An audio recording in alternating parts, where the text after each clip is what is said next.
Chapter 44, Reasonable? Maybe. Moral? No.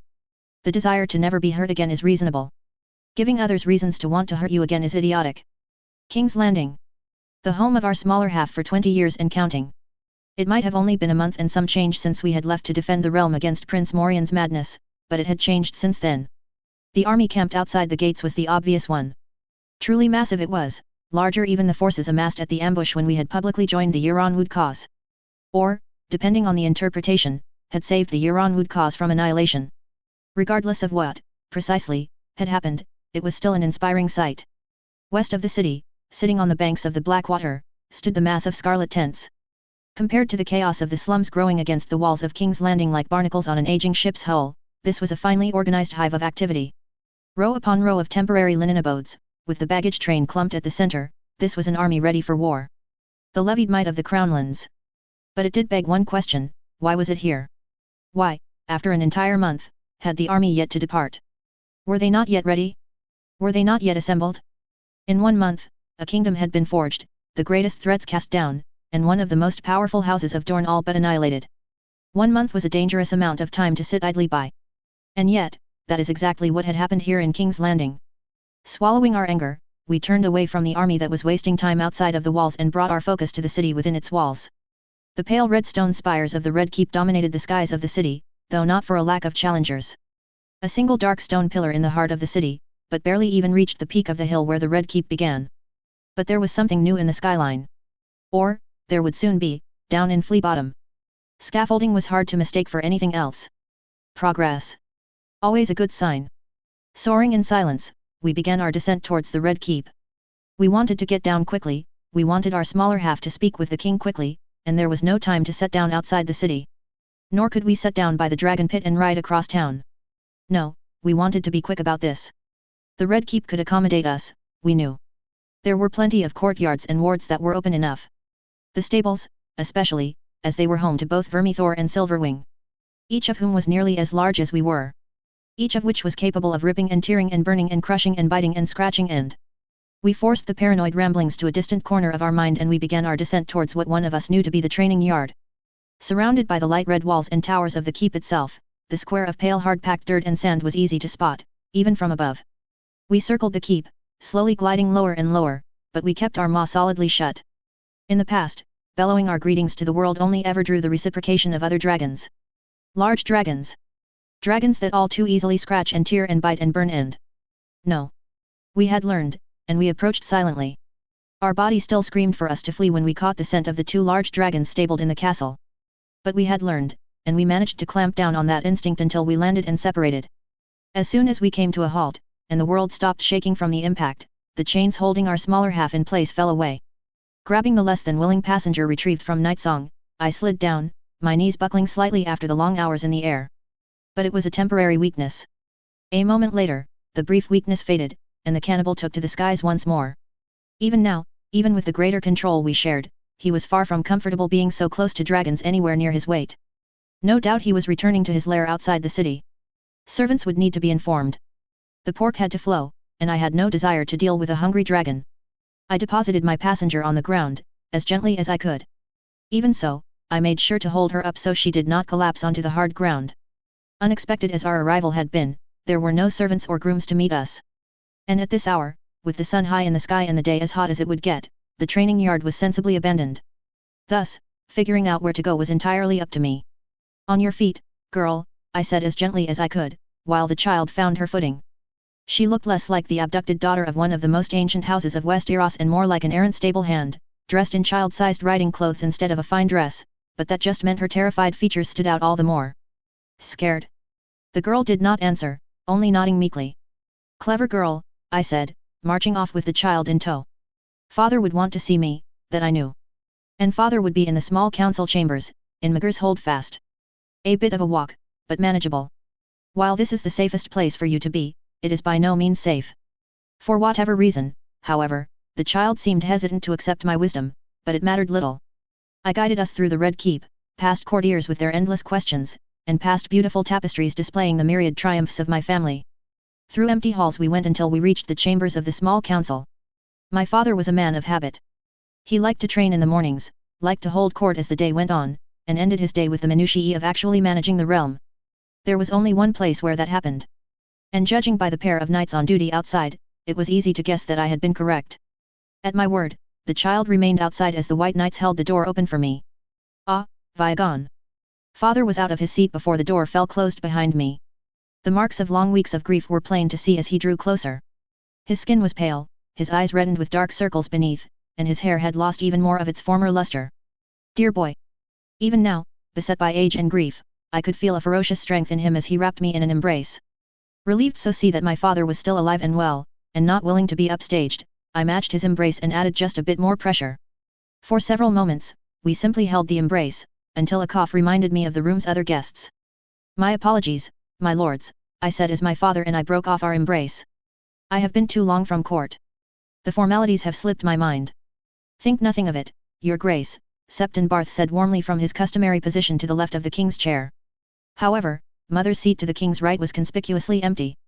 Given recent events, such a lapse is more than understandable. From the far side of the table, Lord Redwine echoed his fellow councillor's opinion. His sentiments, however, seemed just a touch less sympathetic. Had something happened? Or more likely, had he done something foolish? No matter, a question for later. Bah, enough of that. Father declared, striding to the head to the table and leaving me to stand at the foot. Still, it gave me a few moments to study the map which was spread out across the table's surface. Highly detailed, it noted rivers, settlements, holdings, lords, vassals, and exported goods for the entire kingdom of Dorne. At least, the kingdom that had once been Dorne. Tell me, how did your adventures in Dorne go? I trust everything went as planned. Mostly, I said, earning a few appreciative noises, some less tasteful in their opinion of Dorne than others. Lord Tyrell, however, looked concerned. No doubt he had expected me to complete every objective I had set for myself. Starfall remains in Martell hands, but the Prince's Pass and the Boneway are under Euronwood control and independent from Sun's Pair. House Will has been cut off from the rest of Dorne. Aemon and Alyssa should be able to complete their task fairly easily.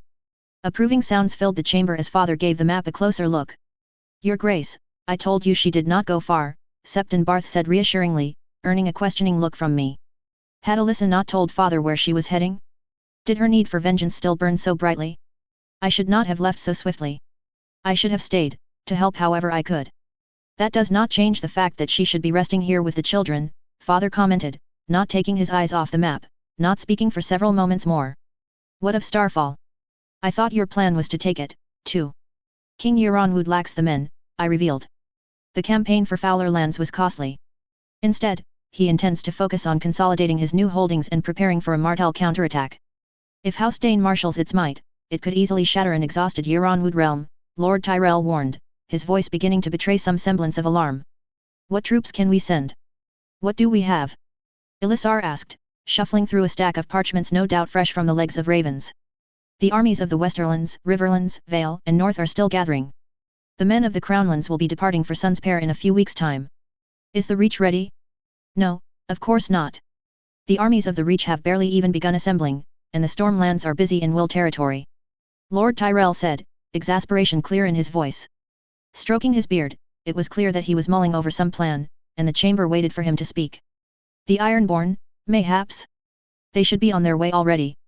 How far along the coast are they? House Dane will not be an issue, I said, drawing the looted blade and tossing it onto the table. Eyes went wide at the sight of the weapon, and more than one of the attending lords let out a gasp. It was a storied blade weapon, after all, legendary to any Westerosi who loved stories of knights, and there was only one way a man such as I could have acquired it. I suspect they are busy trying to find their next lord. Potential claimants? Father asked, and it was the Grand Maester who spoke next. Euler, Fowler, and Dald have all had Dane marriages in living memory, Elisar answered after a long moment of concentrated thinking. House Dane of High Hermitage has more distant ties, but the right name, and only serves to complicate matters. Starfall will not be a threat for some time. There is one small detail, I mentioned.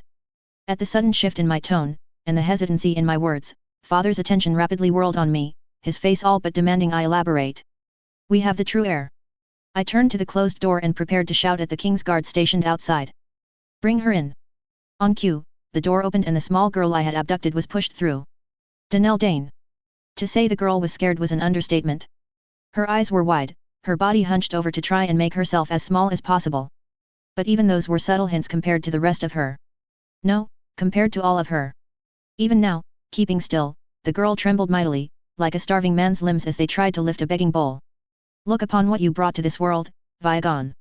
Lady Dane, rightful lady of Starfall and master of the Torrentine, I said, fighting to keep my tone neutral. Some of me wanted to be grandiose, to announce this scared child whose family I murdered in some sort of penance. And unbeknownst to the realm at large, still alive. And unbeknownst to the realm, she shall remain, father declared. For now, I agreed. When the time comes, we can restore her to her rightful seat. Father did not respond immediately. How much did Iman tell you? He asked after a brief pause. Only that you wish to break Dorne into 100 kingdoms, I answered, my confusion starting to build. That had been mere exaggeration, had it not? A figure of speech inspired by morning rage? And that prisoners would be required for it. A simple explanation, but fundamentally correct, he said. Before continuing he gestured to the map. The map with every land-holding house in Dorne clearly marked, I realized. This is the future of Dorne you see here, and it will take every man and woman of status in Dorne either dead or in chains. Preferably the latter. We will not be restoring the Lady Dane to her seat, now or later, because there will be no seat to restore her to. Clever. No Dorne, no unified Dornish effort. With only one small problem. What of King Euronwood? I asked, my confusion now solidly on its way to becoming concern. After all the effort I had put in to create a halfway viable buffer state between my home and a hostile neighbor, would this be how it was destroyed? He is an enemy of Martell and a willing ally to me. His son is a personal friend. This would betray their trust. Rest assured, your efforts in Dorne will not have been made in vain. House Euronwood shall be the exception to the rule, father allowed. Now tell me, how much of House Dane's lands have you burned? Only Starfall. Only the home of the innocent family of a not-so-innocent lord. And his many servants and guards, all equally innocent. All gone, reduced to ruin and ashes in a single vengeance-fueled night. Then they remain a threat, father sighed. No. No no no. Please, not again. Beside me, the child began to tremble even more. Father. I began cautiously, wanting to protest, wanting to make my distaste known. You will head to the arbor, father continued, not letting me continue. Once the Ironborn fleet arrives, you will take command of it and attack the lands around Starfall. Capture what nobles you can. Send the lords and knights to the arbor, the heirs to Old Town. At this, father's gaze swept to the little girl whose hereditary lands he just ordered raised, his eyes as cold and hard as iron. This was a man who saw his son murdered before his eyes. A cowering girl would have no mercy. No, it was more than that. She was Dornish. Father would rather twist the knife than pull it free. Burn everything else. Once you finish with Dane lands, proceed east along the coast after that until you reach the Planky Town or you reach friendly forces with new instructions. That is. I tried to speak, only for words to fail me. It would be brutal. Bloody. It would take months to pick the land clean of all the men and women needed, would stain hands for decades, and inspire enmities for centuries. And that was without considering the fact that it would be the Ironborn that did it. Restraint was not a term that applied to their way of war. But it could work, if only by tearing the teeth out of the Dornish threat. Needless brutality for the sake of vengeance in the name of peace. The very idea sickened me. I ask a lot of you, son, I know, father spoke, walking closer to put a reassuring hand on my shoulder. There was a clear glimmer of faith and pride in his eyes, hidden by the signs of grief and exhaustion. But there are few men that I can rely on. And I know you can handle it. And there it was. Asking me to prove myself up to the expectations of others. Appealing to my pride. I needed to see Maejali. She would know. When had she not? Chapter 45, the sweetest of reunions. I cannot describe it, but you will know it when you feel it. Danelle Dane had nothing. No family, no friends, no connections left on this world that knew she was alive. Aside from a mayhaps Septon, though I doubted the man was going to talk to anybody for a while. Starfall was not a castle to be easily accessed after having its bridges burnt. No, the girl had nothing to tie her to this world, nothing to give her life meaning besides vengeance, nothing she could truly call her own. Over time, I could help her with all of them. For now, however, I could only resolve the last one. At the crown's expense, too. Really, everybody won. Except for the treasury, but that was overflowing with gold anyways. In no small part thanks to me. And coin was meant to be spent. A coin locked in a vault was a coin that was not turning the wheels of the economy. Leaving the girl with the servants, and the servants with a lengthy list of instructions, I chose to defer any emotionally taxing conversation with the traumatized child until a later hour. I was under no illusion that trying to bribe my way to forgiveness was an exercise in futility, but this girl was going to be a lengthy guest. She deserved to have a few things of her own. And this was my fault. And I was getting impatient. There was someone far more important waiting for me. Within Mager's holdfast, I made my way to my apartments, the apartments I shared with Maejali and, however indirectly, our children. But if I knew my children, they were busy whiling away the afternoon hours with childish adventures. It had been far too long since I had been able to do the same. More than a lifetime, in fact, but that only inflated their value in my mind. It was a minor curse hidden within a greater blessing. One life ended and another began. What was a little childish innocence in the bargain? The 7 had my gratitude for that much and would have it until the day I no longer drew breath. The 7 were good, for I am here. Words that had guided me since I had been able to understand them. The door to our apartments opened slowly, revealing the isolated figure. Silver gold hair struck a vivid contrast to the plain white of her dress and her pale skin. As her eyes tracked up to look at me, however, it seemed like they were the only source of color in the world. Pale violet they were, their luster unmatched by anything around her. Her eyes widened as she realized who had returned home at long last, and the tome in her lap was cast aside without so much as a glance as she rose to her feet. My feet moved without a mind of their own as my mind was too busy drinking in the image of the woman before me. My arms wrapped her in a gentle embrace, drawing her close as I felt something familiar press against me. Something I had not felt in almost 5 years. Maejali, I said, my voice breathless as I beheld the woman whom, despite all laws of nature, I loved. The woman who was ever so slightly pregnant. As was so often the case, my tongue acted without my mind's input. I see you have already extracted the price for my absences. A month of leave at that is the first thing you say. Maejali asked with a slight laugh that made my heart dance within my chest. You are late, Viagon. I said it would be a few weeks, did I not?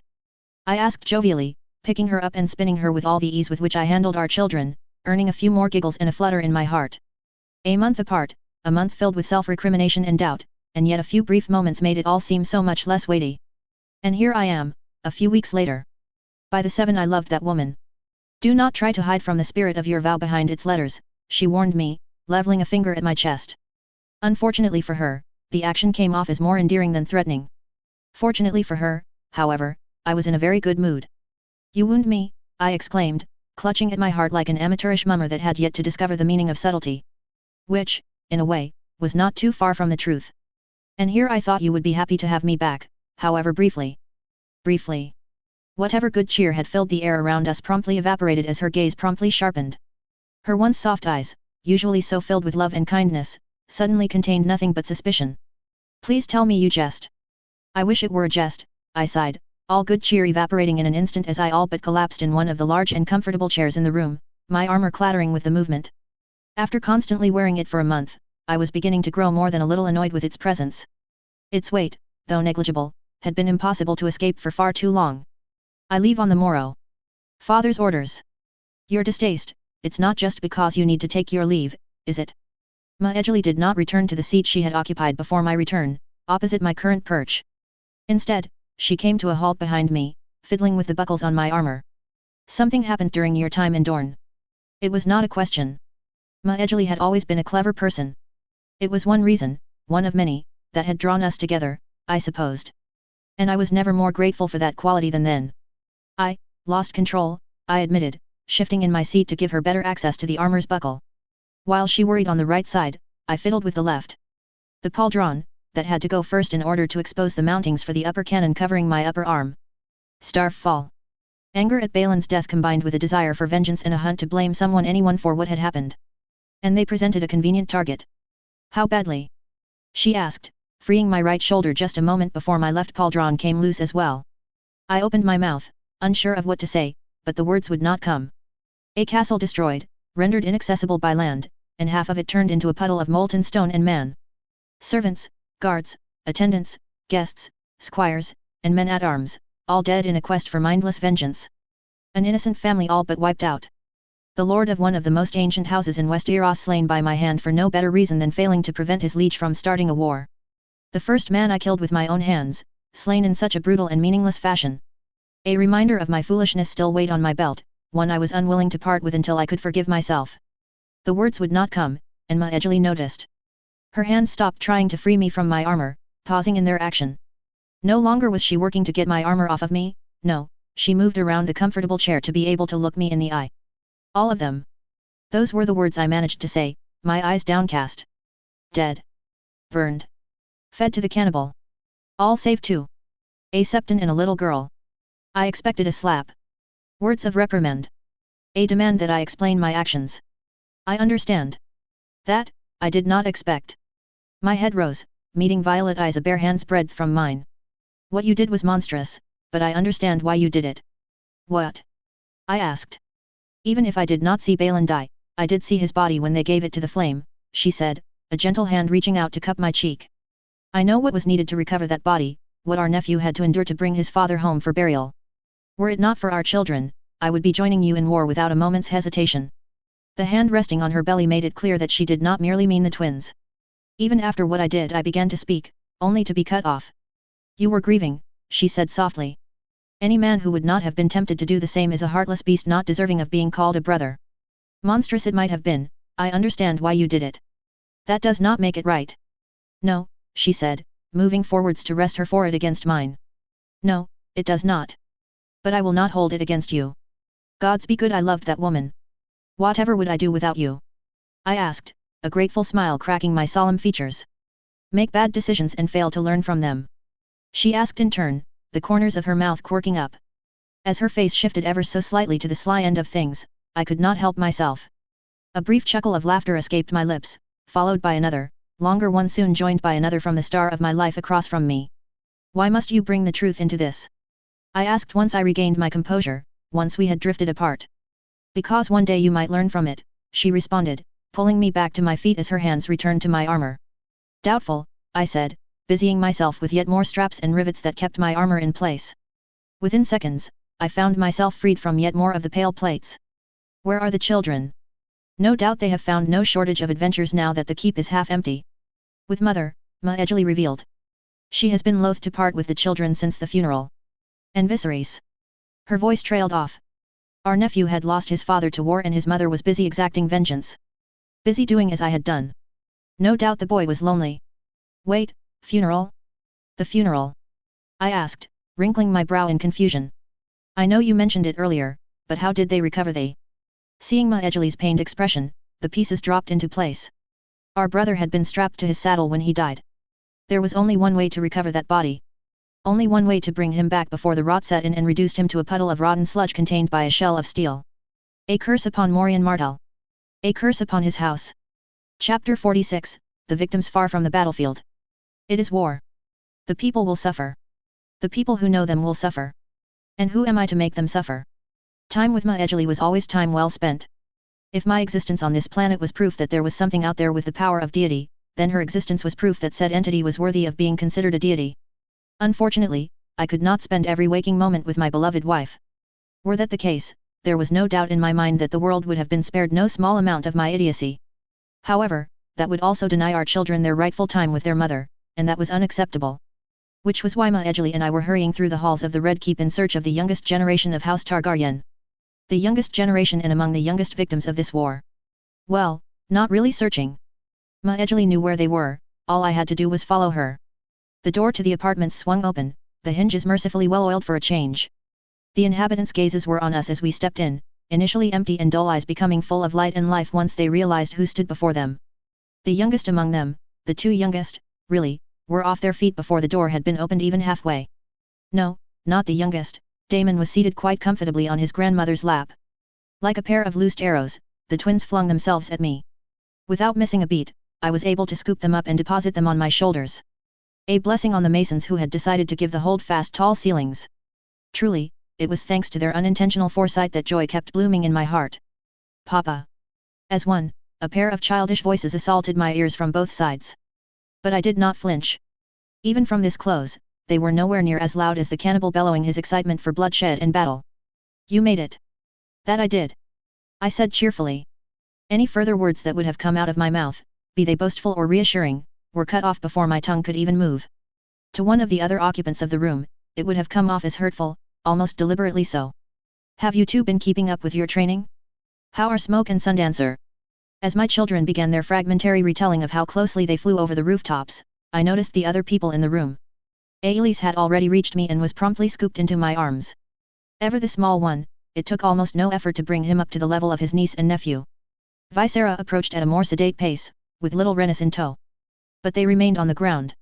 My littlest sister gave a pout once she realized she would not be joining me up above the floor, as was her right, but that was her right as a younger sister. Given time, she would forgive me. As was her duty as a younger sister. But that time would never come, as I caved almost immediately. With my arms now full, my attention turned to the most senior and junior of the people in the room. Mother, and the toddler Damon upon her lap. The boy looked as happy as any 2-year-old had any right to, burbling giddily at reaching to clutch at anything within his grasp. Mother did not share the toddler's mood. In the month since I had left, she looked as though she had aged a decade. Her face sported new lines, her eyes were sunken, and her hair had lost the pale gold glamour it had once boasted. Gone was the queen of the 7 kingdoms, the woman who had ruled alongside her husband for decades. The mourning mother was all that remained. But it was my remaining nephew who brought a twinge of pain to my heart. Viserys had not moved from his seat on the couch. Curled up, his knees to his chin, the boy remained rooted in his place as far away from everyone as he could be. Unlike his cousins, his eyes remained vacant and disinterested. But I did not need a look into his eyes to see that current affairs had left their mark on him. I stopped in my tracks. To whom did I go first? To my mother, desperately clinging to a reminder of her lost son? To my nephew, attempting to be alone in a crowded room? They both needed me. No, I realized, that was egotistical. They needed someone, anyone. I was not the only one who could help. Luckily, I was not the only one there. Glancing at my Maegili, our eyes met almost immediately. Without another word, she made her way towards Mother, as I prepared to get the children out of my hair for a little while. All right children, I need to have some words with Viserys, I told them, earning a chorus of disappointment. The retelling of their current adventures in the gardens would have to wait, but that was what dinner was for. Never fear, you can tell me the rest of the story later. If you're very good, I'll tell you one too. About Dorne? Arion asked as I gently set his uncle down. Only long-ingrained instincts kept me from flinching. They would not know about Dorne. I would sooner burn down the city than expose them to the brutality of war. Better, I said instead. A tale of heroism and adventure. With knights and heroes. With dragons and their lairs. A tale I had been told and participated in. A tale from one of the best times of my previous life. Is it better than the last one? Arya asked, eliciting a cringe from me. Would you prefer the tale of Sir Martin the Selfless? I asked with a raised brow. As nice a tale as it was, extolling the virtues of generosity and self-sacrifice, it was a bit short for my liking. And one I told quite often. I like that one. Aelys muttered from the floor. Sir Martin it is, then, I said, crouching low to more safely deposit the twins. Come on. No doubt the Master-at-Arms would love for you to hit some targets. The thought of the activity was enough to motivate them, and they streamed out of the room. There were only 4 inhabitants remaining inside, now. Maegili sat with Mother, talking in hushed voices. Little Damon still sat happily burbling, but oblivious to what was happening. And Viserys had yet to move. I did not speak at first, instead choosing to sit next to him on the backless couch. The creaking of the wood was slightly muffled by the couch's covering as I settled into the seat. Nobody ever wanted to have this conversation. And for several moments, simply sat there. Viserys, I eventually broke the relative silence, but the boy did not react. Hardly an auspicious start. Will you look at me, Viserys? Purple eyes turned in their sockets to glance at me for the briefest moment. Reddened by tears, and mayhaps by a lack of sleep, they were darker than I remembered. Almost immediately, his eyes returned to the front, staring blindly into space. You did a difficult thing, I admitted. You should not have had to do it, but you did it. The boy did not react, so I kept talking. With a bit of luck, I could coax out at least one word. But for several long moments, he held his silence. I'm not going to ask you to tell me what happened, Viserys, I said next. But I should have been there for you. I may only be your uncle, but I failed in that duty so I could burn some castles in the name of vengeance. My tone softened as I remembered the horrors I had inflicted. Men who had been bathed in fire until metal and flesh had melted together, fat rendering and frying on molten plates of steel, the smell still lingered in my mind. But you are still here. And you are strong, far stronger than you should ever need to be. Again, nothing. I should have been there for you. The words spilling out of my mouth sounded more and more distant. But instead, I wasted my time inflicted on others a fate much like yours in the name of vengeance. You'll meet one of them at dinner tonight. I hope the 2 of you will be able to help each other. It is something only you can do. Again no, a twitch. Was it out of annoyance? Or was I getting to him? Do you want to help?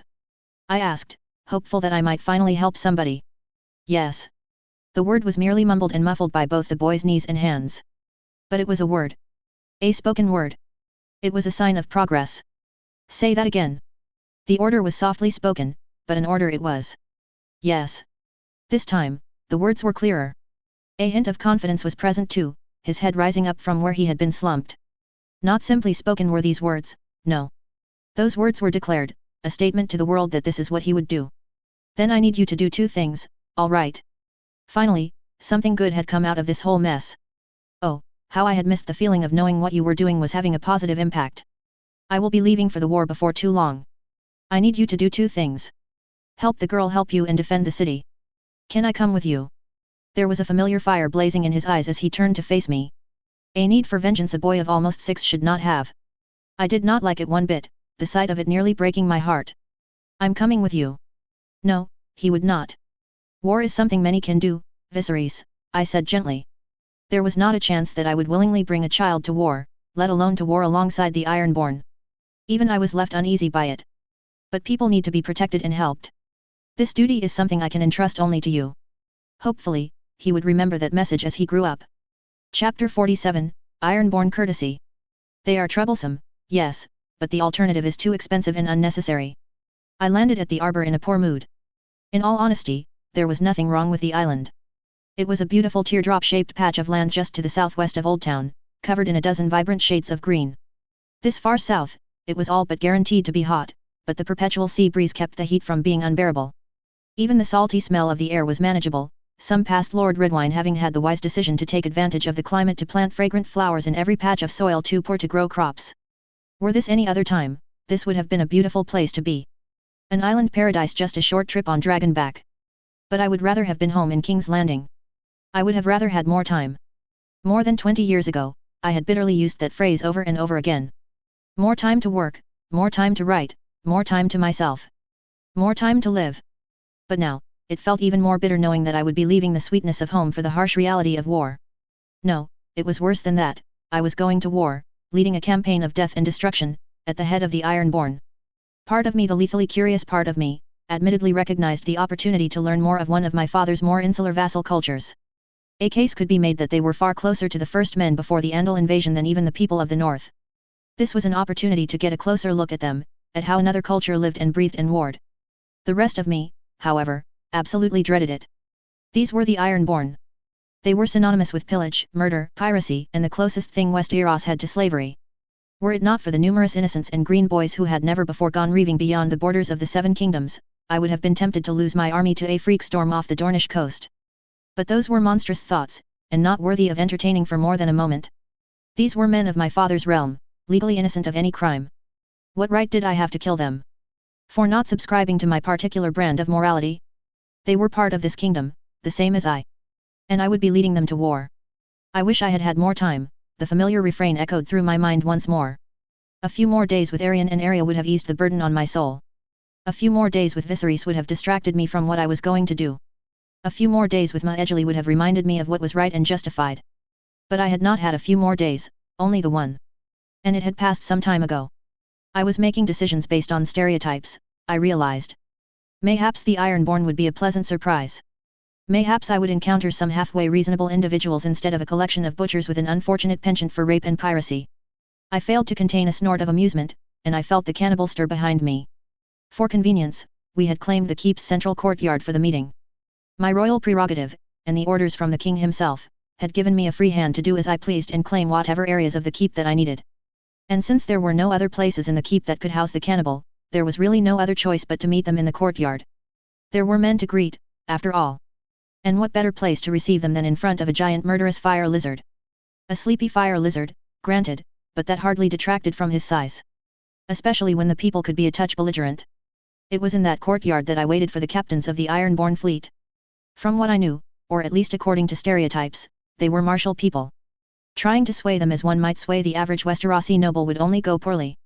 Thus, I found myself channeling the image of my great-grandsire. At least, if the conqueror had worn white armor, wielded a white blade, and flew a substantially smaller dragon. No, not important. What was important was the image of the martial prince, here to command his father's subjects.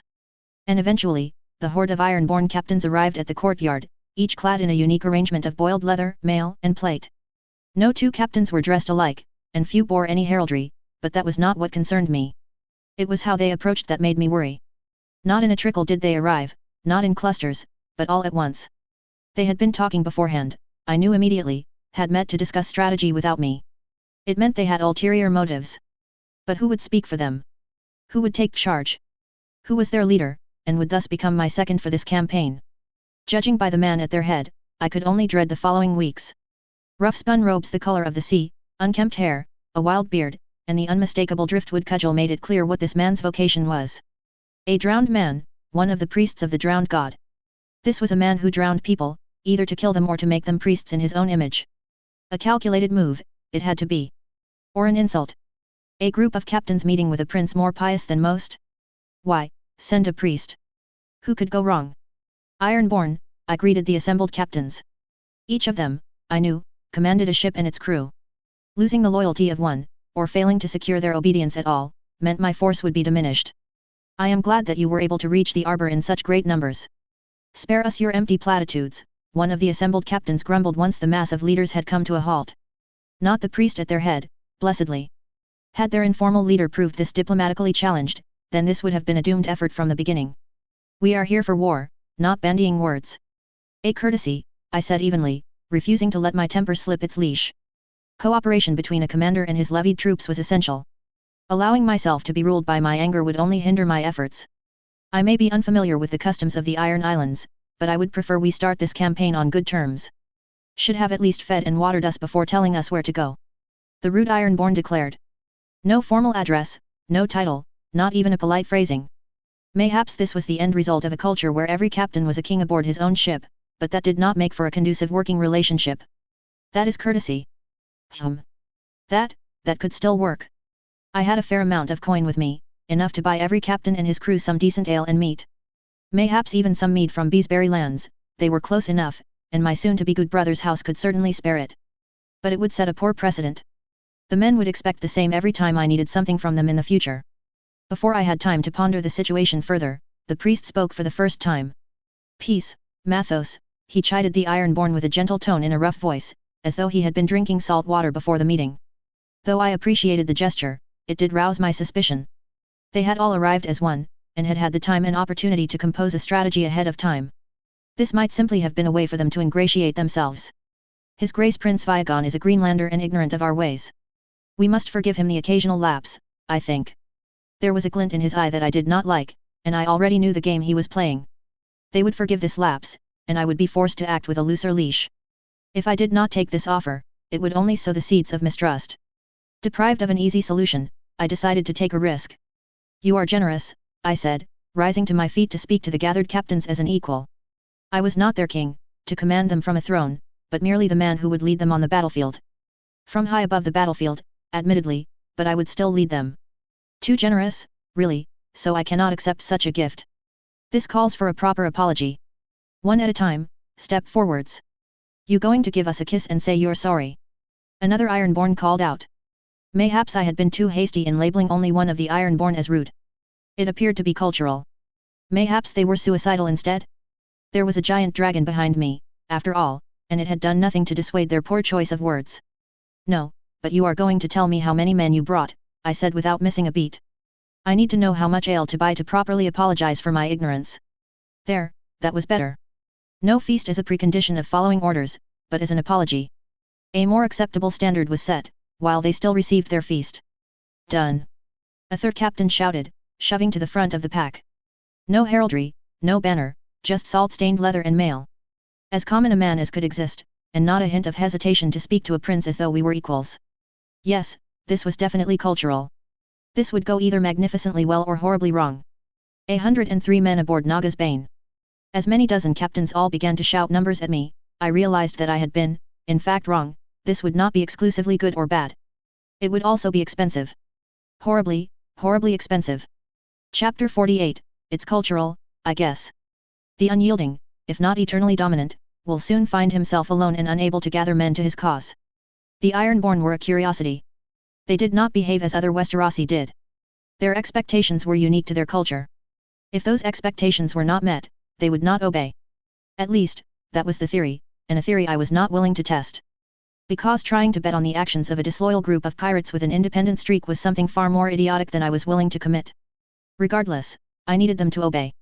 The public apology and feast they felt they were owed were a small price to pay if it meant they would listen to me. I was loath to be the son who could not even manage to get to the enemy's shore given both an army and a fleet to carry them. But had it worked? Had the immense sacrifice of my pride necessary to say I was sorry been enough to earn their cooperation? There was only one way to tell, testing their obedience. And what better way to test it than by asking them to join me for a war council? It was an important event after all. They could rationalize it all they wanted as a means of gaining prestige, but it did not change the fact that I would call, and they would obey. Besides, I did need to call a war council, if only to align everyone's priorities. And what better way was there to invite people than in person? If the Ironborn did care about personal loyalty above liege loyalty, it would certainly be helpful. If not, well, no doubt they cared about character ahead of status. They had allowed low-born captains to speak on even terms with noble-born captains, after all. Those were the reasons I told myself why I was at the docks of the Arbor after sunset, at least. Here, hundreds of longships lined the quays, each a display of riotous celebration that flooded the docks with the sound of good cheer. Good cheer at my very literal expense, but I had already sent the generously rounded expense report to father. Which left me with only one unenviable task, asking the chief drunks how they would like to wake up early the next day. The prince walks among us. The crew of the first ship I boarded was sober enough to recognize me as I strolled up the gangplank. According to the faded writing on the hull, it was the Naga's Bane. A familiar name, but I had only chosen it because it was berthed closest to keep, so I had made it my first stop. Get him a horn. Before I had time to protest that it would not be necessary, I had a horn filled with what looked to be ale pushed into my hand as I made my way through the crowded deck of the longship. At a closer inspection, however, the crowding of the deck was little more than a ring of people, all centered around the far side of the ship. As I drew closer, I saw the inhabitants of the ring. A pair of men, iron-born, tossing a pair of axes back and forth across a table. Part of me recognized it for what it was, a traditional iron-born pastime known as the finger dance. Accidental amputation was expected and part of the fun. Said fun was achieved within only a few seconds. One of the participants, a boy who looked to be barely past the first year of his majority, glanced at the crowd, his eyes roaming across the ranks of iron-born until they came to a rest at me. His eyes went wide in recognition, and his right hand was freed of most of its fingers a moment later as an axe whipped past him and embedded itself in the wood of the tables. A yelp of pain escaped the boy's lips as laughter from the observers echoed through the air. Soon, however, the yelp grew to a scream of pain, tearing through the sounds of amusement. Someone stepped forwards with a torch, but I had no desire to witness iron-born medicine. Unfortunately for my desire to not see a ragged stump cauterized, the captain of this particular ship was part of the ring of observers. In fact, he had been one of the loudest cheerers of this dance. Because why bother keeping up the strength of your crew when you could instead indulge in barely ritualistic maiming? Captain, I greeted the man once the boy had lost consciousness. Fortunately, the pain from having a burning rag used to cauterize a wound was exceptionally agonizing, and he did not linger long in the land of the awake. Had I maesters to spare, I would have sent one to the ship to see that the boy would heal well.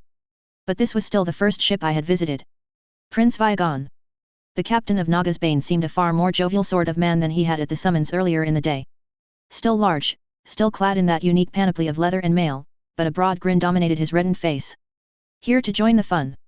If the axe in his hand was any indication, his idea of fun had a frightening chance of amputation. Tragically not, I said. My voice carried a note of resignation. Truth be told, I would not have minded a night of celebration with the Ironborn, if only to learn a bit more about how they functioned, how they lived and thought. Unfortunately, they were a touch too fond of losing limbs to prove how tough they were, and I quite liked mine to stay attached. Besides, I still had more things to do. I am here on business, I'm afraid. Anything serious? While the good cheer of the ship was still going strong, I had earned a fair amount of attention. The recently made cripple, apparently, was less interesting.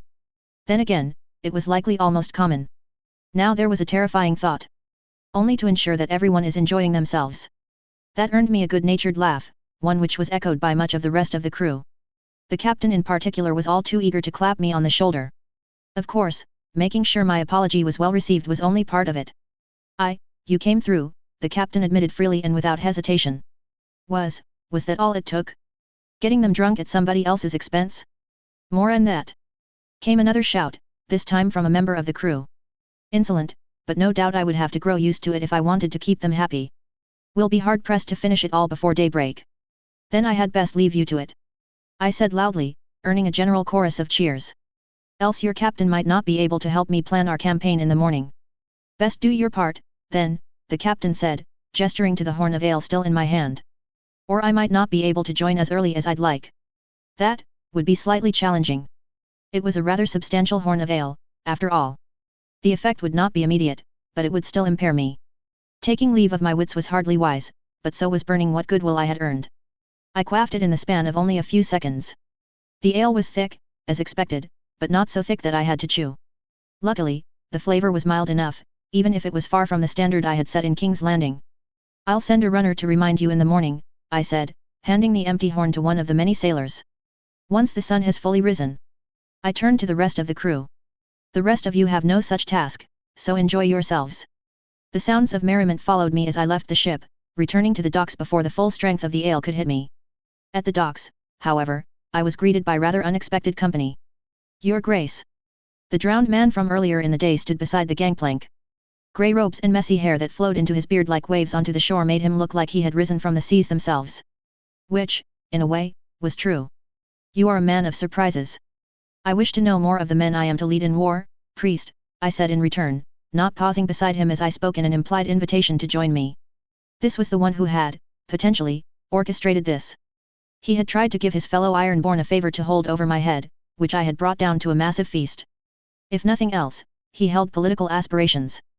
Keeping him close might be beneficial. You are doing much of the same, I wager.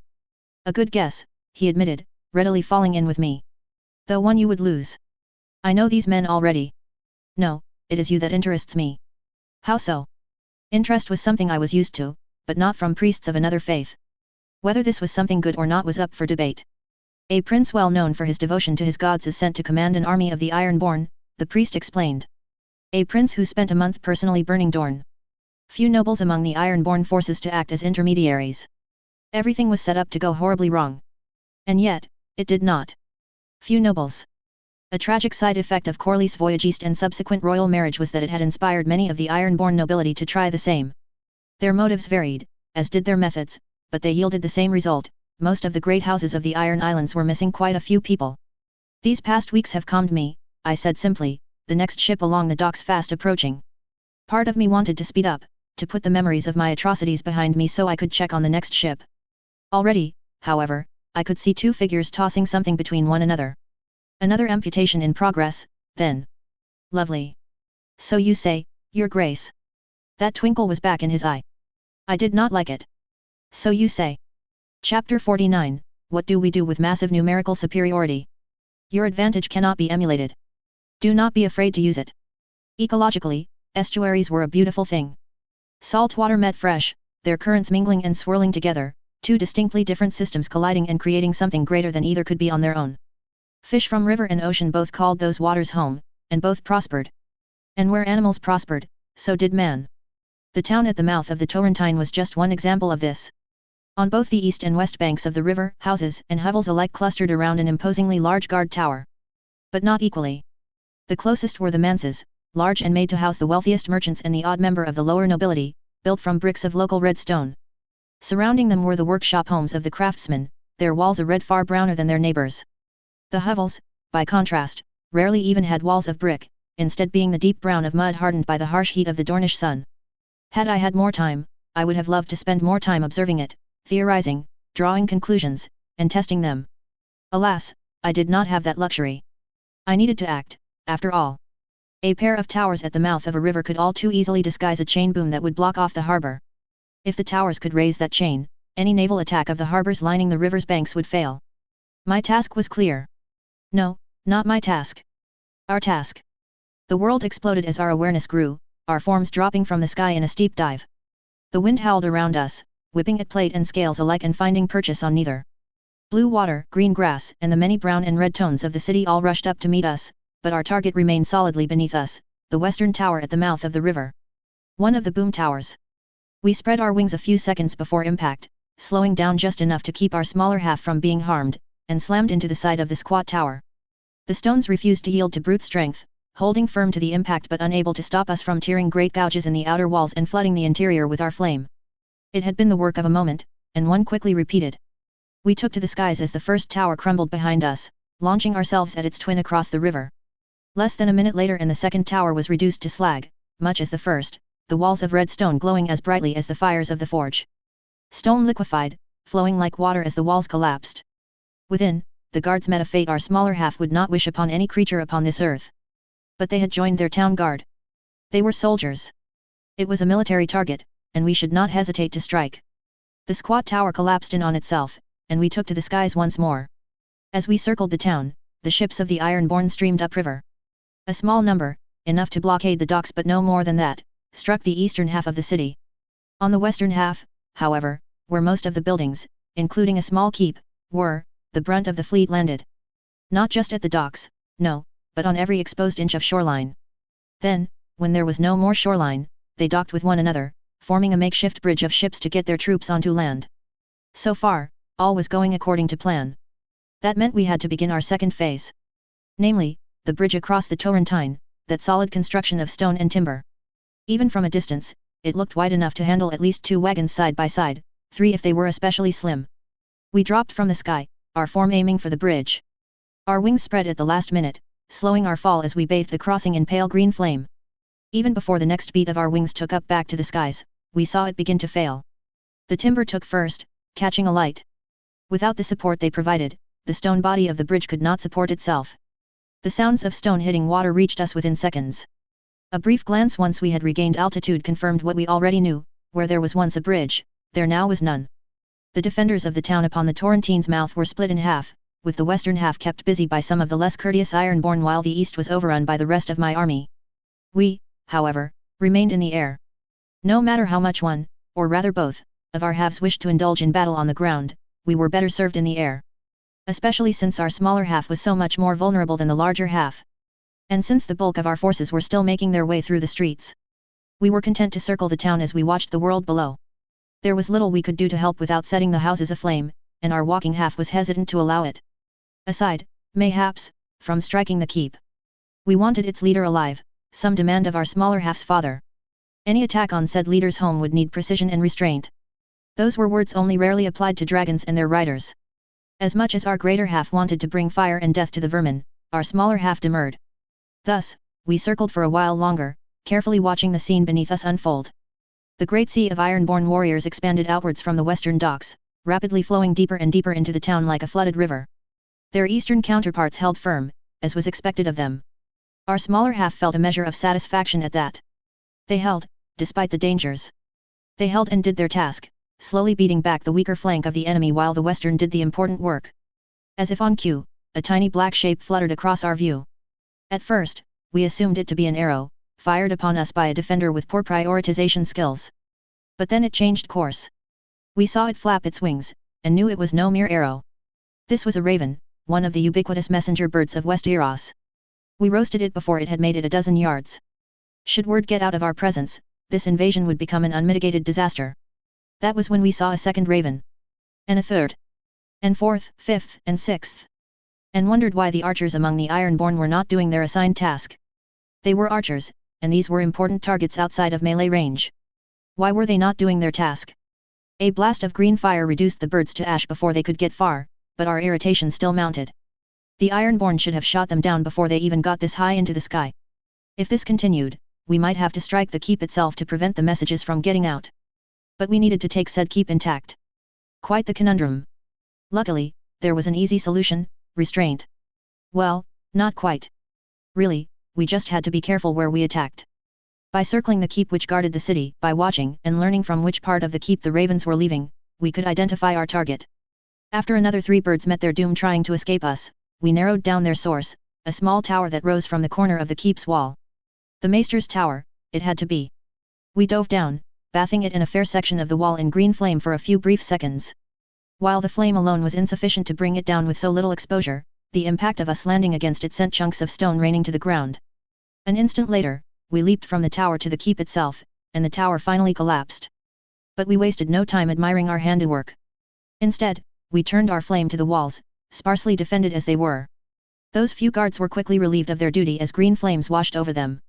Even after such a brief exposure, the stone was already aglow, the crenellations warping from the heat. In the yard below, what guard remained turned to look up at us. They were few in number, but we could see the gleam of mail on many of them, could smell their desperation as they realized just whom they faced. These were knights, men at arms, men who knew how to fight. And they knew they were outmatched. But were they wise? We suggest you surrender, our smaller half called out, voice unnaturally flat. The lives of the people in this town depend on it. Chapter 50, A Modest Proposal. There are few gifts greater than opportunity. In a faithful and just world, knights would be holy warriors, each a paragon dedicated to the spirit of their vows. Not brutes whose only desire was to fight, not tools to be used by faithless lords in their games of power, but men who were driven by their desire to serve the seven in action above all else. Servants of none but the seven. And these few dozen defenders of the town upon the mouth of the Torrentine were so close to being an example of fine knights. It had only been a few years since I had been knighted on that early morning of the second greatest day of my life, but the words were still etched into my mind. In the name of the Mother, I charge you to defend the young and innocent. The realization that I had failed my vows was like bile upon my tongue, a burning revulsion that lingered and refused to be washed away. The young had been torn from their homes and innocence. The innocent had been consigned to a grisly fate at my hand. I knew this. I knew I would pay for those actions. No matter the reasoning and excuses, I would pay for those actions. If not in this life, then in the next. And as I pondered the fates of the former defenders of this town upon the mouth of the Torrentine, I could already feel my sentence in the next life grow inexorably longer. My conscience was bracing for the new weight that would slam into it as I pondered how long I could hold off on sentencing these men who had yielded to me to defend the innocent of this town. Send the lords and knights to the arbor, the heirs to Old Town, my father's words echoed through my mind. Burn everything else. Prince Viagon. The words of the captain of the Naga's Bane, a man whom I had since learned was known to his peers as Bertram, broke me out of my thoughtful haze and back into the present. Back into the small chamber that had served as the solar for the lord of this town. The walls were not bare, the furniture of considerable vintage, but it still felt inadequate in the oppressively small chamber. You called. How many prisoners? I asked the small number of guests I had invited into the solar. Calling them my best commanders was a stretch, but these were the captains who had men who either brought down a raven or had fought on the eastern bank. They had proven if not trustworthy then at the very least reliable. The priest who stood beside them, well, he seemed to have taken an interest in me and was predictably influential among the Ironborn. Lord Torrancemout and his son, 6 family members, 40-odd men-at-arms and sworn knights, and some 200 servants. That many? 7 save me. Roughly 250 souls. And father would want them consigned to the flame. But father was not here. The cells must be overflowing, I muttered, turning my attention to the parchments on the table. What few ravens I had not been forced to bring down myself had had their blood-spattered messages delivered to me. The contents were generic, warning of a dragon attack, the seal had not even been properly applied, and the letters lacked any sort of formal address to the recipients. Clearly, I had overestimated their value. Or these were forgeries. Release the servants, but make it clear they have lost their positions as such and are not to return to the keep. Bring the lord to me and the heir to the docks. Choose whichever captain you wish, just make sure to have him bring the boy to Old Town. There, 200 were spared from an atrocity. Easily done. If not the boy, are we drowning the lord, then? Bertram asked. The first reaction of denial was almost on my tongue before the full implication reached my mind. The other guards. What? A drowning? A sacrifice to their god? And they were asking me? I wanted to laugh. I would have laughed at the sheer absurdity of it, were we not discussing the execution of prisoners who had willingly surrendered. Prisoners who could expect a certain quality of treatment. Prisoners who, if nothing else, had proven noble enough to yield quickly in the face of greater harm done to their people. A drowning, your grace, the priest explained patiently. It is tradition to offer captured enemies to the drowned god to give thanks for our victory. I will consider it. But not for Lord Torrancemout. I would not give a solid answer. I will have words with him and then send him to the arbor. Once the words had been spoken, however, another thought rose to the fore. Take his family to the docks as well, I amended my earlier order. Put them on the same ship as the heir, Captain Bertram. You may relax afterward, but remember to relieve the guards at the town's east gate when the time comes. That goes for all of you. Guard duty. Another captain asked incredulously. This one, a lean and unscarred youth, was one I would have mistaken for a crewman on one of the other ships. But his fine armor, covered in what appeared to be tiny little fish, suggested there was a good reason why he had held a command. Besides, he had done well in battle, according to those who had been present. Why waste our time with that? We should be striking at the enemy while we can. Because we do not yet know our next target, I answered patiently. Unfortunately, in my haste to deal with the maester and any reinforcements he might have called, I had also cost us most if not all of the more detailed maps of the area. Advancing blindly, while a fine strategy in an emergency, was not something I wished to try in the land of the scorched earth tactics. And we cannot allow word of our landing to reach the rest of Dorne quite yet. Ensure that none leave this town. I will leave the details of how that is done to you. Cheer up, Donos. You can make your own fun. Bertram chuckled, and I did not wish to know what this fun would involve. He gave the other captain a friendly clap on the shoulder, but then swiftly took his leave. To follow his orders, presumably. Compared to how this invasion had started, it was a marked improvement. Even if they were questioned, and their execution questionable, my orders were obeyed. For now. Should I lose their respect now, this carefully constructed working relationship might yet fail. And have your men continue their search efforts, I told my remaining guests. We need every last horse and draft animal we can find. Carts, too. There will be an extra ration of ale to the crew who finds the highest number of usable beasts of burden. That had been an unavoidable problem with this invasion. Iron-borne longships were not particularly suited to carrying anything other than soldiers and their supplies. No oxen, nor any carts to be drawn by oxen, were part of my army when we landed. That meant no supply train, not unless I intended to have my men carry their own supplies. Now there was a thought. But I would greatly prefer to reduce my men's burden. Were I to turn them into heavily armed mules, they would have to carry a lot. Far more than was usual for a campaign. Once the Dornish realized we were here, they would make foraging a near impossibility. At least, if I wanted to keep my men safe from poisoning. And I had a complete lack of cavalry. In a land famous for its rapidly striking raiders, not having something to counter them, or at least keep them occupied, was an excellent way of getting your army annihilated. Even if the cannibal could scout far better than any mounted unit, even he had to sleep. And be in only one place at a time. And could not attack enemies close to our own lines without causing undue damage to my men. Yes, staying in the town for a few days was for the best. We needed to prepare for the difficult part of this war. I heard the door slam shut behind the leaving captains, leaving me alone with my thoughts. And one of the advisors. Your Grace, I must again suggest drowning at least one of our prisoners, the priest reiterated once we were behind closed doors. The drowned god frowns upon miserly behavior. So you say, I looked at the notes on the small desk before me. Nearly 20,000 men at my disposal. I could hardly provision that many men in the field without heavy foraging. Nearly 50 prisoners that I had captured. I did not wish to have to guard them while on campaign in dangerous lands. If only there was a convenient way storing prisoners and soldiers away from the front for an extended amount of time while securing this beachhead.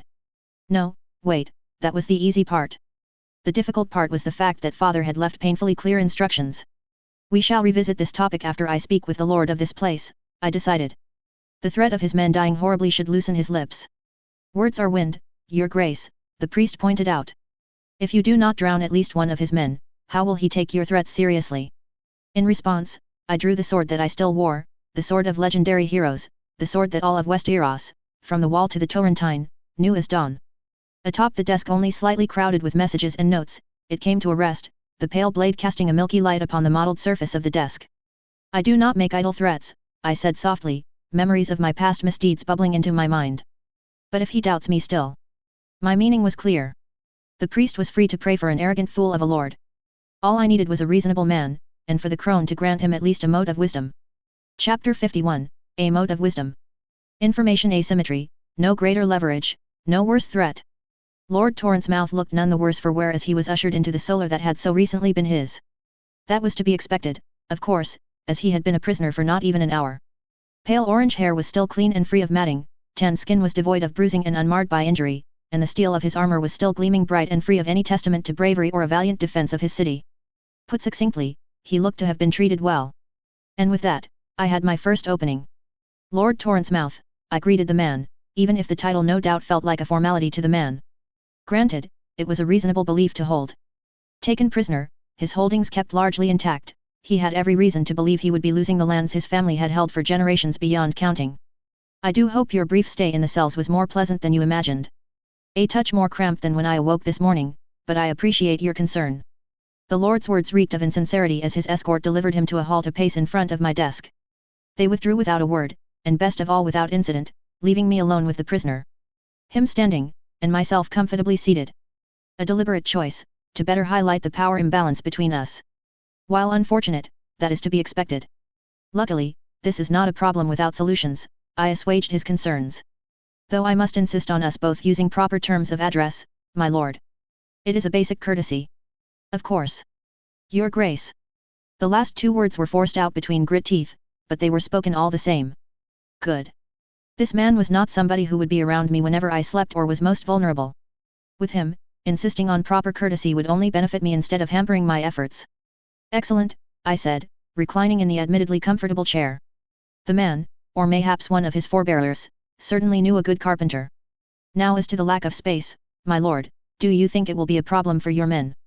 That seemed to catch the man off guard. They barely have room to squat down to shit, let alone lie down to sleep, he pointed out after a moment's hesitation. Clearly, he had been expecting a heartless beast in the shape of a Targaryen instead of whatever I was. While the lord's tone was balanced and calm, there was an undercurrent of concern to be found. Your Grace. This was not an iron-born army whose favor had to be curried lest I deal with a mutiny. This was a prisoner, and the power was shifted quite severely in my favor. This was a prisoner who had just exposed an opening for me to exploit to the hilt. Unspoken was the request to ease conditions in the cells. A favor waiting to be offered. Unspoken was how much he cared for his men. A hook waiting to be exploited. Those are hardly conditions fit for men, I agreed. Though until alternate opportunities present themselves, said conditions will have to suffice. No doubt you know how war is, my lord. There are tragically few ways of unpacking those cells. A look crossed the lord's face. It was cold at first, seeing my apparent apathy to the situation. No wonder, that, by all appearances, I was willing to let his men suffer in overstuffed pens, crowded even closer than chickens in a coop. But then it shifted. Slowly at first, until he genuinely recognized what I was implying. Execution. Execution he would be agreeing to. Execution he would order in all but name. Deaths that would not weigh upon my soul for a change. I am more prepared to ransom. The Lord began, but I cut him off. Your treasury has already been secured, Lord Torrancemout, I pointed out. Unless that armor of yours has gold sewn into the lining, there is precious little you can offer to ransom them. They yielded to you. He cried out indignantly, any hint of decorum forgotten. You cannot just cram them into overcrowded cells. They will die before the moon turns, either from disease or at the hands of the scum already in those cells. Lord Torrancemout stepped closer to the table. Only a single step, barely a shuffle. It almost would have been more accurate to say he shifted his stance. Whatever it was, my reaction was the same. Don, that pilfered blade, moved an inch out of its scabbard, and the Dornishman froze. He recognized the blade. Brown eyes went wide, his weathered skin growing pale as the weapon filled the room with its ethereal light. There was, after all, only one way for someone outside of the House of Dane to get their hands on the blade. After all, he knew his liege's castle had been devastated. It had been more than a month, after all, he must have known by then. He took a cautious step back, and the pale blade slid back home. The milky glow left the room, and I was left with a lord whose mind was torn between vengeful rage and bowel-clenching terror. Most of me was hoping for the latter, but a small part was eager for the former. It had been too long since I had had the chance for a fight as a man was meant to fight. Nobody wants those people to die in those cells, my lord, I said calmly as Lord Torrancemout struggled to compose himself. Not you, not the men in my army, and most certainly not I. But if we cannot come to an understanding, then they will. Along with your family, I might add. My fa. His voice trailed off as the terrifying realization hit him. Had they not been in the same cell? Oh, how very fortuitous for me. This, you cannot be serious. They are nobles of the House of Torrancemout. You cannot simply lock them in a cell like common criminals. I can, I said, the lie coming easily. By then, they were safely aboard a ship for a proper castle with appropriate accommodations. As safe as someone could be aboard a ship filled with ironborn. It pains me to inflict such anguish on innocents, but I have. And I will continue to do so until we can come to an understanding. The cells need clearing out, by 4/5 if I were to guess. I can hardly execute them, but they will still die otherwise. So the question is, my lord, what can you offer me in exchange for more appropriate accommodations for these noble prisoners? You. The lord's words trailed off. No, not even that. He barely managed a single word, a single syllable, before he gave up on whatever statement he was going to make.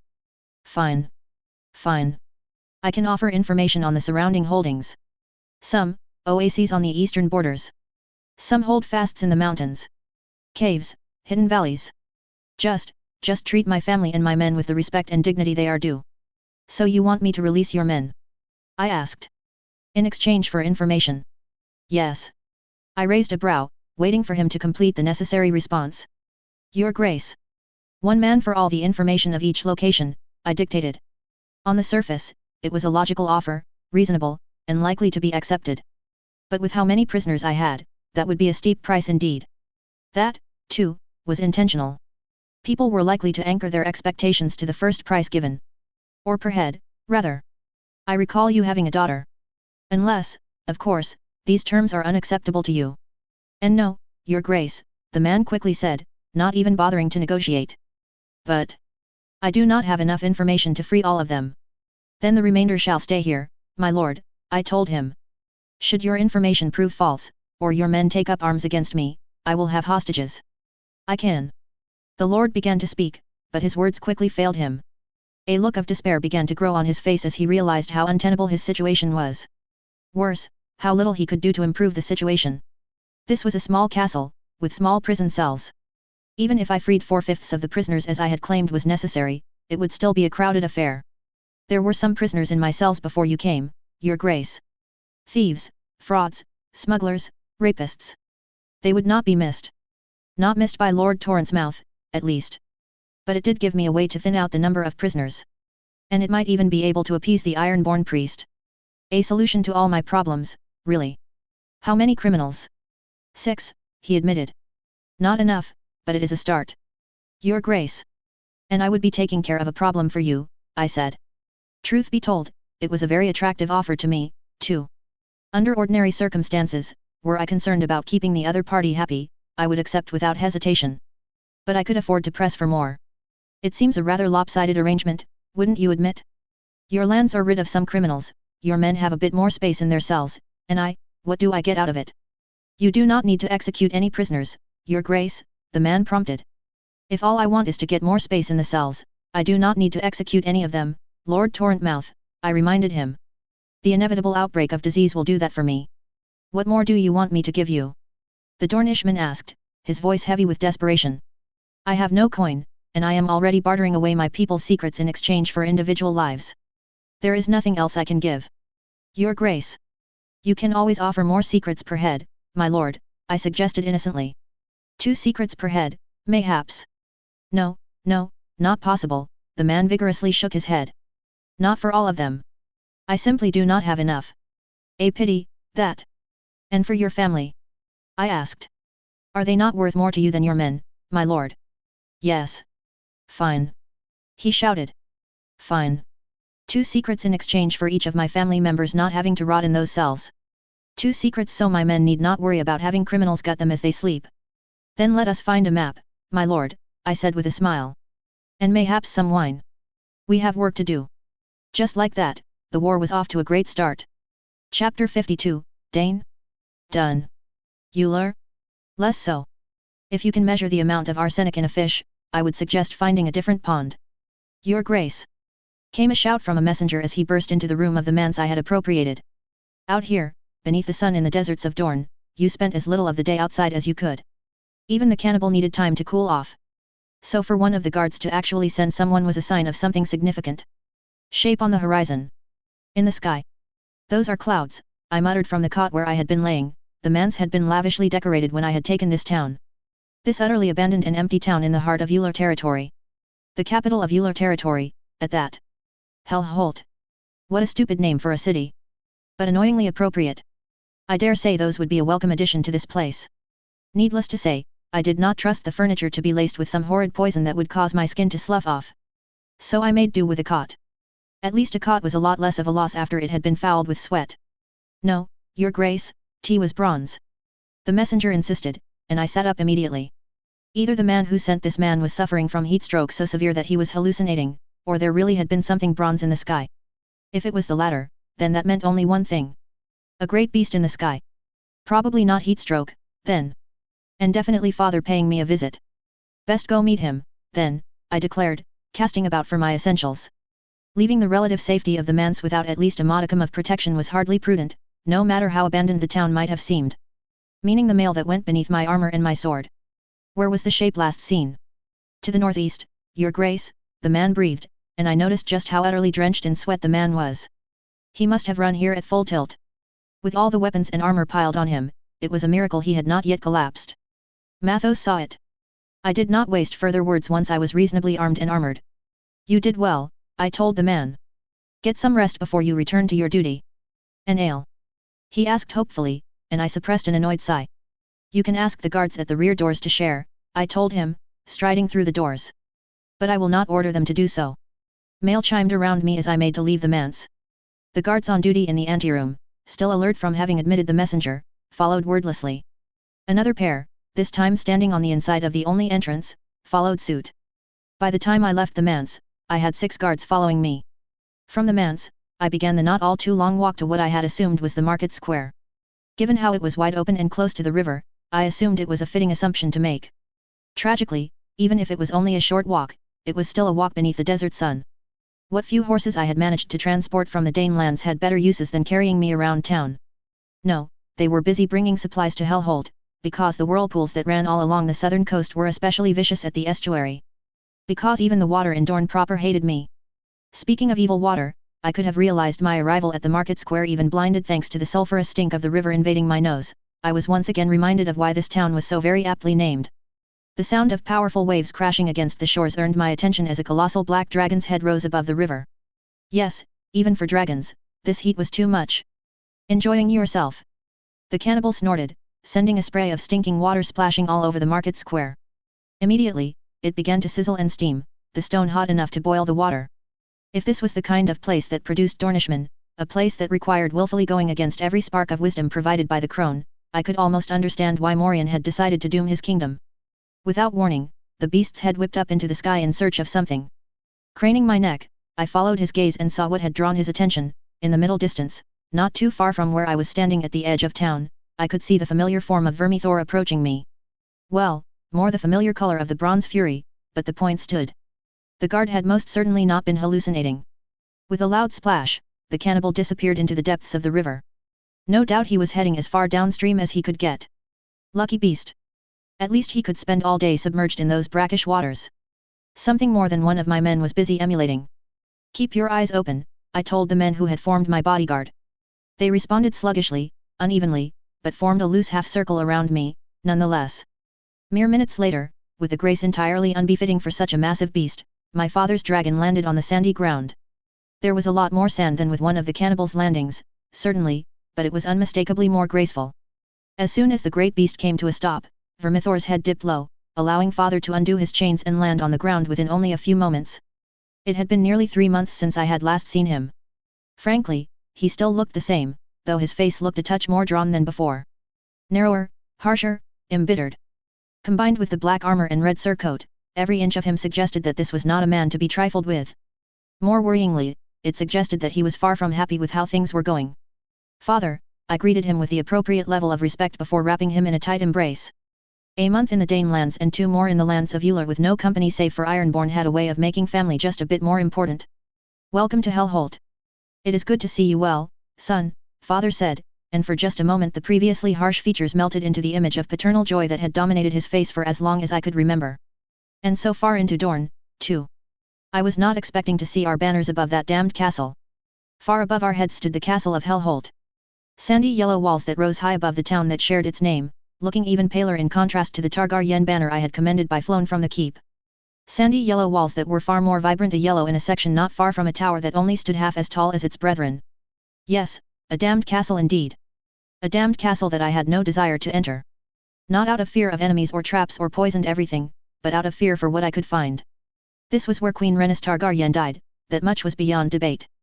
But if I stepped through those gates, I might learn the precise details of how. And I was not one for measured responses. The lands along the Torrentine fell quickly, I said by way of explanation, my gaze sweeping around the abandoned river market. At least, I assumed that was what it had been. An open area so close the river could be little else. I can tell you in detail once we are indoors. There is no need. Lords Redwyne and Hightower were able to piece it together from the prisoners you sent. Father looked around at the assembled Ironborn, all of whom had promptly sank to their knees before their king once he had landed. What I would not have given to have them show such deference to me, even after all the feasting. And the drownings. I expected you to drown the mountains in fire and blood. My way was better, I said noncommittally. Better than feeding the nightmares with more horror to sprinkle into my dreams. Faster too, I would think. I would ask about the rest of the campaign, but it can wait. Expecting trouble? Father asked, his hand not so subtly coming to a rest atop the ruby pommel of his sword. No, just this unbearable heat, I said, turning to march back to the manse. That and an overabundance of caution. We found this town abandoned, but who knows how many hidden passages there are. Prudent, father said, and we continued our brief walk without further words. For a little while at least. Once safely within the less blazing hot confines of the manse, though, that silence abruptly ended. I suppose there is a reason why you are loitering in Hellholt with only a fraction of the army I gave you. They are back at Torrent's mouth, I said, trying to assuage his concerns. Ensuring my supply lines remain clear. The water here is undrinkable, the food either non-existent or poisonous, and the heat alone is driving half my men to the sickbed. But I have already captured 3 landed knights and 1 lesser lord. I can win this, given time. As good a stopping point as any, then, father grunted. We're heading home. What? What? What? Our other assaults are encountering similar problems, father explained. Wait, did that mean I was technically the most successful commander of this war? We must re-evaluate our overall strategy. Besides. At this, the harshness of his face melted away once more. There is a wedding to attend to. A wed. Oh my goodness, that's right. Sarah's wedding to Braxton Beesbury. And here I was without a decent present for the bride and groom. Chapter 53, Back Home Once More. Help will only come if you request it. Braxton Beesbury was many things. A fine knight. A good man. A man who was secure enough in his view of himself to take a jest and join in on the fun. A man who was willing to learn and better himself. But all that which gave the heir to a less than a significant lordship in the heart of the Reach the dignity and grace that had made him deserving of soon being called my brother was little more than a memory when we landed at the Red Keep. After no small amount of coaxing, the great black dragon had finally managed to alight in the training yard, holding still and ceasing his fidgeting just long enough for me to undo the chain that kept us safe. I managed to dismount easily, managing to stay on my feet with tenacity if not with grace. Even with a few years of experience, it was still quite the drop that rattled my teeth on impact. At least in Dorne, the hellish sandy parts of it, the ground was soft. Braxton, by contrast, all but collapsed onto the hard-packed ground. Certainly would have collapsed, had I not managed to catch him. Even fully armored, it was an easy task. Though Braxton was a large man himself, I was larger. And had been expecting this kind of trouble. Whatever words I would have spoken next were drowned out by the cannibal taking flight, forcing me to wait a little while longer. The dirt ground was packed hard from decades of foot traffic, sparing me the fate of being peppered by little bits of earth. Once the tempest of takeoff subsided, I was able to pay a bit more attention to my charge. Come now, Braxton, I said lightly, a smile coloring my words as the man seemingly tried to go limp even as I held him up. My newborn nephews complained less after their first flights. Then again, they had not yet been able to talk.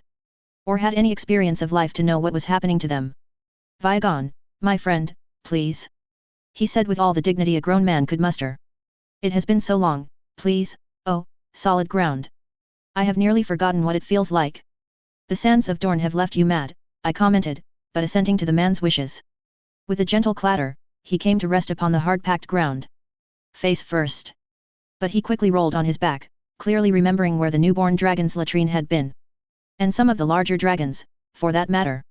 I never actually got to see the desert, he commented idly. His grace kept us to the Shadow Town and then on the banks of the Green Blood. Not a single grain of sand to be seen, only dirt, clay, and about 100 different grasses. Then why are you still down there? Because I know we both need a moment to not be so serious, he said. And what better place to not be serious than the place where little dragons are taken to shit? That brought a smile to my face. Then a chuckle. Finally, Braxton said encouragingly, bringing himself up into a seated position. Laughter. A moment of levity, none of the pressures of war. That did not count, I said, quickly forcing the amusement down. Or trying to, at least. A chuckle, not a proper laugh.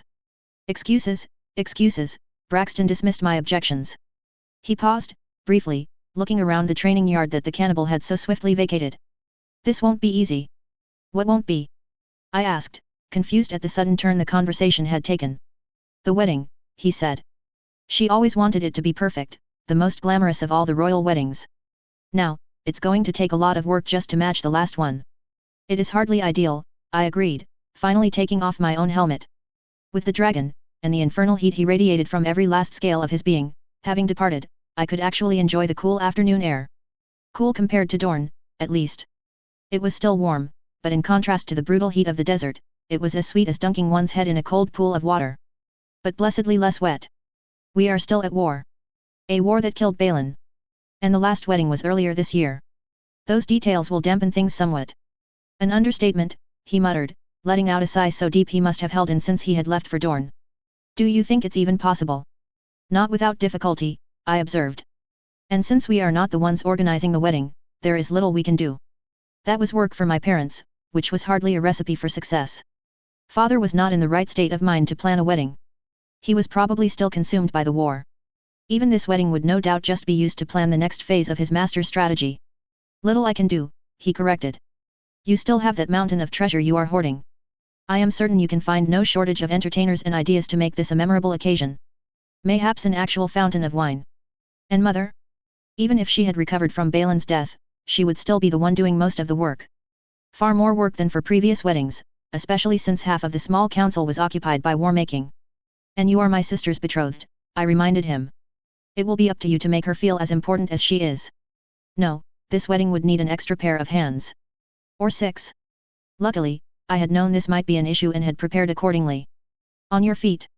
We have work to do, I said, extending a hand toward the man on the ground. You have a plan? He asked, but still took the hand and let himself be hauled to his feet. Or is it a scheme? You make it sound ominous, I said and set off for the interior of the Red Keep. The sun was still high in the sky, the pale red stone vibrant in the light. Vibrant enough that it was too early in the day for father's advisors to have stopped working. We shall simply be offering our help in planning the wedding. Help? Yes, help, I repeated, leading Braxton to one of the corners of the Red Keep. One of the corners hosting a rather large spiraling staircase all the up a very certain tower. That labor which pleases the maiden, the mother, and the smith at once. Fair enough, he said. Dare I ask how you intend to do that? Simply enough, I said, pausing as we arrived at the desired staircase. Although, judging by the absence of the most important participant, we were a bit early.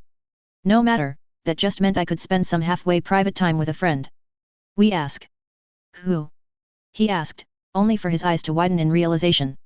And why do you keep saying we? Barth will know, presumably, I said. He will likely point us towards my mother. And given how arranging a wedding is no small task, we may be doing a lot of it. Care to say what you mean by we? He asked. I am willing to help, I really am. I would fight at your side in battle, would guard your family with my life, but planning a wedding? That is just not something I know how to do. Which is why I have arranged for some help. Just as soon as she got here. And assuming the raven from Occupied Sun's pair could outspeed a dragon. You arranged for someone to help us help someone else? Braxton asked, clearly not understanding how intermediaries worked. And also several of my enterprises. That is a new one. You want Vigon to act without consulting anybody else? A new voice asked, melodious to the ears and revitalizing to the heart. For me, at least. And why should it not, when the voice belonged to my wife? You are a braver man than most, Sir Braxton. With a serene smile on her face, Maejali Targaryen was there to join us. Oh no, even worse, I said. How long do you think I have been teaching Braxton? It would be like having another of me to confirm all my decisions. You have been teaching our siblings for even longer, Maejali pointed out, her smile growing sly. And may the 7 be praised, the crone raises her lamp for all of them. So now I act rashly, yet instill wisdom in others. I asked. Does that make me wiser for helping others become better than myself or more foolish for disregarding my own lessons? Yes. It was good to be home again. Interlude, the Dornishman. How will you greet death? With defiance or with deference? The monster's nest stood on the horizon, a great brown lump rising from the landscape like a boil upon a sick man's skin. A boil Lord Will was only too keen to lance, to rid the land of the sickness and corruption that dwelled within. His eyes had locked upon the castle at the top of the hill, and had noticed the pale red stone of its 7 towers, but all he had seen were 7 swords stained red with the blood of Dorne. His leech had been very eager to say what he thought of the enemy. Poetic, even. Indulging his singer's soul. Sir Valder, by contrast, saw only his doom. Not because of the dragon lords who no doubt would take great pleasure in his death, mind you. No, this went deeper than that. At least, however much deeper a plan of vengeance crossed with a show of strength was. It was, as his liege's leech had so euphemistically termed it, the Dornish option, their very last potential way of securing peace on their terms. And as was the case with every last-ditch option, the risks were enormous. My lord, in case it has already been an hour since I last reminded you, I would like to note that this will only end poorly, the knight said, riding next to his lord. Despite what rumors had drifted south of the Red Mountains, the approach to the city was little more than a dirt track. 2 dirt tracks technically, packed hard as stone, but still made of dirt. In any other situation, Sir Valder would not have minded the northerners being a disappointment. After weeks on the road from Dorne to the capital of their enemy, on a quest that was as bold as it was likely to get them killed, his priorities had shifted. Slightly. Your complaint is noted, Lord Will said magnanimously. And in case it has already leaked from that head of yours, this is the plan of our princess. That does not make this idea less foolish. The armies of Dorne are outnumbered nearly 100 to 1, the other knight in their party pointed out. Another vassal to the Lord of Will, Sir Willem now wore the heraldry of some lesser knight from the Reach. Presumably. There were a lot of flowers upon his surcoat, and that seemed like something a Reacher might call a sigil. If we do this properly, we might even be able to turn this into a victory. Enough, men, their liege said gently. No more talk of home. Not when we are so close. And remember your disguises. Right. To any who was not Dornish, the man in the middle of the group was most certainly not Lord Will. He was Sir Walter of Oldbridge, was it? Some lesser place of even lesser means in the middle of the Reach, hoping to join the war. A bit late, of course, but there had been important work left to do back home. Harvests, justice, ailing families, and the like. Brigands, if they felt like telling a particularly riveting tale. Of course, Sir, Valder said dutifully. It seemed like duty was all he and his kind had left these days. No glory to be had, no honor, no justice, only duty to his liege and to Dorne. Just a group of knights on the road to serve their king. 3 knights and their retainers, Sir Willem chimed in. Here to do their part as loyal subjects of the kingdom. Indeed, the no longer Lord Will said solemnly. Now come, let us see if we can even get into the city. At least the hard-packed dirt track leading to the city was straight, devoid of winding curves that characterized the mountain roads of their home. Straight and level. And pleasantly broad. Broad enough for their group 12 to ride in only 2 rows. They rode in silence until they began to pass a large wagon train as they neared the city. Nearly 20 of them, each covered in a linen cloth that bulged with the promise of a heavy load. To any raiders, to any man of sense in war, this would have been a ripe target. Not even to seize, just to burn this close to the city walls. Even if there were a handful of guards riding alongside the wagons. Ho there, sirs! One of them shouted a greeting, a barely armed and armored horseman. No livery, no heraldry, just a guard to a particularly wealthy merchant. Little more than a mercenary. Inwardly, Sir Valder despaired. Even with the vast hordes of soldiers despoiling his home, the dragons were far from strapped for men. Nearly 100,000 men ravaging the lands of Dorne, and yet more remained for glorified guard duty far from the front lines. This Dornish option had to succeed, he realized. Ho there! Will shouted back, maintaining his air of affability. There was not a doubt in Valder's mind that both the guard and his lord would not hesitate to gut the other in any other situation, but this was a delicate matter. Carrying more supplies for the war? I almost feared we had missed it. No coin in that, sir, the man replied. This here's for the wedding. The wedding? The wedding. Will shared his confusion. Valder merely traded a glance with the other knight in the party. They had not known about a wedding. That could make things a lot easier, actually. You have been on the road for too long, sir, the guard said easily. Sir Braxton Beesbury is marrying Princess Sarah. A Reachman and a Targaryen. The worst of both worlds. There was much work to be done back home, he said by way of explanation. Not that it was much of a lie, really. And no maester to receive ravens. I suppose my friends and I will be here at the most fortunate of times, then. What better time to be in King's Landing than for a royal wedding? The guard asked. You're carrying goods for the wedding then? Will asked. Valder, too, felt his attention drawn. Weddings were hardly subdued affairs at the humblest of times. And they were all raiders at heart. They knew perfectly well that this train was worth a small fortune. Or quite a large fortune for a merchant. Oh, yes, he answered. It will unlike any other, if the rumors I heard are true. Rumors? Some commotion from the front of the train forced an abrupt end to the conversation. A man, far more finely dressed than the guard, was quickly riding towards them. Still no sigil, but Valder knew silk when he saw it. Mayhaps this was the owner of the wagon train? Pate, what are you doing? The wealthy man hissed. Focus on your task. We do not want to lose these goods to brigands inside of the walls. Of course, Master Devlin, the guard said, blood rushing to his face as he rode out away from the train. The rest of them, from the other guards to the secret Dornish, kept their pace steady. There are brigands this close to the city? Sir Valder asked. This kingdom was proving to be a combination of extremes. Able to send a veritable horde to lay waste to a neighbor with men to spare, yet unable to secure its own roads. No wonder it had proved unable to conquer Dorne if it could not even keep its own realm safe. Do you want to find out? The wealthy man asked sourly, only to let out a deep sigh. My apologies, sirs, but it has been a trying journey. His Grace has high expectations of us all for this wedding.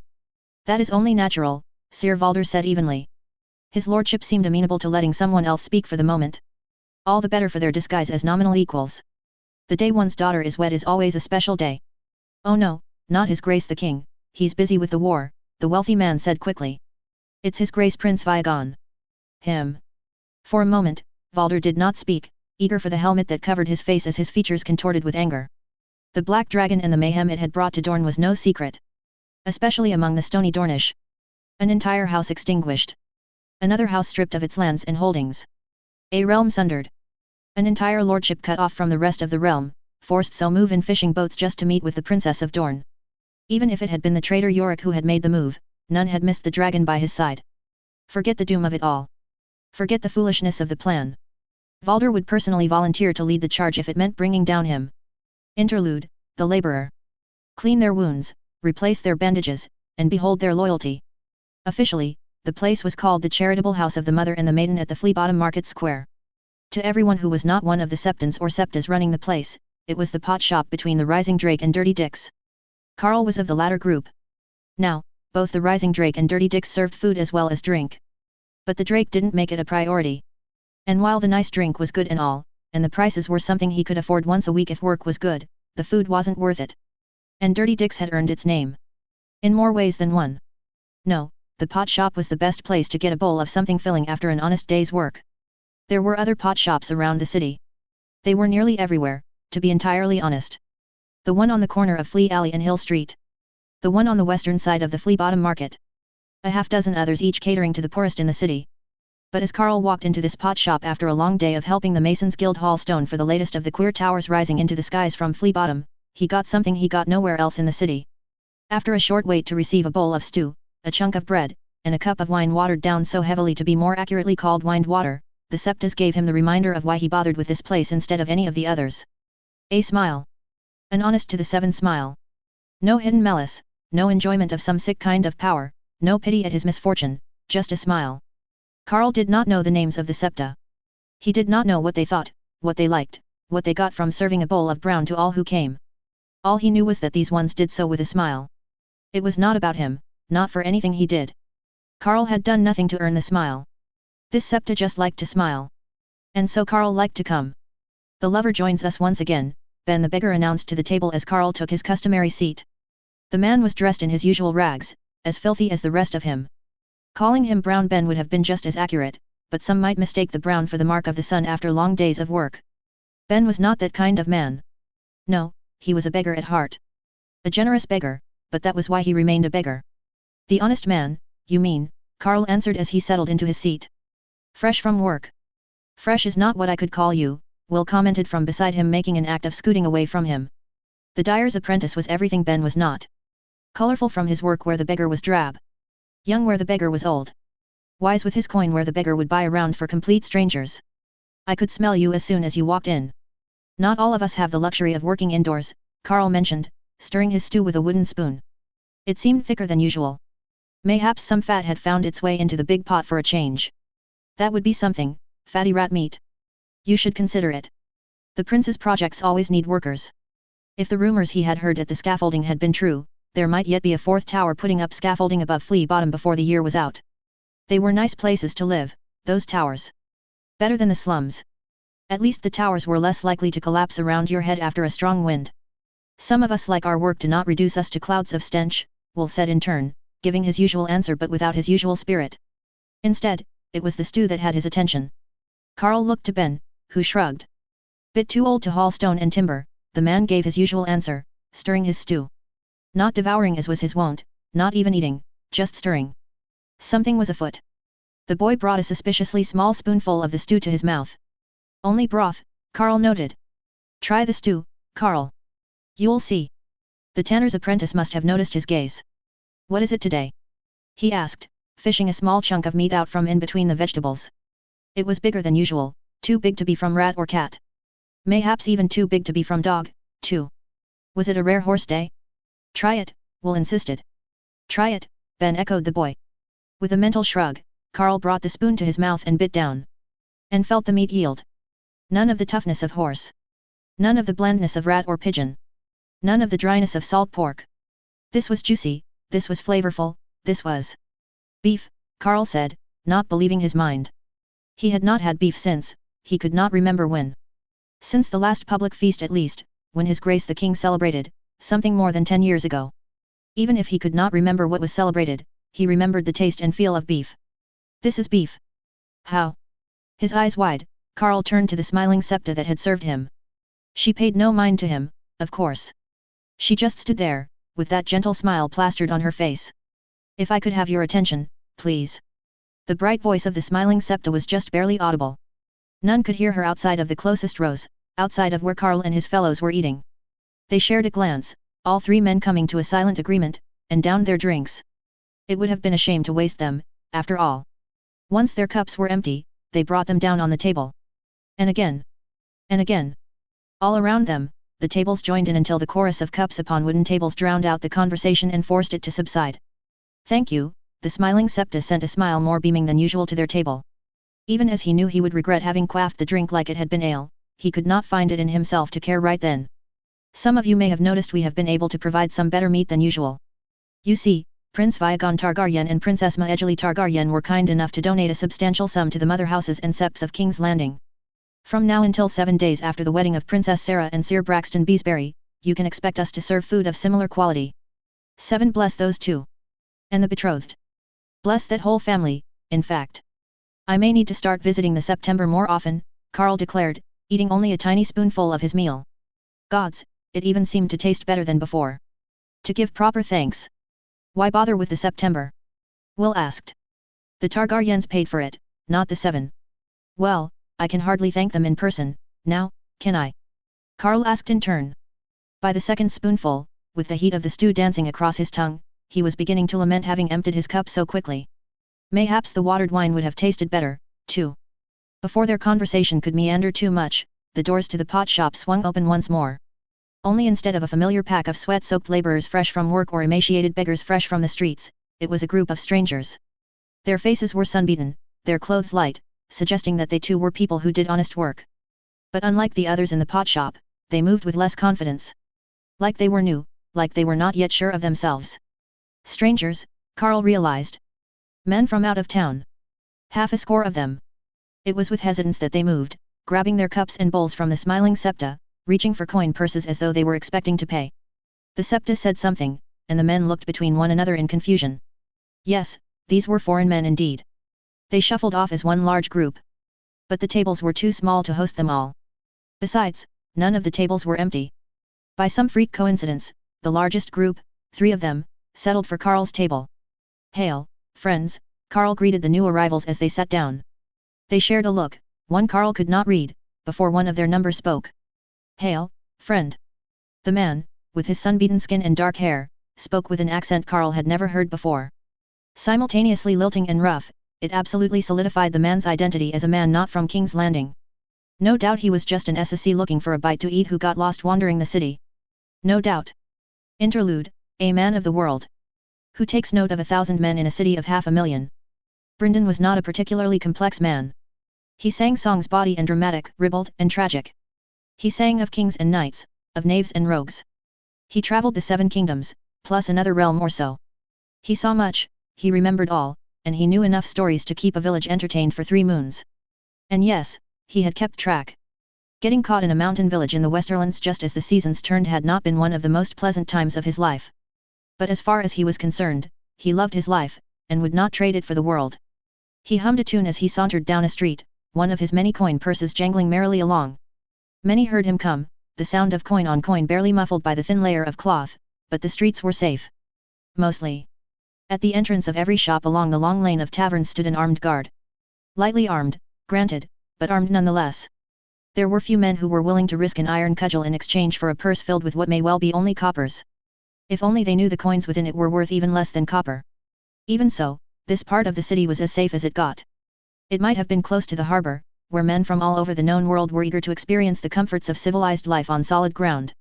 In many other places, almost all other places, really, that would have made it quite dangerous to be wandering about alone.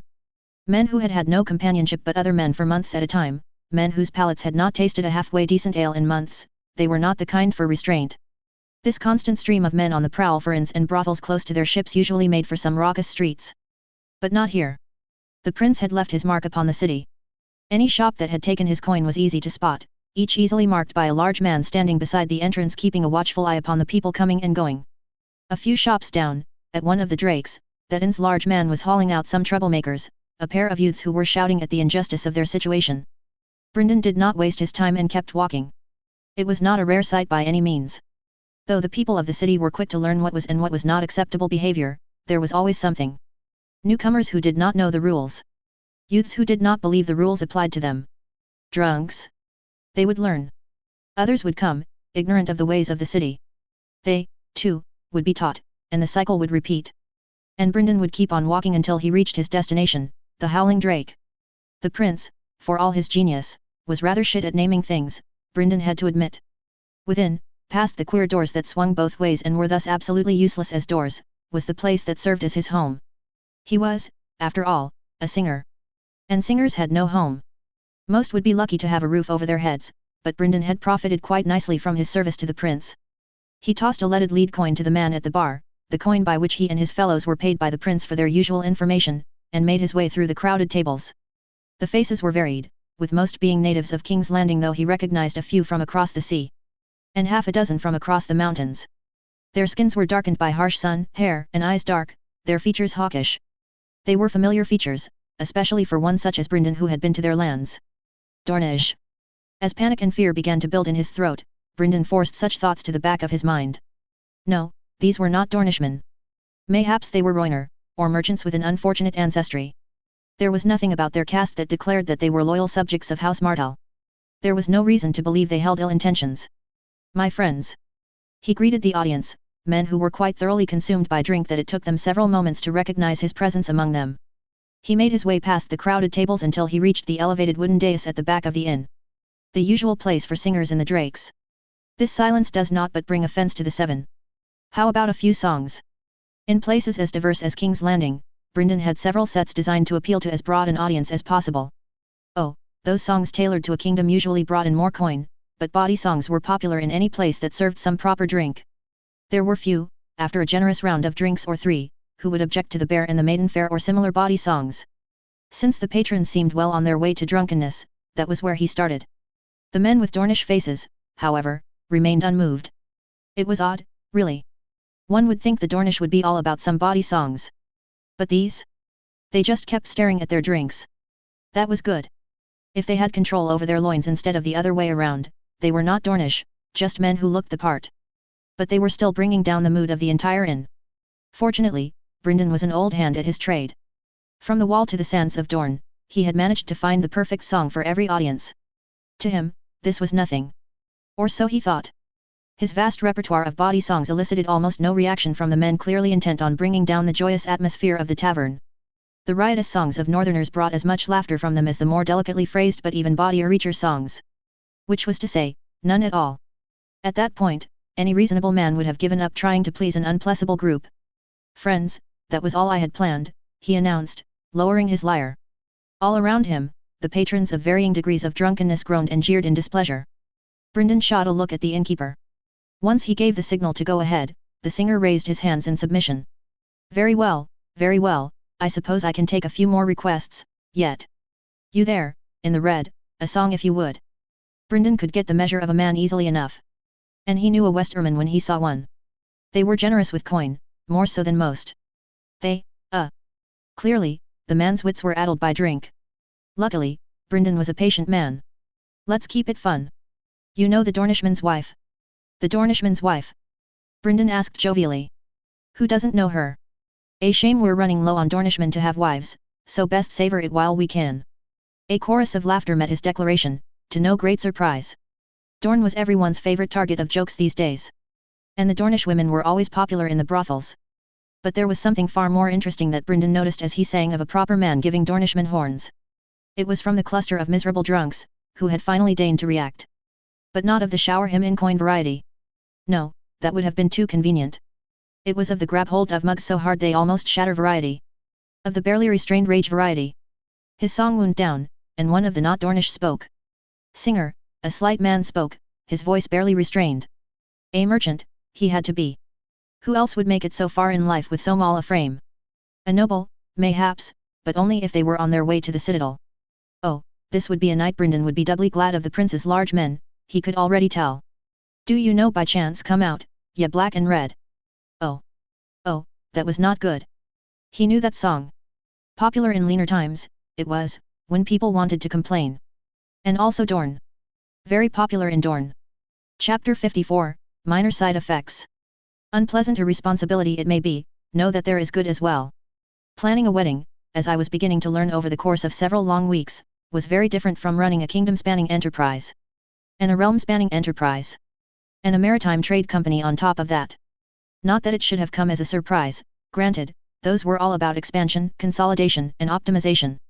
Long-term and recurrence were the key words there. This was a project, not an enterprise. But I was always willing to learn. Commander Redwine, the streets of the city are safer than they have ever been. It seemed that planning a wedding saw me in a lot more meetings and negotiations than I saw in my ventures. Even when I was younger and just starting out, there were far fewer meetings to arrange and intermediaries to find. Surely you can spare a few more men.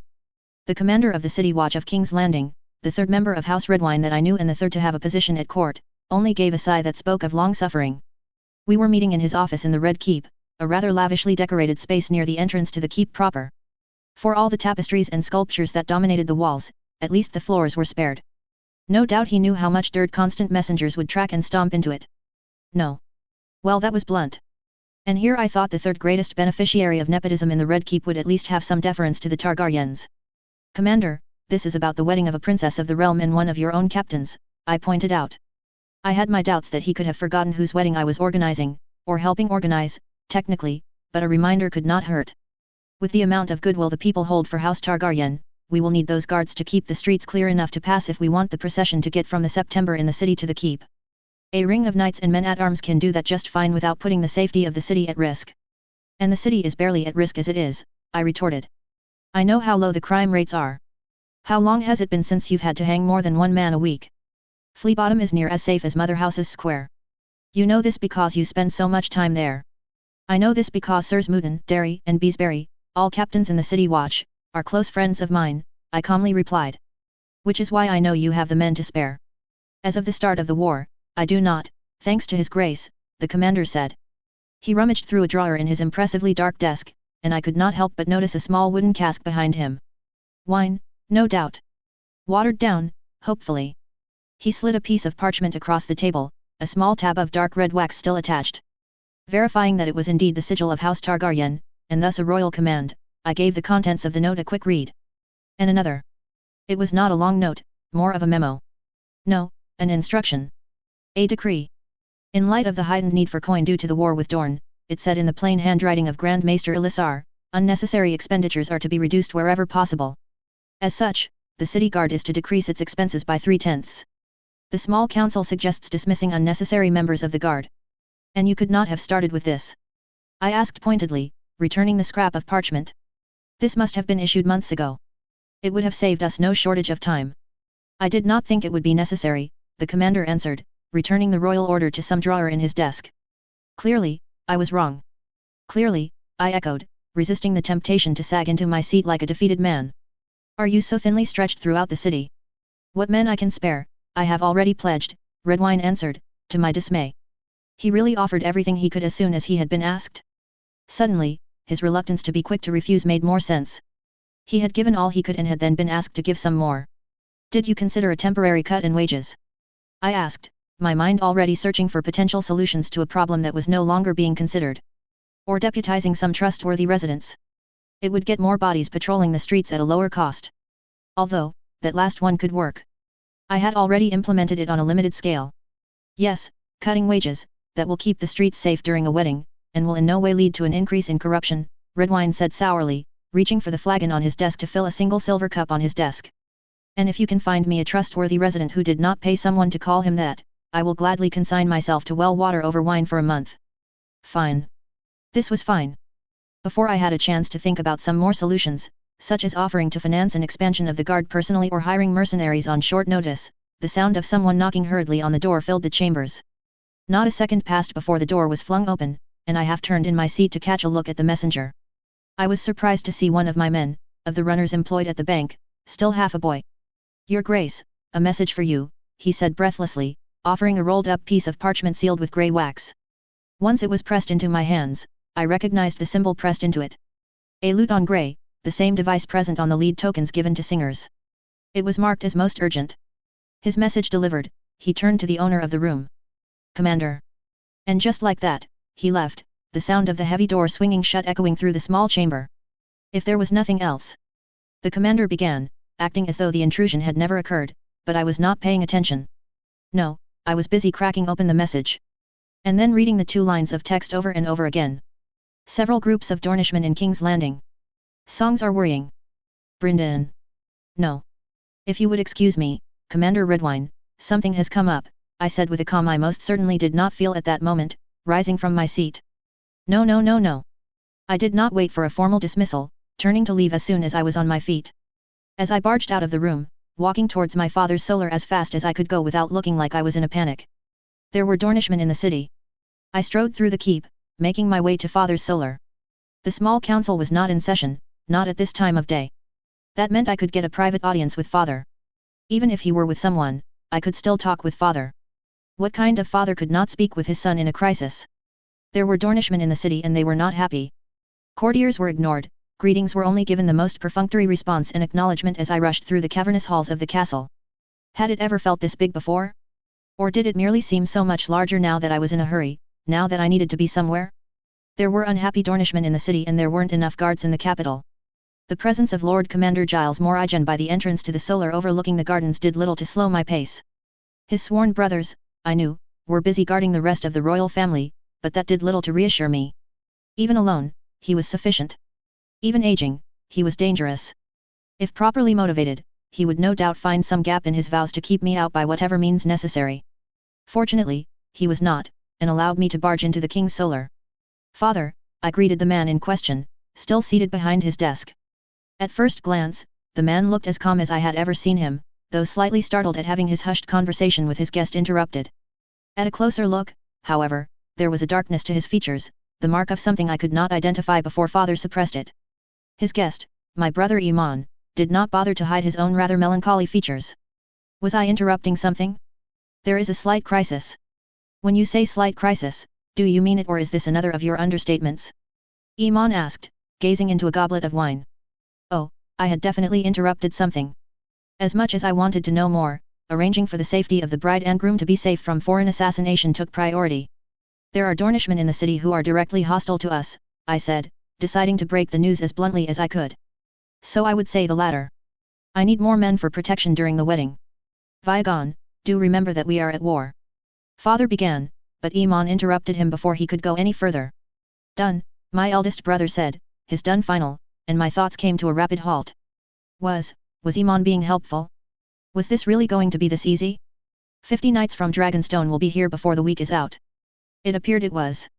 I should not have been surprised, really. Iman had spent months fighting alongside our sister, our brother's widow. Of course he would be willing to offer men from his own holdings. Chapter 55, Minor changes to the itinerary. Your partner is your counterpart. Do what she cannot, and she will do what you cannot. And remember, the crone's light of wisdom is a lamp, not a fire, I told the assembled group of small and less small children. And adults, too, for that matter. These religious study sessions had grown alongside their participants, and I felt a peculiar twinge of sadness at the sight of Sarah, once so small that she could ride on my shoulders, barely able to contain herself with nervous excitement. The girl was all but bouncing in her seat with excitement. It is controlled, directed, and can easily be obscured. But unlike a simple fire, a lamp is far harder to extinguish, Ma edgily reminded the children from beside me. Her conduct was as warm and matronly as ever, a welcome change from the nauseating conduct of the Ironborn I had endured for far longer than I had thought possible. Even now, months later, I still tried to savor her presence as much as I could. It is guarded, protected. The light of wisdom can only be obscured and ignored, but it is far harder to destroy. That was all we planned for today, I said to the assembled group. Braxton, Sarah, you two are due for your final fittings. Sarah, make sure Aelis, Arian, and Aria make it to their lessons. Danelle, wait outside for a moment, would you? I did not bother addressing Dahlia and Corlys. They were adults, and could manage their own lives just fine, after all. They had their own agenda to follow, recently wed that they were. Well, it might have been most of a year, but their behavior could have fooled me. Be seeing you later, then. Corlys asked, taking Dahlia's hand to escort her, wherever she wanted to go, really. She was a princess, and he was merely a lord. Tonight, I said definitively. For dinner, as per usual. Without a further word, they filed out. Once we were alone in the quiet room, I could finally tell Maejli what had been eating at me for hours. There are Dornish in the city, I revealed without preamble, sagging back into my seat. I already arranged for more guards, but I don't know if it will be enough to maintain safety at the wedding. Maejli only sat in silence, a hand resting on her bulging midsection. A reminder of what was at risk if we failed here, if I failed here. A reminder that she carried around daily. Or mayhaps it was just the babe kicking. I thought my interpretation was more poignant. Can we change seps? She asked after a moment. I know the people will not like it, but if it is for everyone's safety, we must consider it. We planned for the September of Visanyas Hill and sent out invitations with that in mind, I said with a sigh. Guests are beginning to arrive, and we cannot fit them all into the castle September. And Sarah would hate it. And Sarah would hate it, I agreed. The people, too. They are expecting to see us at least on the way back from the September. Then that is when the Dornish will strike, Maejli surmised. Since we cannot deny the Dornish the opportunity, we have to mitigate the damage they can cause. Hence more guards. Exactly, I said. My voice must have borne just a touch of gloom, because a soft and gentle hand reached out to give mine a reassuring squeeze. But I didn't like how many guards we had before this bit of news. Then we find more guards, Maejli said. The city watch. I was trying to get more guards when I got the news, I said, shaking my head. They already gave all they can spare. Any further guards diverted means the city is left vulnerable. And with the Dornish about, that is begging for trouble, Maejli said. What of the guests? Surely they each came with a retinue of guards. That would work, I said after a moment of thought. Giving the lords and ladies of the realm the chance to accompany the royal family on a trip through the city was not something any of them would refuse. Simply the amount of prestige available and potential to upstage their rivals meant they could not afford to refuse. I also convinced Iman to bring in some of his men from Dragonstone. Iman. Maejli feigned a good-natured look of surprise at that. Look at you getting along with your brother. We should pay a visit to the September. Clearly, there has been a miracle. You act as though it were impossible, I said, rolling my eyes but unable to keep a smile from my face. But I will be asking for Corley's help at dinner tonight. It was a risk, to be sure. He was one of the wealthiest men in the kingdom, and what men he could spare and bring to the city on short notice would still be highly impressive. Far more impressive than the small retinues most lords would have with them. Mayhaps even more impressive than the guards of my family's household. But for my family, that was a risk I was willing to take. Then I shall pray that it will be enough, she announced before her gaze hardened ever so slightly. My wife did not appreciate being treated like a junior partner. Now. The matter of Danelle. Ah yes. That. Father wants her on the dais, I revealed, massaging my brow at the colossal headache he had been so intent to cause me. But not as a Dane. With the Dornish in the city, he wants to keep her close lest he lose a future bargaining chip. On the dais? At the high table? Maejli asked. With our family. I sighed. The mysterious ward I brought back from Dorne will join the high table for the wedding feast. Which also means she will need to be kept close during the wedding celebrations, lest her sudden appearance upstage the actual wedding. Also father can keep her away from the Dornish. It is hardly the worst change, she observed. Though it would invite unfortunate rumors. And Danelle is unlikely to appreciate it, I added. Having killed her family and then abducted her, saying the girl would be unlikely to appreciate it felt like a bit of an understatement. Which is why we need to talk to her. Together, then, Maejli said. As always, I agreed, rising to my feet and striding over to the door, pulling it open. The white knight guarding the door gave the barest nod of acknowledgement before returning his focus to the almost entirely deserted hallway, but I paid him little mind. The little Dane girl was more important here. Danelle. I tried to speak gently. Tried to keep my voice free of any guilt I felt at robbing this poor child of what should have been a happy and idyllic upbringing. Unfortunately, while my ability to praise and encourage was second to none, reassuring children whom I had personally traumatized was not something I had much experience with. Come in. The girl slowly shuffled into the room, eyes fixated on the floor. She did not even walk fully into the room, did not make it to the center of the ring of chairs where Maejli and I spoke of the seven. No, she stopped a few paces in, refusing to lift her gaze. Have a seat, little one. Maejli, thankfully, did not share my weakness. Is something wrong? The girl whispered, not moving from her place. Nothing is wrong, Danelle, I said, moving away from the door to take a seat next to Maejli. Besides the ring of chairs, the room was quite sparsely decorated. Not even a table on which to rest a book, or colorful tapestries to decorate the walls. All to better focus thought on the discussion, on learning. Sit. We have things to tell you. She seemed to shrink in on herself at those words, like she was afraid we would sentence her to some grisly fate. But she obeyed. Slowly, hesitantly, clearly terrified, she obeyed. Nobody here will harm you, little one, Maejali said with her usual calm, moving just a bit closer to the child. But there will be some changes. Look upon your works, Vigon. See what you have accomplished. I could not do this. This was not my area of expertise. I would only make this worse. I cleared my throat softly, and Maejali turned her attention to me. She must have seen something on my face, read my expression, because she gave a simple nod of dismissal, but nowhere near as rude. By the 7 I loved that woman. The talk would no doubt take some time, so off to the training yard I went. It always helped my mood, and I did so enjoy training myself and others. Besides, a good fight was always welcome. Mayhaps that Sir Walter of Oldbridge would finally accept my challenge. Interlude, the man doing nothing wrong. I received the greatest gift that day, a clear point of when everything went horribly, catastrophically wrong. Oswald was not a particularly complicated man. He had been born in the shadow town of Sunspear. He had been raised in the shadow town of Sunspear. More recently, he had fled the shadow town of Sunspear along with a score of other men loyal to House Martel. He had fled north, to the Den of Dragons, the future tomb of the Targaryens. As had many others. Others who no doubt had received the same instruction from their Princess of Dorne, but had received the same order not to communicate with others. Why, from his vantage point of the home along the busy street he and his comrades had so valiantly liberated from the murderers living in it only a few days ago, he could see at least a dozen Dornish faces in the crowd. And that was just on one side of the street. Who knew how many faced the other side? Well, Oswald did. Any true Dornishman could recognize a bundle of throwing spears beneath a travel cloak, no matter how carefully disguised.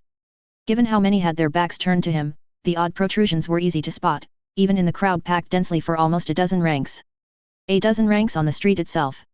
Past the street, into the alleys and the other streets crossing this main road, he could see yet more people piling in. Fools, the lot of them. There was barely enough room to breathe amongst the sycophantic horde, let alone draw and throw a spear. A waste of Dornish life with nothing to show for it. They would be forced to watch as others reaped glory.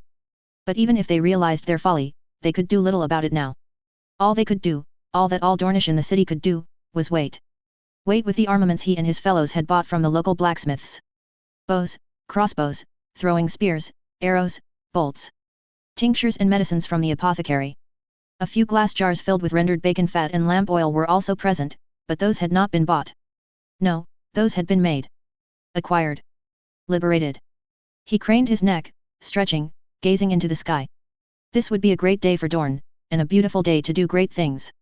Not a cloud in the sky, and only a single bird circling lazily high up in the sky. But with the sun high in the sky, it was hard to tell what kind it was, exactly. The shouts from the street shifted, drawing Oswald's attention. Coming around the bend ahead, just past the foot of the hill, came a loose wedge of riders. Knights and lords without armor, bearing only shields and banners, trotting between the thin lines of guards.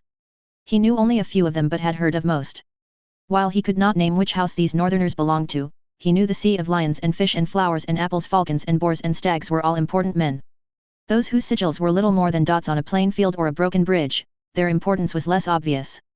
Low priority targets, those. Still, there were quite a lot of them. If these poor deluded subjects of the northern kingdoms shared Oswald's ignorance, they did not let it dampen their enthusiasm.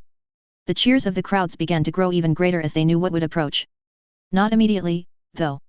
First came men on foot. At least half of them bore gleaming black mail over red tunics in the colors of Targaryen or the shining silver breastplates over sea green of some other house. They must have been important, though. Others marched in a riot of color, but none managed to even approach the size of either of those two contingents. But after that, they came. They looked much the same as they had on their way to the wedding. 7 carts styled to look like ships, each pulled through the streets by a pair of white horses, with faces carved upon the prows. No, not ships, barges. Rafts.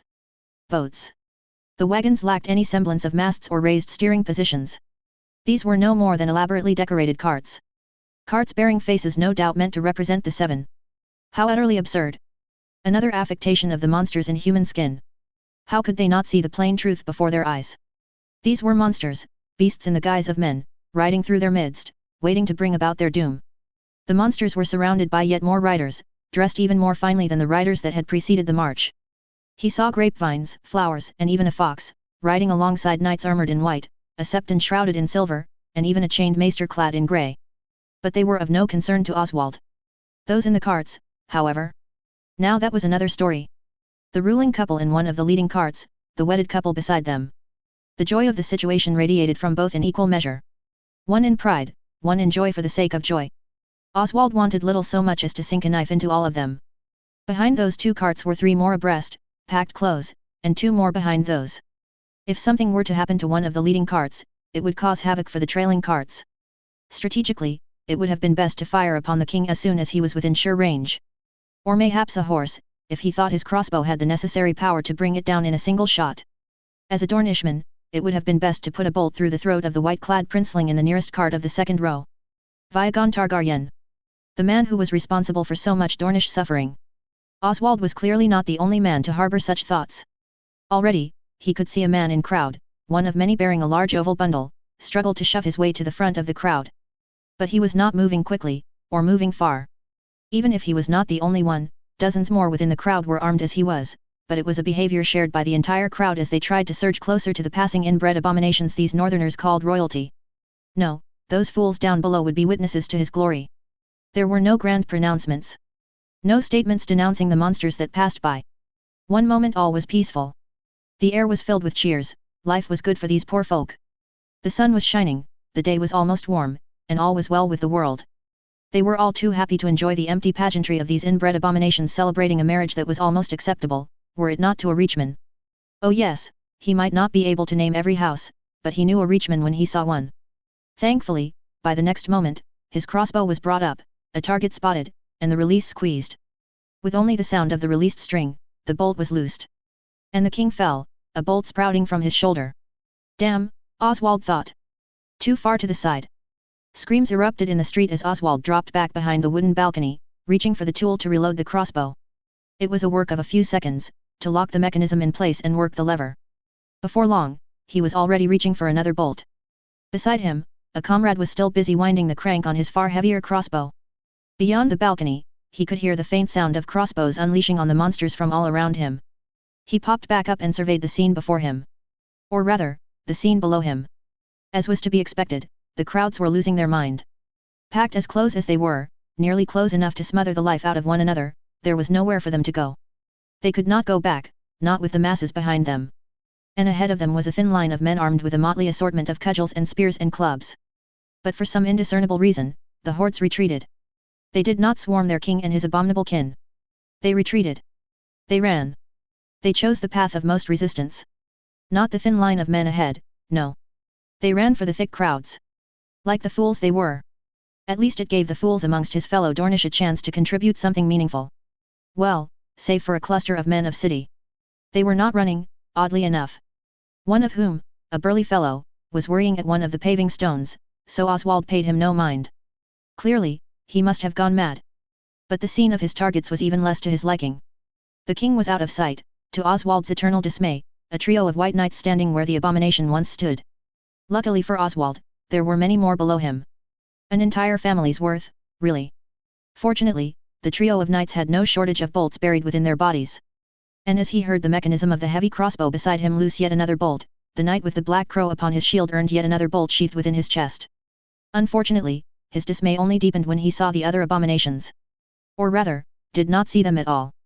Either the low walls on the carts had suddenly more than doubled in size in a few moments, or there was something else at play. No, it was the latter. Most certainly the latter, that much was easy to see. Those gleaming shields drawn over their heads were hard to miss. An image repeated sevenfold across the carts. Where had they been hiding them? Aboard the carts? Damn the Targaryens and their tricks. No killing the abominations, then. But those white knights? The trio was a tempting target, and the other four bellowing instructions to the people around them even more so. But Oswald knew how to prioritize. And the man wearing the grapes on a field of blue of red wine, clad in such fine raiment that he had to be important, seemed such a tempting target.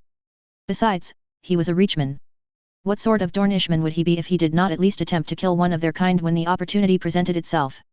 He loosed a bolt and saw his target flinch from the impact. He did not pause to check where he hit, dropping back behind the low wall of the balcony to reload. Behind him, the balcony was blessedly free of the sound of impacts. Oh, how kind of these abominations to not arm their men with anything that could strike a man outside of arm's reach. He would exploit this to the hilt, he already knew. Oswald rose again, crossbow loaded, and surveyed the paucity of targets. The carts still had yet to move, though the dead horses that were strapped to them were no doubt to thank for that. The Targaryens were still cowering behind the shields that they had managed to hide, somewhere. The men around them, however, were not so well protected. A hulking white knight fell from his horse, covered in so many bolts that he could have been mistaken for a porcupine. A septon riding an admittedly splendid white mule took a single bolt to the neck and was sent to plummet to the cobbled street. One of the white knights standing over the king's body suddenly sprouted a bolt from an eye slit and tumbled to the street below. Out in front, the mounted escort was quarreling, unable to decide whether to rush to find reinforcements. Bunched up as they were, they kept the carts from moving, and that was perfectly fine for Oswald. With the knights in front and the small folk to the side, the carts could not move. It was only a matter of time before their work was done. A sudden breeze enveloped Oswald, buffeting him, but had not had time to think before a great bellowing roar filled his ears, reverberating through every bone in his body as a wave of heat washed over him. He barely even registered the sound of crumbling stone and splintering wood over the ringing in his ears before he was thrown from his perch and into the streets. Right in front of a large man holding a heavy paving stone. Interlude, the Dornishman again. Fate is like a cheap prostitute, except the aches usually come sooner with fate. Sir Valder knew his fate had been touched by the spirit of the Dornish people. The collective will of his kind had reached out, delivered him into this den of depravity and abominations. It had placed him in the belly of the beast, had pressed a knife in his hands, and told him to do what needed to be done. Or, to put it less poetically, he was fucked. As was the Dornish way, really. Surrounded by enemies, most of his allies dead in a failed assassination attempt, trapped in the heart of the enemy, and facing steep odds of success. Calm yourself, Sir Valder, his lord whispered from his side. Lord Will, the false knight of Oldbridge, had managed to make it through that pitiful excuse of an ambush their countrymen had arranged. Not a single Targaryen dead. All alive. At least a few of their councillors had been killed, but he doubted that would be enough to convince them to give up their string of atrocities throughout their home. We live yet. Not all is yet lost. His words were the truth. Every Dornishman of at least middling birth in the city still lived. At least, all three that he knew of. Who knew how many had managed to sneak into the wedding? The lowborn had kept to the city, as had many of the retainers of the highborn, while those with at least a knighthood, and a negligible amount of Roynish blood, had joined the wedding as surprise guests. Indeed, the other knight of their number chimed in from across the trestle table laid out in the cavernous hall of the Targaryens. At least their group was yet intact. Let us take heart that we are still here, shall we? The space was densely packed with tables and men alike, with guards standing along the wall. Valder could hardly lean back without colliding with another man. And yet, by the dais at the back of the hall, there was enough space to let every man eat without spilling his neighbor's wine by turning at an inopportune moment. Despite the terrible crowding, the man's words inspired sounds of good cheer to spread through the crowd. Yes, good cheer, that was excellent. Let them cheer. All the better to drop a guard and sheath a knife in a king. Or better yet, a king and a prince. His targets still walked, easily and unhindered by injury, to his chagrin. As the cheers slowly subsided, there was some movement at the back of the hall, just ahead of the half-melted mountain of swords that these people considered a throne. Below, two testaments to the failure of their house made of black dragon bone, on the dais, the chief abomination they called a king rose to his feet. Compared to the fine garb he had worn to the wedding itself, he was dressed for war. There was still a fine red doublet, but it was obscured by shining black mail. But there were no bandages. No hint of blood, not on his clothes or on the floor leading up to dais where the abominations feasted. All around Valder, a hush fell over the hall. He could see the glint of gold as the creature at the back of the hall raised a goblet in a toast, could see the face shift as he began to speak, but no words came out. Another moment and yet more silence, and the crowd became more concerned. The remaining white knights, all four of them, shuffled in their place. One of them, bearing a plain white shield devoid of any heraldry, briefly looked to the king, but his feet remained solidly planted. The abomination, who was no doubt their queen, moved closer, head close to the standing king. Valder did not doubt that words were exchanged, but they were too far away to be heard. Whatever she did, both abominations were soon back in their seat, and the good cheer of the crowd swiftly evaporated. Damn it, how was he supposed to get closer now? How were they supposed to carry out their plan now if their target would not even engage with the crowd? One of the princes rose, not the beast, but the elder, raising his goblet to continue where the chief abomination left off. My lords, sirs, honored guests, dear friends all, you will have to forgive his grace my father for not giving the first toast. The elder abomination's voice carried well through the packed hall. A vile trick of the construction, no doubt. His heart rests in the September along with his dear friends, with the Hand Septon Barth, with his loyal King Guard, with the commander of the city watch, with his masters of whispers and of ships, not to mention the countless others killed for no greater crime than doing their duty, all slain through Dornish treachery. As the crowd began to mutter in agreement, with scattered vows of vengeance towards the Dornish, Valder sought solace in his cup. Partially, at least. He, too, keenly felt the loss of life. Of Dornish life, of course, but the Northerners did not need to know that. His feelings, however, were still torn. While he could appreciate depriving the chief abomination of valuable counselors and was hiding at least a small grin in the sour wine of the Northerners, the true targets still walked. But let us not dwell on them now, the abomination continued, not paying attention to the Dornish knights he knew not existed. They shall be honored tonight, they shall be buried with honors tomorrow, and they shall be avenged before the moon turns. As was to be expected from the Northerners, so eager to march in service of a man in a helmet that let in rain, ate it up. The speaker sat, no doubt satisfied with his words. Several on the dais nodded approvingly, that much was clear even from the distance. But no sooner had he settled in his seat did the beast rise, still clapping, but soon grabbing a goblet of his own. Tonight, I shall stand vigil over men who have been with me as long as I can remember, this monster spoke clearly, his voice resonating impressively. But there was a cadence to his voice that did not sit right with Valder. There was a weight to his words, a tension, an unnatural control that made sure every last sound was enunciated clearly. Valder should not have been surprised. He had seen the lizards of the green blood weep, too, and those beasts cared little for what happened to other creatures. And I invite you to join me. Tonight, I shall pay my respects to men who have raised me near as much as my own royal father did. But now? Now I shall celebrate. Celebrate what these helped build, so I can mourn them properly. But most of all, celebrate my dear sister Sarah Targaryen. Celebrate my newest brother, Sir Braxton Beesbury. Celebrate that we yet live to celebrate them. Now let us present the first gifts. What? As that beast, the breaker of the Dornish left the dais, even as the hall erupted with at least as many cheers as for the elder, Valder was struggling to understand what he was seeing. Where were the proclamations of vengeance? Where were the promises to exterminate entire houses? Where was the monster? The creature descended with a woman at his side, marching over to one of the pillars. Pillars which, Valder noticed, had no shortage of boxes and crates behind them, only barely visible. It moved behind the nearest and quickly returned carrying 2 boxes. One was small, and Valder only noticed it because the woman carried it. The other, however, was a massive trunk that even the beast seemed to struggle to carry with at least a grain of grace. A grace that was wasted on a creature such as him. One of the remaining white knights stopped them before they approached the dais, opening the boxes before allowing them to pass. Valder did not see what it was that was given, but he did see the bride reach over the filled table to embrace the other woman. The groom, that creature from the reach, was even less reserved, his hearty laugh ringing through the hall. It was then that the beast sealed his fate. He turned to one of the pillars, no doubt searching for the next gift to be given by an acceptably submissive well-wisher, and called out the best possible name. Sir Walter of Oldbridge. The beast's voice rang clearly through the hall, unaware of the doom it was singing. Walter Will, his lord, rose slowly, and made his way to the front of the hall. As the lord wove through the densely packed guests, moving at a crawl, nervousness began to take root in Valder's gut. The time for action was approaching. The knife at his waist grew heavy, the assassin's knives in his sleeves. The beast returned to its seat, granting his soon-to-be killer the full honor of appearing before his victims. His lord retrieved a small box from the pile, barely large enough to carry a few baubles, and paused. He did not move to give it to the white knight who waited to receive it. I have waited for this moment for quite a while, the man who was once Lord Will said, coming to a halt before the guards. But I could not have made it without the men who accompanied me to the city, men who kept me safe in perilous times. By your leave, might they join me here? Might they share the honor of presenting this gift? Of course. The voice of the bride was bright and joyous, as though the attack less than an hour in the past had already been forgotten. We could hardly deny them the opportunity, can we? A few minutes later, Valder stood alongside his lord, with another Dornish knight on the lord's opposite side. Their lord approached the white knight, holding the box out to him to be inspected. As he neared, Valder noticed a reachman cast to the knight's skin. Rather swiftly, the nervousness dissipated. In its place were excitement and eagerness. The soon-to-be-dead knight took the box, fiddled with the mechanism, opened it, and froze. For there was nothing in the box. In Lord Walter Will's hand, by contrast, was a rather sharp knife. And soon, much the same was true of the knight's throat. Valder wasted no time on watching the reachman die, already running to the dais where the true targets, the important targets, were seated.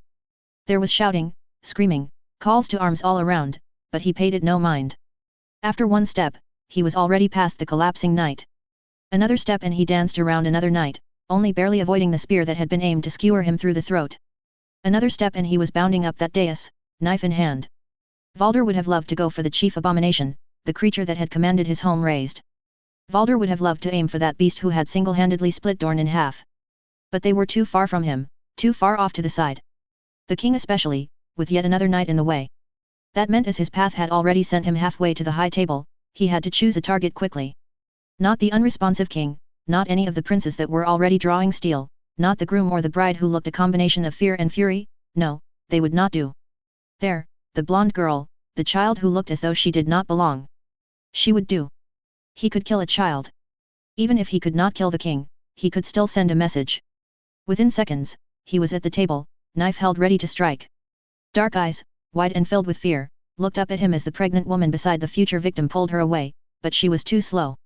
The knife descended, and the blood rushing through his ears, singing in his veins, drowned out all other sounds, but Valder did not care. The sudden blow to the chest that drove the air from his lungs, forced the knife from his hands before it could cut flesh, that did make him care. The sudden blow that arrested his forward progress and sent him tumbling from the dais, the knives of pain spreading through his chest as he tried to force a breath into his lungs, the taste of blood on his tongue. Valder cared very much about all of those things. But not quite so much as the pale blade sticking through his chest. And far less than he cared about the creature leaping towards him, purple eyes flat and devoid of any hint of pupil. Yet all of it was inconsequential compared to the scene at the edge of his vision, of dozens of men cutting their way through the crowd. Chapter 56, I'm a financier, not a doctor. Stoke the dying flame. Separate the ember from the ash. One will revive, the other is truly dead. By all accounts, meaning mine, the meal on the silver platter was a plain thing. Thick-cut bacon cooked to just begin to go crispy around the edges. 2 small fish, smoked and then sliced thin. A few slices of fine white bread. Butter, freshly churned. Fit for a noble, certainly far richer than anything the common folk would consume, but hardly extravagant. And father paid no mind to it. His face remained downcast, staring down into the goblet in his hands. Physically, he looked as he always did. Immaculately dressed in black and gold, not a hair out of place, the crown at just the right angle to catch the firelight in its gems and gold. But beyond that, it was clear that there was something deeply wrong with him. His eyes were flat and lifeless and carrying heavy bags that spoke of missed sleep, his skin unhealthily pale. To any who saw him, it was clear that the true damage was not to his body. Father, you need to eat, I repeated, crouched in front of him with a skewered length of bacon hovering in front of his face. But as he had done to the fish and the bread alike, and the porridge we had offered him to break his fast, he did not react. Please. Later, Viagon, he whispered, his voice flat and lacking inflection. He did not even move. Flat lifeless eyes just kept staring off towards the wall, unmoving and unresponsive. I'm not hungry now. Were this not the noon after the wedding feast where he had not had the chance to eat, I might have believed him. Had he quaffed ale like a shipwrecked man drank water, I might have excused his lack of appetite. Father had done none of those things, if only because the Dornish had ruined the wedding feast as they had ruined to trip back from the September. An appreciable portion of the small council was dead. Most of the king's guard, too. Part of the city had been destroyed by the cannibals, enthusiastic intervention. And now my father was a barely functioning husk. All because of the Dornish. My blood began to hammer in my ears at the thought as heat began to build in my throat. They had done this. Starting this war had not been enough. Killing my brother had not been enough. No, they had to taint a holy ceremony as well, my own sister's wedding no less. They had been in the city. Had benefited from my charity. Had seen firsthand how I helped my people. Had seen the good I brought. And what did they do? Attack us after a wedding. They killed the hand of the king, the master of ships, the master of whisperers, and 3 knights of the king's guard. And then another knight of the king's guard and another score of guests at the feast. All other details in the room receded as fury surged through my body, drowning all other sensations in the need to drown my hurt in the blood of any even remotely responsible for it. The sounds of children at play muted, the sight of my family seated around us faded, and even the previously mouth-watering smell of bacon became as plain as that of cloth. I could do something. I should do something. Would it help? Did it matter? It was only a short ride to reach the cannibal's roost. I could always level another castle. Find an oasis to burn, a fresh spring to poison. Make them pay, show them what happened when they dared taint a wedding with their sand-born treachery. Viagon. A hand came to rest on my shoulder, and Maejali's gentle voice cut through as the dreams of fire and blood receded. Bless that woman, the anchor that kept me from being swept away by madness. Are you feeling all right? Better now, I sighed, rising back to my feet. Father still had not moved, but mother had. Now, she sat beside him, concern writ clear upon her features. She had recovered from her grief, it seemed. Or this new wave of grief had overcome the previous and instilled her with new strength. Whatever it was, it pushed back at the rage for a little moment. Something had improved. Something had gotten better. Mother had gotten better. That was a start for which I could thank the seven with all my heart. Leave the food, Mother ordered, her tone brooking no argument.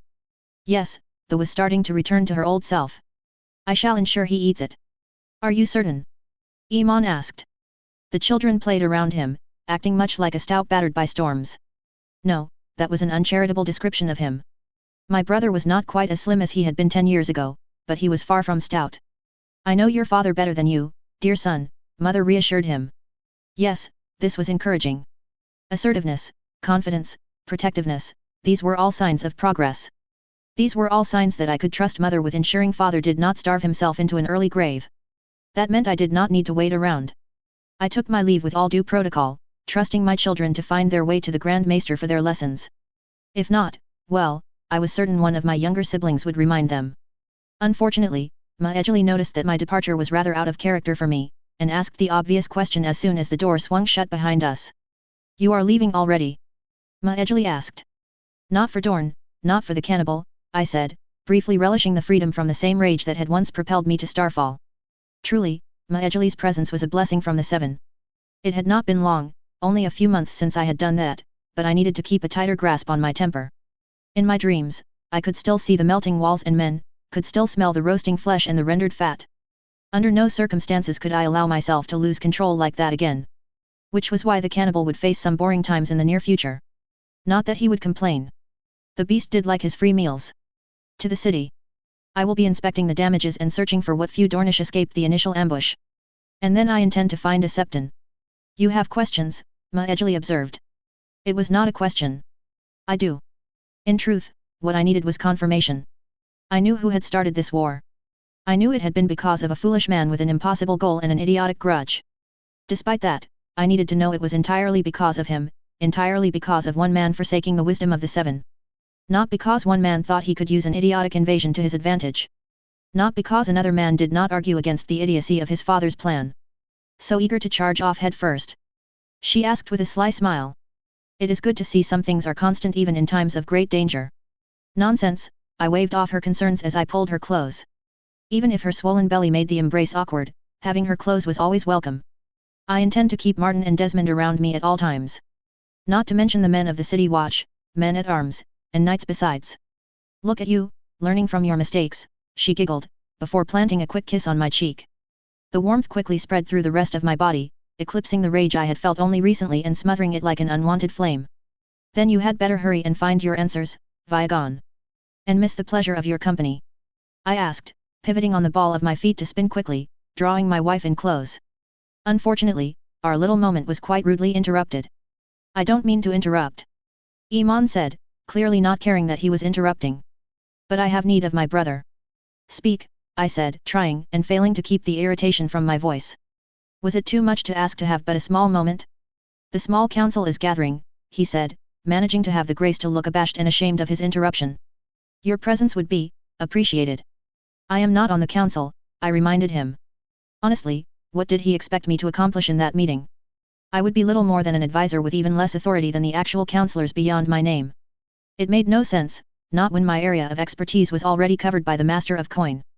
A man who yet lived. More importantly, a man whose wife yet lived. It is not my place to be there. Mayhaps, he allowed. But your presence would still be appreciated. Well, that was suspicious. What are you planning? I asked, suspicion clear in my voice. I was. Viagon, Maejali chided me, jabbing me with her elbow. At least try to be polite. No, it's... Iman began, only for his words to falter. He sighed deeply, seemingly gathering himself, quickly setting me on edge. What was there that could make him nervous? He had gone to war, had participated in tourneys, had tamed the second angriest dragon alive. What did he have to fear from asking me? Oh, this was not going to be pleasant, I already knew. You have seen father. He doesn't eat, barely speaks, hasn't even moved from the couch where he sat down this morning, he said at last, his voice carrying a tone I couldn't quite place. Sadness? Despair? Resignation? Whatever it was, my brother seemed hesitant to speak the plain truth. He cannot rule in his current state. The small council must do what he cannot. Yes, I did not like where this was going. It has been a day, Iman, I reminded him, making my way through the halls of Magur's Holdfast. Now, in the aftermath of the attacks, men-at-arms and knights sworn to House Targaryen patrolled the halls. Thankfully, that order of mine had yet to be overruled. Hopefully, these men could be trusted to keep what they heard to themselves. It was ever so difficult to get bribes reimbursed by Lady Tyrell. Our father will recover soon enough. We do not need a regency. We are at war, brother, he insisted, stubbornly keeping pace.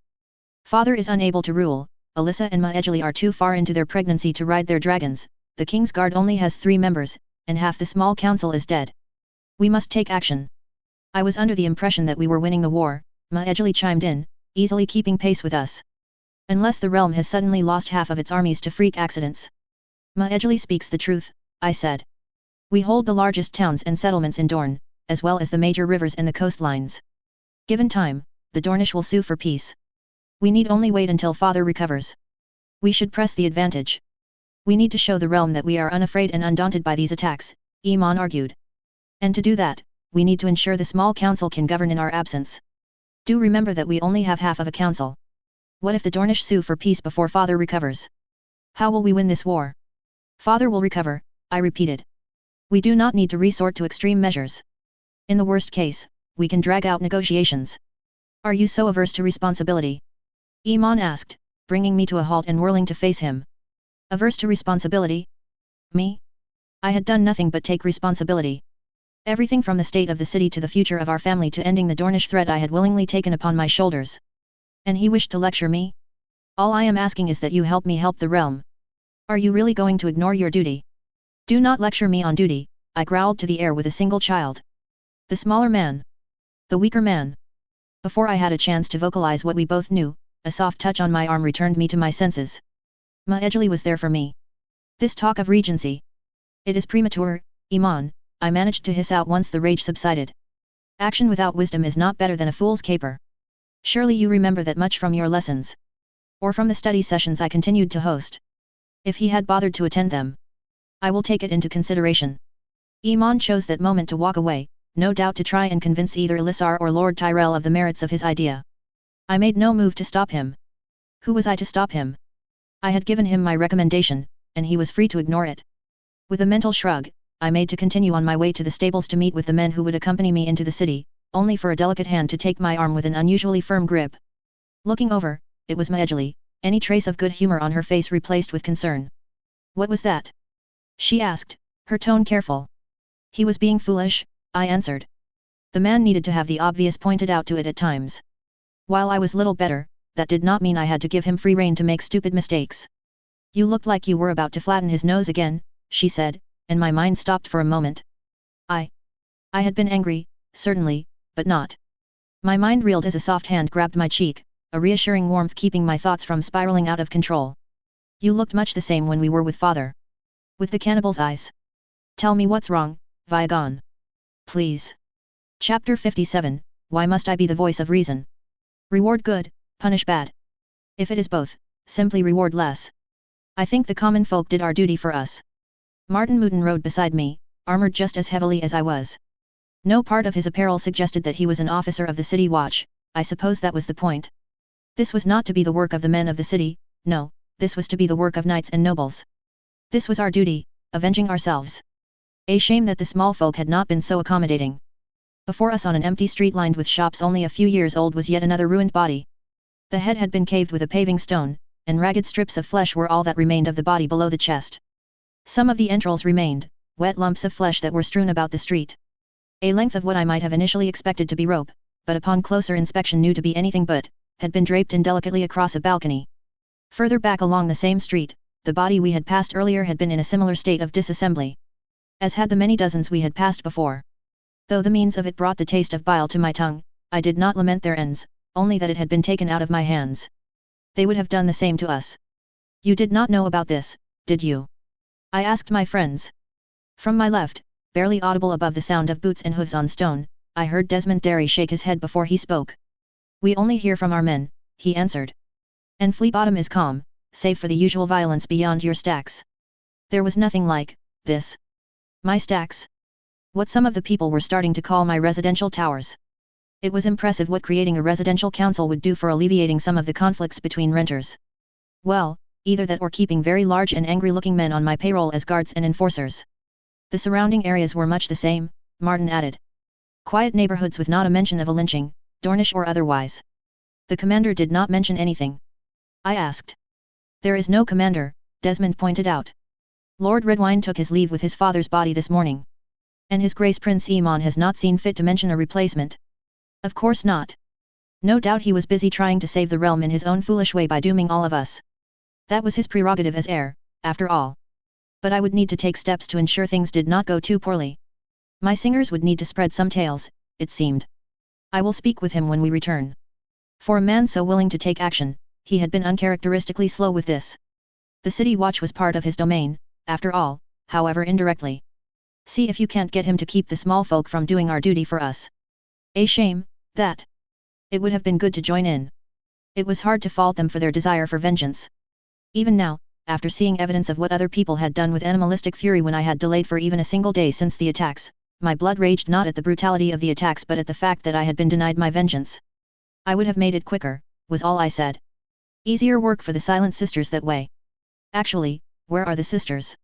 Martin asked. It's not like them to leave corpses to rot in the streets. Let alone so many.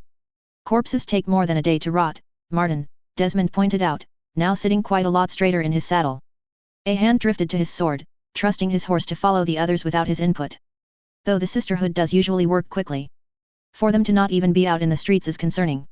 In other words, something was keeping the servants of the Seven indoors. Threats, most likely. And if there was something willing and able to threaten the clergy, they would not hesitate to threaten us. Weapons out, I ordered, drawing my pilfered blade as I spoke the words. The men-at-arms in front, their maces and spears already drawn, shifted into a ready position. Our column advanced through the streets far more slowly after that, taking every precaution as we approached alleys and crossings.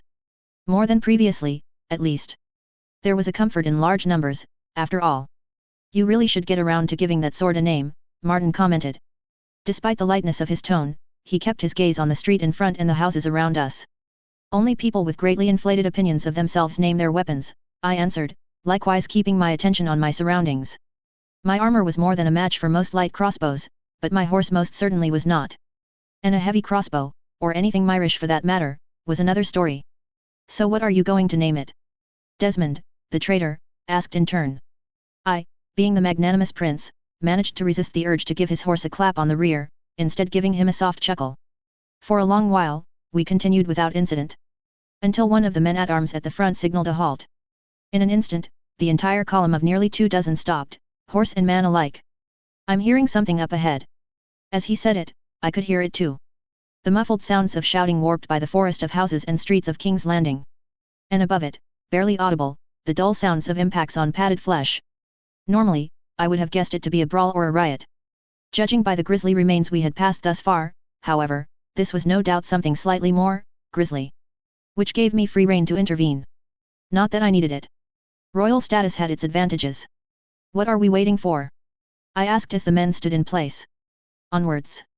I spurred my horse into a slightly brisker canter, mindful of the men on foot who could not keep up with a full gallop, Martin and Desmond only a hair behind me.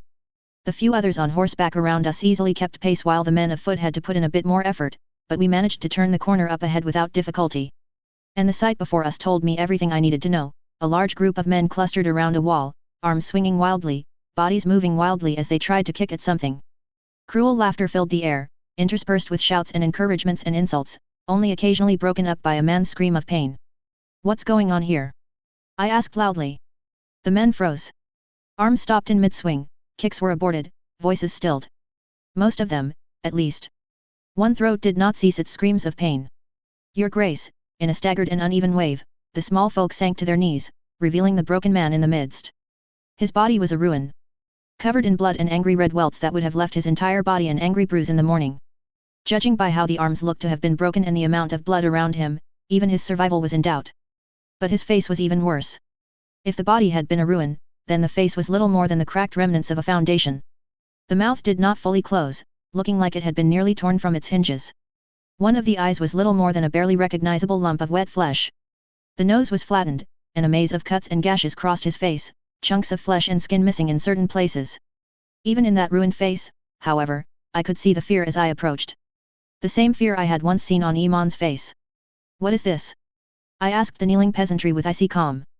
One of them Dornish, came the response from one of them, like that explained everything. The voice was quavering, uncertain, much like a child who had been caught trying to raid the kitchens in the night because they were hungry. Like that excused anything. And you know this how? I turned in the direction of the voice. Look Dornish, your grace, the same man spoke, still kneeling but with his head slightly raised. Dark of hair and with sun-beaten skin, I had seen dozens of men like him while in Dorne. Had cut most of them down, too. And the others? I asked, gesturing behind me with Dawn. Gestured in the direction of dozens of carcasses that looked to have been mauled by beasts instead of men. The dead who were almost certainly not isolated cases. We did not catch any others, your grace, the man offered, seemingly shrinking in on myself. The others must have done for them. And have you thought to send for the Silent Sisters? I asked, receiving no response. For the many dead in the streets? Have any of you? Or were you going to let the dead rot and bring disease on top of tragedy? The man's voice faltered but did not continue. Of course they had not. They had not thought, only acted. Consumed by vengeance, they were willing to sink to the level of beasts, regardless of the consequences. Are we any different? Dawn came down, and the broken Dornishman's head swiftly rolled free of his shoulders. A mercy. Or vengeance delivered. Either way, it felt hollow. You know we are no different. You. I turned to face the man who spoken for this group who had been stealing my vengeance from me. Instead of any kind of verbal or physical reprimand I could have very easily justified to any of the very few people who would have cared, I reached to my belt for one of the many small pouches of silver coins I kept nearby for impromptu rewards. Naturally, I tossed this purse to the man. Get the Silent Sisters. The man's voice trailed off as he realized that I was not, in fact, going to kill him. Even if I was displeased at how it had been done, it needed to be done. It will be done, your grace. Go. My voice was flat as I regarded the dead Dornishman. Or the man who had been identified as such. My blood screamed at my denied vengeance, at my duty having been taken from me by a gaggle of impetuous peasants. Were I a particularly spiteful individual, I could have found a reason to bring them in. For murder, say. A good way to hang a man. Or behead him if I felt generous. And donate half of that purse to the sisters as penance for not doing so sooner. But who was I to punish loyalty to my family, no matter how brutally done? If I punished these men, would they rise to defend my family again? Or would they raise a hand to bring us down? We could stop them from ever becoming a threat. The rest of you are to wait until he returns. I turned to a bulky man who no doubt worked on building one of my residential towers. Doing a quick count of the people around me, I grabbed one of the larger purses and tossed at him. Only this one was filled with lead tokens. My tokens. Make sure he receives a share of this. Coin. Another man asked. Discounted drinks at the Drakes, I corrected. While your methods sicken me, your loyalty demands a reward. Act with restraint in the future, and the next time it will be coin. With that last message delivered, I returned to my mount and my entourage. We're just going to leave? Martin asked. Just like that? With you hogging all the fun? We are not going to achieve anything here, I answered, already setting off for Aegon's Hill and the Red Keep at its peak. I had handled that rather well, I had to admit. Not even the odd flash of excessive rage. Ma Edgley would be proud of my ability to not immediately resort to violence in the face of mild adversity. And it appears I need to speak with my brother. We need a new commander of the City Watch. And more men to fill the ranks and patrol the streets. No doubt he would try to rope me into his scheme to reclassify father as an invalid in exchange. Or he would have me set fire to an appreciable portion of Dorne. Mayhaps this might actually end well. Wouldn't that be a fun turn of events? Chapter 58, I choose politics. The least bad option is, unfortunately, still bad. Our return to the Red Keep was a touch earlier than I would have liked. My original plan for the little excursion into the city had gone beyond merely tearing out what remained of the Dornish menace. There was a grand September atop the hill of Vicenia, one I frequented whenever I could, and whose septon I needed to ask for advice. Just for peace. Mental peace, reassurances from the Seven. I had also planned on buying up the ruined houses to put up more high-capacity apartments. There was no sense in letting a tragedy go to waste if I could use it to help reduce the crowding of the city and the size of the slums. And make a tidy profit, too. Not that I had much use for the coin, but there was no sense in wondering how I was going to spend coin I was not going to earn. No, there was nothing to do but return to the Red Keep to take care of more important business. Business that affected the safety of the city and the realm at large. Business that my dear brother had horridly neglected. Then again, it had only been a day. Mayhaps he really had been busy.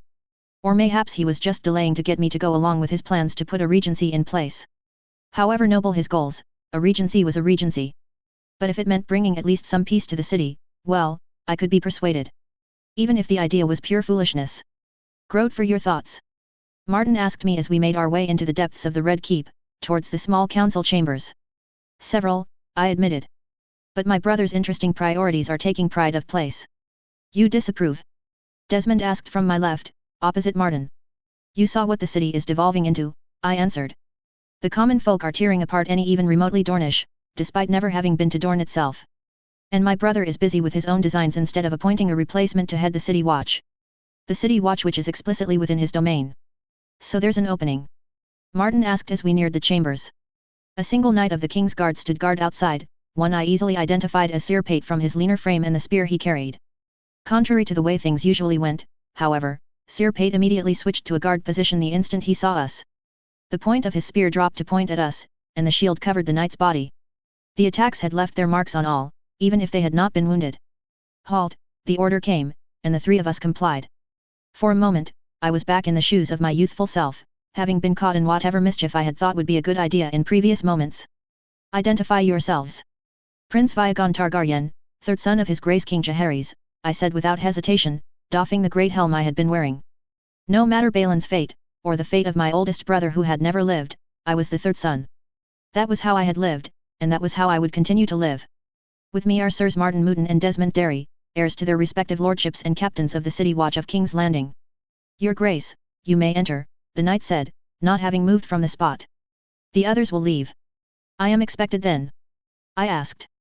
You do not come to this section of the Red Keep except on business, Sir Pate explained. And you are frustratingly tenacious. I am very capable of recognizing patterns, Your Grace. Enter. Sir Martin, Sir Desmond, I must ask you to leave. As you wish, Sir, Desmond said with a sigh before turning to me. I'll see you in the morning, then. For training and to break our fast, I confirmed. You too, Martin. I can keep myself safe. If you say so. Martin hesitated by my side a bit longer than Desmond, but he left all the same. And then, I was alone with the Knight of the King's Guard. Clad in white armor, the same as I, only mine was ornamented with the dancing dragons of black and blue.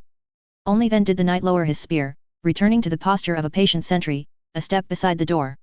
Enter, Your Grace, Sir Pate said. And good luck. Well, that was ominous. Is that a warning? I asked, still approaching the door to the chambers. Because truly, how bad could it be? They have been arguing for some time now, he answered. With no answers and no one to break the tie. Fantastic. Just what I needed, interrupting an argument between the men who arguably managed the realm with yet more bad news. Then again, when had an obviously bad idea ever stopped me? Unable to find an answer, I pushed open the door, and the murmuring behind the solid oak doors became a shouting match. Lord Tyrell, would you see reason?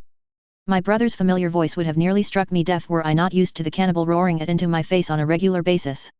We need this regency. We cannot end this war otherwise. We do not have the authority. Lord Tyrell, the man whose wife had adjusted my knowledge of economics to the standards of Westeros, did not hesitate to shout back. The fact that the other party was the heir presumptive to the Seven Kingdoms did not seem to matter to him. The small council advises and carries out the king's wishes. We do not rule the kingdom in his place.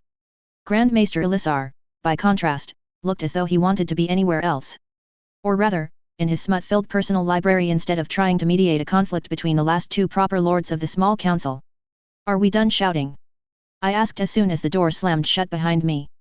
Because we have greater problems than who will take control of the realm.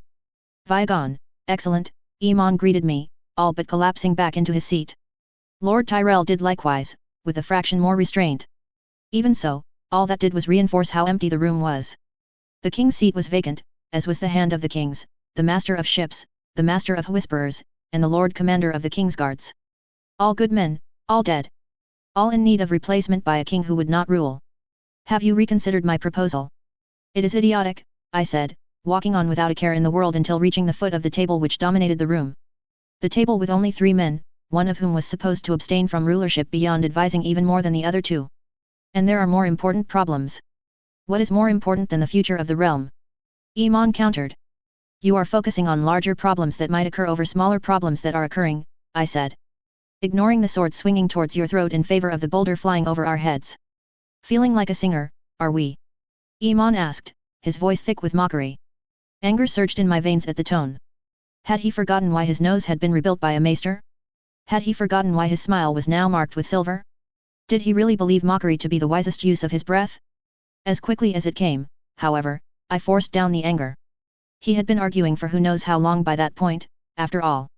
I could allow some lapses in his courtesy. Or will you actually tell me what is wrong? The people of the city are killing anyone remotely Dornish, I said. Despite never having been to Dorne, they are making up for the lack of knowledge with enthusiasm and love for exterior decorating. Have you any idea how many diseases are spread by rotting corpses? Directly or indirectly? Elisar asked. Blessedly, the man shrunk in on himself and held his tongue after I turned my glare on him. And how do you expect me to handle the situation? Iman asked. I am busy trying to keep the realm together. Busy inciting rebellion, more like, the master of coin in name only muttered, but I paid him no mind. By doing your duty, I pointed out. The city watch has no commander, and the captains cannot handle matters outside of their jurisdiction. Appoint a new commander before you play politics. This is more important, he insisted. It may well be, I allowed. But this is a problem you can solve without arguing fruitlessly. We could solve it faster if Grand Maester Elisar would pick a side, Iman muttered, earning a long-suffering sigh from the man wearing a chain of service. And I will once again tell you, Your Grace, that I have sworn an oath to only ever advise, never rule, the Grand Maester said, his voice suggesting that he was, in fact, quite horribly bored. Not horribly surprising, all things considered. And that goes beyond the expectation that we only advise and not rule as members of the small council. So you have too few members to come to an official decision, but have no way of increasing your numbers without breaching your oaths. I observed. And now the small council is so deadlocked that the Master of Laws is incapable of carrying out his duties while the city all but burns around us all. Excellent, truly excellent for the state of the realm. There is no way this can spell disaster for us. Of all the things I had to save my family from, it just had to be politics. Which is why I am trying to convince your brother to wait, Your Grace, Lord Tyrell said. Once the king recovers, he can fill the vacancies and none of us need break our oaths. Until then, we can maintain the 7 kingdoms perfectly well. Until action of any kind needs to be taken, Iman interjected. And now it was my turn to sigh deeply. Like in a war, say. Good thing we don't have one of those on our hands. I just wanted the city to not be strewn with guts. Was that too much to ask? Was I going to have stick my head into politics just to keep the city halfway safe and moderately clean? Yes, yes I was. Iman has my support, I said at last, as bluntly as possible. What? Lord Tyrell was incredulous. What? Iman even more so. If it gets you to stop arguing and to actually keep the realm safe, my brother has my support, I repeated. If I supported Lord Tyrell, nothing would happen until father recovered, and Iman was arrogant enough to just dismiss my suggestion. That was all well and good, but there were serious problems at the bottom of the hill that could easily spill out of control. So as much as it pained me, Iman was right. In this specific situation, given the lack of better alternatives presenting themselves after less than 5 seconds of thought. Unless I wanted to take control of the city watch, of course. But that would not have been right. Better Desmond or Martin take that position as commander. They had actually worked towards it and knew how things worked. Besides, I did not want to have control of the closest thing to an army within the walls of King's Landing if I lost my temper. That happened all too easily and frequently recently. Now do you see? Iman asked, turning to Lord Tyrell. If even my brother agrees with me, then clearly there is some merit to the idea. You only have my support because I do not trust myself with the alternative, I cautioned my brother. Just make sure the realm does not burn to the ground. There, that should take care of it. For now. Now why was Iman handing me a box? Chapter 59, maybe Iman hadn't been a total idiot. Do not confuse refusal for humility. Some men do have an accurate image of themselves. I was still carrying the box as I returned to the family apartments. The fire crackling in the hearth lent the room an air of comforting warmth, a sense of home, one which was only amplified by the plush carpets and tapestries lining the walls. Truth be told, it nearly made for a nearly sweltering heat, but one to which I was accustomed. Dragons were hardly known for being cold-blooded, after all, being fire-made flesh. And Dorne had been little better. And there went my good mood. Lovely. Fortunately, there was someone waiting for me who could restore my good mood to earlier levels and propel it higher still. Ma Edgley was sat in her chair, embroidery in her lap, apparently absorbed in her craft. She was not alone, however. Beside her, our littlest sister Visera was equally engrossed by needlework. From across the room, I could not tell what they were making beyond some blotches of black thread on white cloth, but that was fine. What they made did not matter so much as they enjoyed making it. As the door swung shut, the hinges made but a whisper. A welcome side effect of telling the servants to keep them greased. Unlike the hinges, however, the wooden box bestowed upon me by my eldest brother made no shortage of sound as I set it down on the small table by the door.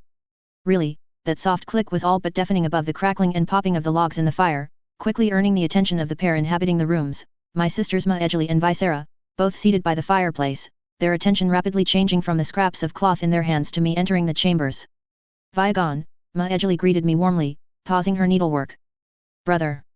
Visera did not share out sister's restraint, putting aside her needlework to rush into an embrace. An embrace I did not hesitate to return, only breaking it after several long moments to pick her up and spin her around. Really, I could not blame her excessive affection. It was rare to catch me without my children. Little Visera. I greeted her in turn. True, at 12 years she was fast approaching the point where I could no longer consider her little, but she would always be my little sister. I see you have been working on some needlework. Anything we can display with pride in the halls. I made a dragon. She said excitedly, waving a patch of white cloth in my face as soon as I set her down. On it, I noticed a familiar pair of figures in equally familiar colors. Black and dancing with a blue one. Like on your armor, but prettier. Livelier. As she spoke, she gestured at the armor I was still wearing. White steel plate, the cannibal dancing upon it in black, made whole by dream fire in blue. Of course, to be prettier than my heraldry was no difficult achievement, but seeing such pride in her handiwork brought an unabashed smile to my face. She might only have been my sister, but I had all but raised her. Some pride was appropriate, I would say. This? We cannot display this. I exclaimed with mayhaps a touch of excess dramatics. This belongs in the treasury, right next to the treasures of old Valeria.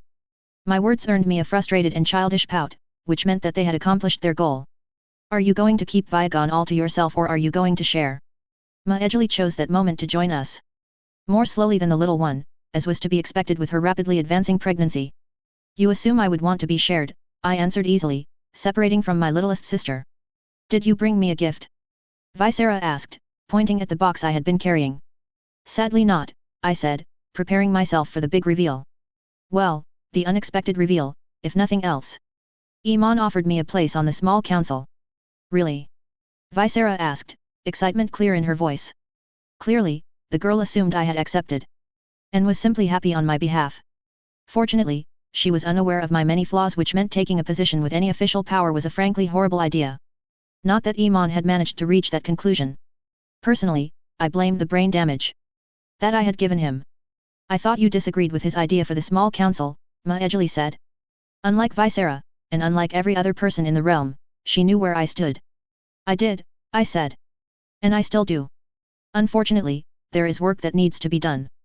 The city is. I glanced at the child still in the room and rapidly reconsidered my choice of words. Not in a good way. Action was necessary. Look at you, learning and adapting, Maejali said, her tone encouraging. The squeeze she gave my hand only amplified the effect. Which position did you take? I did not take a position, I answered. He offered, I asked for some time to consider it. What was there to consider? To find a polite way to tell him to keep me out of politics, I explained. I am not made for politics. Politics? Visera asked. The poor innocent child did not know what I did. I thought Iman asked you to help him. What is political about that? Everything. Absolutely everything. For one thing, nepotism. No matter how competent I might have been, no matter how qualified, I was still being given a position in government based solely on the fact that I was related to the man doing the appointing. And that was aside from the political nature of appointing someone with only tenuous authority to do so. Not that I would say as much. The girl deserved to keep her innocence for a few years yet. A few factors, I allowed myself to say. But nothing that significant. Rather dull, really. Matters recorded in some dusty old tomes on laws stretching back centuries. Nothing half as exciting as a good picture, let alone one of yours. Why don't you finish your needlepoint? I'm certain the little ones would love to see it once it is complete. Of course. Blessedly, Visera understood what I implied, and rushed off to her own rooms, a broad smile on her face. Leaving me with Maejali. As soon as the door swung shut on well-greased hinges, she broke the silence. What position did he offer you? Acting hand of the king, I revealed. I am considering tossing the box into the fire, if I am being honest. What? Maejali looked confused. Like she could not comprehend why I would do something. It was a stupid position to offer me. Theoretically, the Hand was the second most powerful man in the 7 kingdoms. In times of war, they would lead armies, and in times of peace, they would make a king's dreams a reality. But without a king? Were it a true regency, a case could be made that the Hand was the most powerful man in the kingdom. I did not trust myself with that kind of power. No man who was easily consumed by his base desires should have that kind of power. I'm going to refuse it, I said. Once I find a reasonably polite way to do so. This kind of power, it is not for me. My wife stood in front of me for an agonizing moment, just studying my face. It could not have been more than half a dozen heartbeats before her features softened in realization. You're scared, Ma Ejali said, knowing me well enough to all but read my thoughts. Were it anybody else, I would have felt quite violated. But with Ma Ejali, all I felt was comfort. Comfort which was only magnified as she wrapped me in an embrace. You rushed to battle, revel in your melees, did not hesitate to meddle in our father's plans for the war, and yet you fear to become Iman's advisor. I can actually do serious harm as Hand, I said, leaning into the embrace ever so slightly. She was far from frail, but I was a large man. Well, she too was large, but for an entirely separate reason. And with what I did in Dorne, I cannot let myself have that kind of power. Viagon, you silly man, she said with a giggle. You really are the most curious creature. What do you mean? I asked. I mean you have always had that kind of power, she said, and my blood froze. Your friends in the city watch, your bank, your ships, your singers, your many holdings in the city, if you wanted to do harm, you would have done so years ago. Those were all to help. I said by way of explanation, extricating myself from the embrace. I wanted to protest, to tell her she was wrong, that those had all been perfectly under control, but Ma Ejali cut off any further words with a single finger on my lips. And the fact that it never occurred to you that you could use those things to do harm is all the more reason why those worries are baseless, Ma Ejali explained. The war really did leave its scars on you. Before, you would have charged ahead without a care for consequences. I would argue this is an improvement, I said. Carved away the worst of me. Seeing how much trouble you started back then, I would almost agree, she said. But I can tell when you're hurt. Tragically for helping me stay sane, that was when the children barged. All of them, from Rhaenys to Aelys.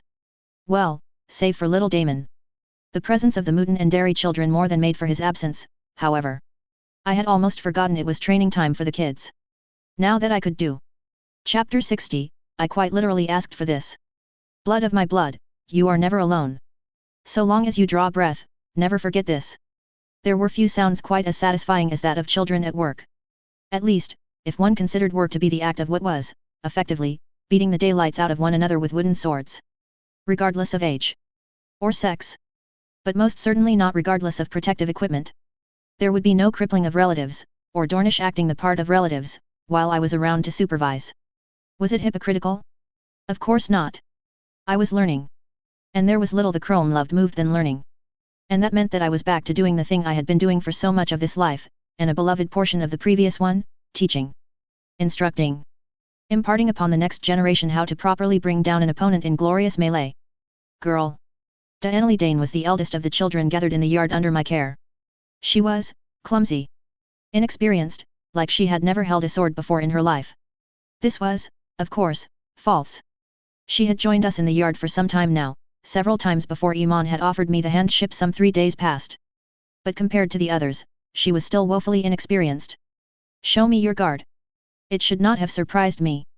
Stony Dornish was almost indistinguishable from the mix of Andal and First Men culture that was mainland Westerosi, save for a few Roynish touches. The more egalitarian approach to combat was more limited among them than among the more Roynish, it seemed. Why yes. Even through the helmet that covered her head and prevented me from seeing her face, I could tell that she was nervous, tense. Afraid. The signs were obvious in the stiff motions, like she was actively controlling every aspect of how she moved instead of letting the body move as it wanted. As she stood with sword and shield held in an imitation of the stance I had shown her, had shown all of the children of my friends and family, I could readily detect the flaws. That is yes sir, Danelle, I reminded her, sinking to my knees, and the girl's form sagged. No, don't move. Just because you made a mistake does not mean you should stop. Compensate, don't restart. It was easier, now. When we were both clad in protective gear, when we were both in a place I felt at my best across lifetimes, when I was doing what I had at times felt like I had been meant to do, there was no fear. There was no guilt. Only a man and his student. A student whose fear was not quite so easy to see. Yes sir, she repeated. Good, I said, reaching out to rearrange her fingers. Your grip is wrong. A sword is not a hammer. Move your thumb along the spine of the blade and treat it like a particularly lethal quill. Or a very long knife. My hands retreated, and the girl's grip remained as I had left it. Good, good, I said. Now, relax. As expected, her arms dropped, and the guard all but evaporated. Back into your guard. This time, her guard was much improved, and I felt a smile grow on my face. Not that she could see it. Good. Now, get back to it and give those targets some good strikes. I nodded toward the straw-filled mannequin she had been striking. The girl gave a nod and set to work, leaving me casting about for the next person in need of lessons.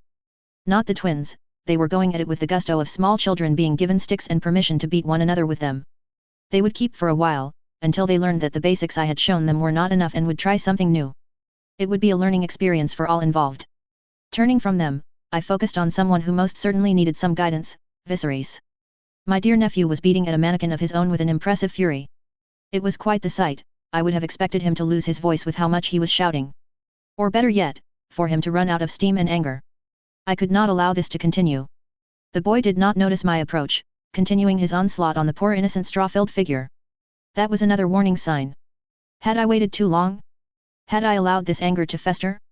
It did not matter. I would at least try. Viserys' wooden sword came down on the target once more, but never reached it.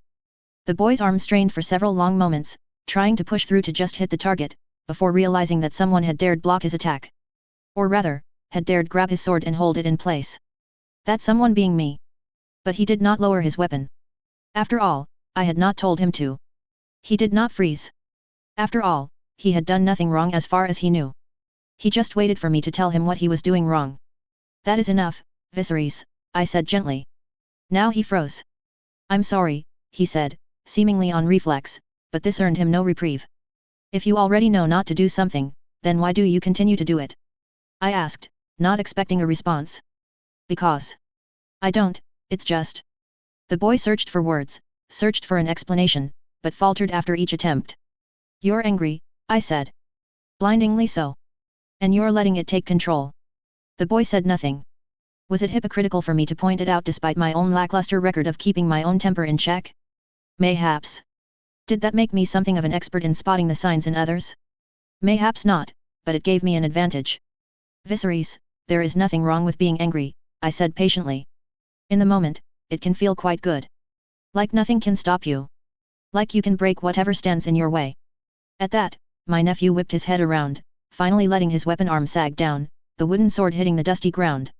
Oh, there it was, the sudden realization that others knew exactly what you were going through. How did you? I know anger quite well, Viserys, I reassured him. But I do not want to see that in the training yard. If you make a habit of it, you will only associate fighting with anger, and I will not tolerate that. Do you understand me? Yes, Uncle Vieg. Viserys muttered. That's yes sir, while you're in the yard, Viserys, I said, delivering his helmet a light tap. Now, go join your cousins. You're a bit older, so 2-on-1 will make for a good bit of exercise.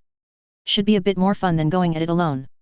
With that, my nephew hurried off towards Arion and Arya. If the excitement in his gait was any indication, then this might yet become a positive interaction. Still, with many children in the yard, there was always more work to do. Your Grace.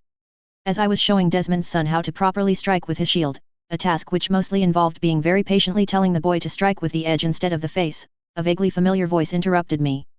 Vaguely familiar, as all messengers within the Red Keep were. But low levels of familiarity were not enough. The small council requests your presence. Meaning my brother. If this was a real messenger. Fortunately, we had contingencies in place after the attack on the wedding a few days ago. By whose authority? I asked, keenly aware that I was entirely unarmed. Well, save for a shield. And while that was more than enough to kill one man dressed for court, it would hardly be enough to protect the children from a group of assassins. Still, I trusted that they would run if I told them to. His Grace Prince Aemon cites salmon and eggs, Your Grace, the messenger said, and I quickly relaxed. That had been the agreed sign for the day. This truly was a messenger instead of a Dornish agent. If you would follow me. Children, continue your training, I instructed my charges, my family and family in all but name. If you have questions, Sir Vernon Vance will be able to help you. Someone will come to collect you in time for your lessons. My final words of wisdom having been delivered, I followed the messenger. Despite knowing that he was the genuine article, I was still careful in how I walked. Corners were taken broadly, crowds were given a wide berth. Paranoia? Almost certainly. Did it keep a knife out of my side? Judging by the lack of holes through my kidneys and lungs, I was tempted to say yes. Regardless of the wisdom of my paranoia, I was delivered to the small council chambers without incident. And the chambers were as empty as I had last seen them. The Master of Coin, Master of Laws, and Grand Maester were all present. The remaining seats, however, were all vacant. Viagon, excellent. Iman greeted me from his seat as Master of Laws. Then we can begin. Can we? I asked. Are the others not coming? The others. Iman trailed off, but Lord Tyrell quickly took over. We were unable to fill the other positions, Your Grace, Lord Tyrell explained. They couldn't agree, more like, Elisar elaborated. It has been 3 days, I pointed out. How have you not solved this problem? Have you at least handled some of the more pressing business? Like the vacancy in leading the city watch. That is. Again, Iman found himself unable to answer at first. Fortunately, he managed to find the words after a moment. That appointment is one for which I am willing to take input. A political bargaining chip then. Lovely. Which is why it is all the more important that you are here, Your Grace, Lord Tyrell said with a sigh. Mayhaps we can fill our ranks and get something done. Fine then, I said, pinching the bridge of my nose. Would it have been too much to ask to just give me some tasks to handle? An administration to streamline? A bureaucracy to mold? The 7 were playing a cruel prank. Which position is most important? Do not get them started, Elisar warned. You cannot even decide on that. I asked incredulously. We are split on the matter, Iman allowed. Oh, would you look at that, it was time to handle this problem with all the finesse and subtlety of a hammer to the face. I glanced at the first empty seat at the table, 2 seats to the right of me, right next to my brother. Whose seat is that beside you, Iman? I asked calmly. The Master of Ships. Then let's start with that, I suggested. Gladly, Iman agreed. Oh good, not even 5 minutes, and I was already accidentally taking sides. Mayhaps I should have volunteered for a less partisan role, after all. Too late for that, now. If the only way was forwards, then forwards I would go. Corlys. He was the obvious choice. While he did introduce problems of his own, those could be resolved. Lord Velaryon? Lord Tyrell asked, scrunching his eyebrows. Simply because he is your good brother does not mean he is the best choice for the position. He is loyal, knows ships better than any other lord in the realm, has a large fleet, and plenty of coin to expand ours, I countered. What more could we ask? Someone less ambitious, mayhaps, the Master of Coin suggested. Lord Hightower, mayhaps? He has always been a loyal vassal. Oh joy, another man of the Reach. Just what this council needed. By that logic, Lord Lannister would be just as good, or Lord Greyjoy, were he not still gallivanting across Essos, Iman helpfully chimed in. But Lord Corlys knows ships and how to use them to earn gold instead of digging it out of the ground or other people's bodies. I second the nomination. That had been, unexpectedly painless. No doubt that would change in the future, now that I had dared to even consider that thought. What of the Master of Whisperers? I asked, earning me a panicked look from Elisar a mere heartbeat before the shouting began. This was my life now, wasn't it? Chapter 61, The Stepstones have WMDs, I swear. With all this talk of ends and means, do not lose track of intention. I had, after completing my duties as, acting, hand of the, temporarily indisposed, king, and after completing my duties as both a father and then as a prince of the realm, managed to procure a modicum of time in the city. Time I had spent, to the surprise of few adults and the disappointment of many children, in the grand September atop the hill of Visenya. There were questions that needed answers. Answers I had received but continued to occupy my thoughts the following day. Inside the well-lit September, both by the midday sun outside and the flood of candles adorning every inch of 6 of the 7 altars, the ever-aging old septon had met with me. As he would meet with any of his parishioners, should they desire it. Blame? He had asked, eyebrows white age rising a few fractions of an inch. Why would you seek to assign blame? Penance, had been my answer. I could have done more, should have done more. This entire war, this tragic mess of a wedding, I could have prevented it. The blame is mine, at least in part. I must know how much. Any reasonable man would say you did all you could, Your Grace, the old septon said, standing between the twin rows of wooden pews that stretched through the September. Unsurprisingly for such an opulent September, they gleamed in the mixed light. You did not start the war, did not kill your brother, did not violate guest right. No man can hold you responsible for any of the tragedies. But I failed to stop them. But you did not swing the sword, the Septon had insisted. Will we hold all men who once knew a murderer responsible? Will we blame a father for the sins of the son? Officially, I was free from blame. Legally, I was devoid of liability. Theologically, I was innocent as any other knight who was married to his sister. Morally, I did not want to be innocent. I had killed, family friends had died, my sister's wedding had been ruined. All of that, I could have prevented. Why was I not guilty? Why was I not condemned? Why did the faith not line up with morality? With what was right? Or was I wrong? Corlys, he is brooding again. I was torn from the thoughts that had occupied my mind for far longer than they had had any right to by the voice of a dear friend. Martin Mouton, I knew. The man who had benefited less from his friendship with a prince than the others in my circle. Wine will be required. Not all problems in life require excessive drink, Martin, Corlys said with an endless patience that would be the envy of any father. Blessedly, however, he was not yet a father. And would not be for some time. It has always worked for me, the Riverlander responded. Observe. Excuse me for having things to ponder, I interrupted while the heir to House Mouton was downing his drink with none of the respect to so fine a vintage.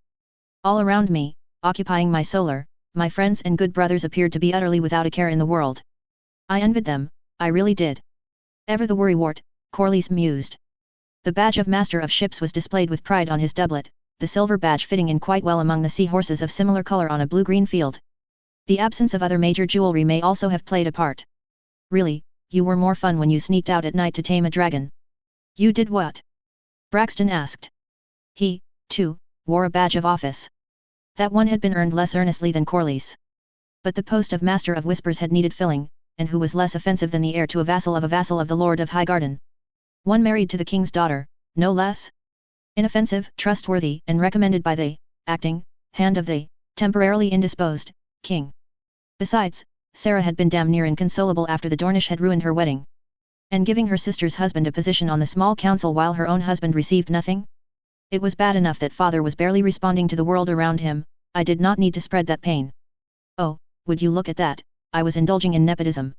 I was young and foolish, I said by way of explanation. You are just shy of 21, Corlys mentioned, his voice colored by unbridled smug. And you still have your moments. Well, he was not exactly wrong, but he did not need me to confirm that. Instead, I leaned back in my seat, taking in the room around me, and joined in the not entirely polite laughter that filled the room. Gathered around me, in the hand solar whose previous occupants' possessions I had moved to storage, were the few souls I considered friends. 2 of them were family as well as friends, but they had been friends first. And we were wasting time ahead of the next meeting of the small council. A moment of calm until we were called to work again. Well, 3 of us were. Martin and Desmond would not join the meeting with Aemon and Lord Tyrell, but their presence was still highly appreciated. Together, we could speak as equals. And I loved them for it. Together, we marched to the chambers of the small council once the summons came. Martin and Desmond did not join us inside, of course, but we had important things to discuss on the way. Things like how great a sacrilege Martin had committed by chugging Arbor gold from the late Lord Redwine's personal stores. Because someone had apparently been looting those for quite some time. Tragically, the contents of the meeting of the small council were far less amusing. The war needs prosecuting, Aemon announced. Though he did not sit at the head of the table, for the king was not yet officially relegated to having a regency, he did take the lead in this meeting. Which, given my experience with my previous meeting, meant that he and Lord Tyrell were at least nominally in accord. Thus, they must have met ahead of time to set an agenda. Good. Some focus was dearly needed. It is past time that we strike back. Strike where, exactly? I asked. We hold the coasts in all major rivers. And I suspect the minor rivers have been raided more than once by Bord Ironborn. Ilisar. Aemon turned to the Grand Maester, as if the reports sent by my garrisons were anything but perfunctory. No such information has been reported, the Grand Maester said. Though I could send a raven. Do so, Aemon instructed. Next, he rolled out a map of Dorne, the very same map father had studied shortly before Aemon, Balin and I had been officially informed about the impending war. Then I suppose I must open this meeting to discussion. Silence reigned. Fantastic. Someone had to give the first, and thus terrible, idea. Fortunately, I was more than willing to be the fool the realm needed. If we cannot strike further at Dorne, and we already hold all mainland routes into Dorne, we must look to the sea, I said, sparing a glance at the map. Meaning the stepstones. The stepstones? Lord Tyrell asked. What will they avail us?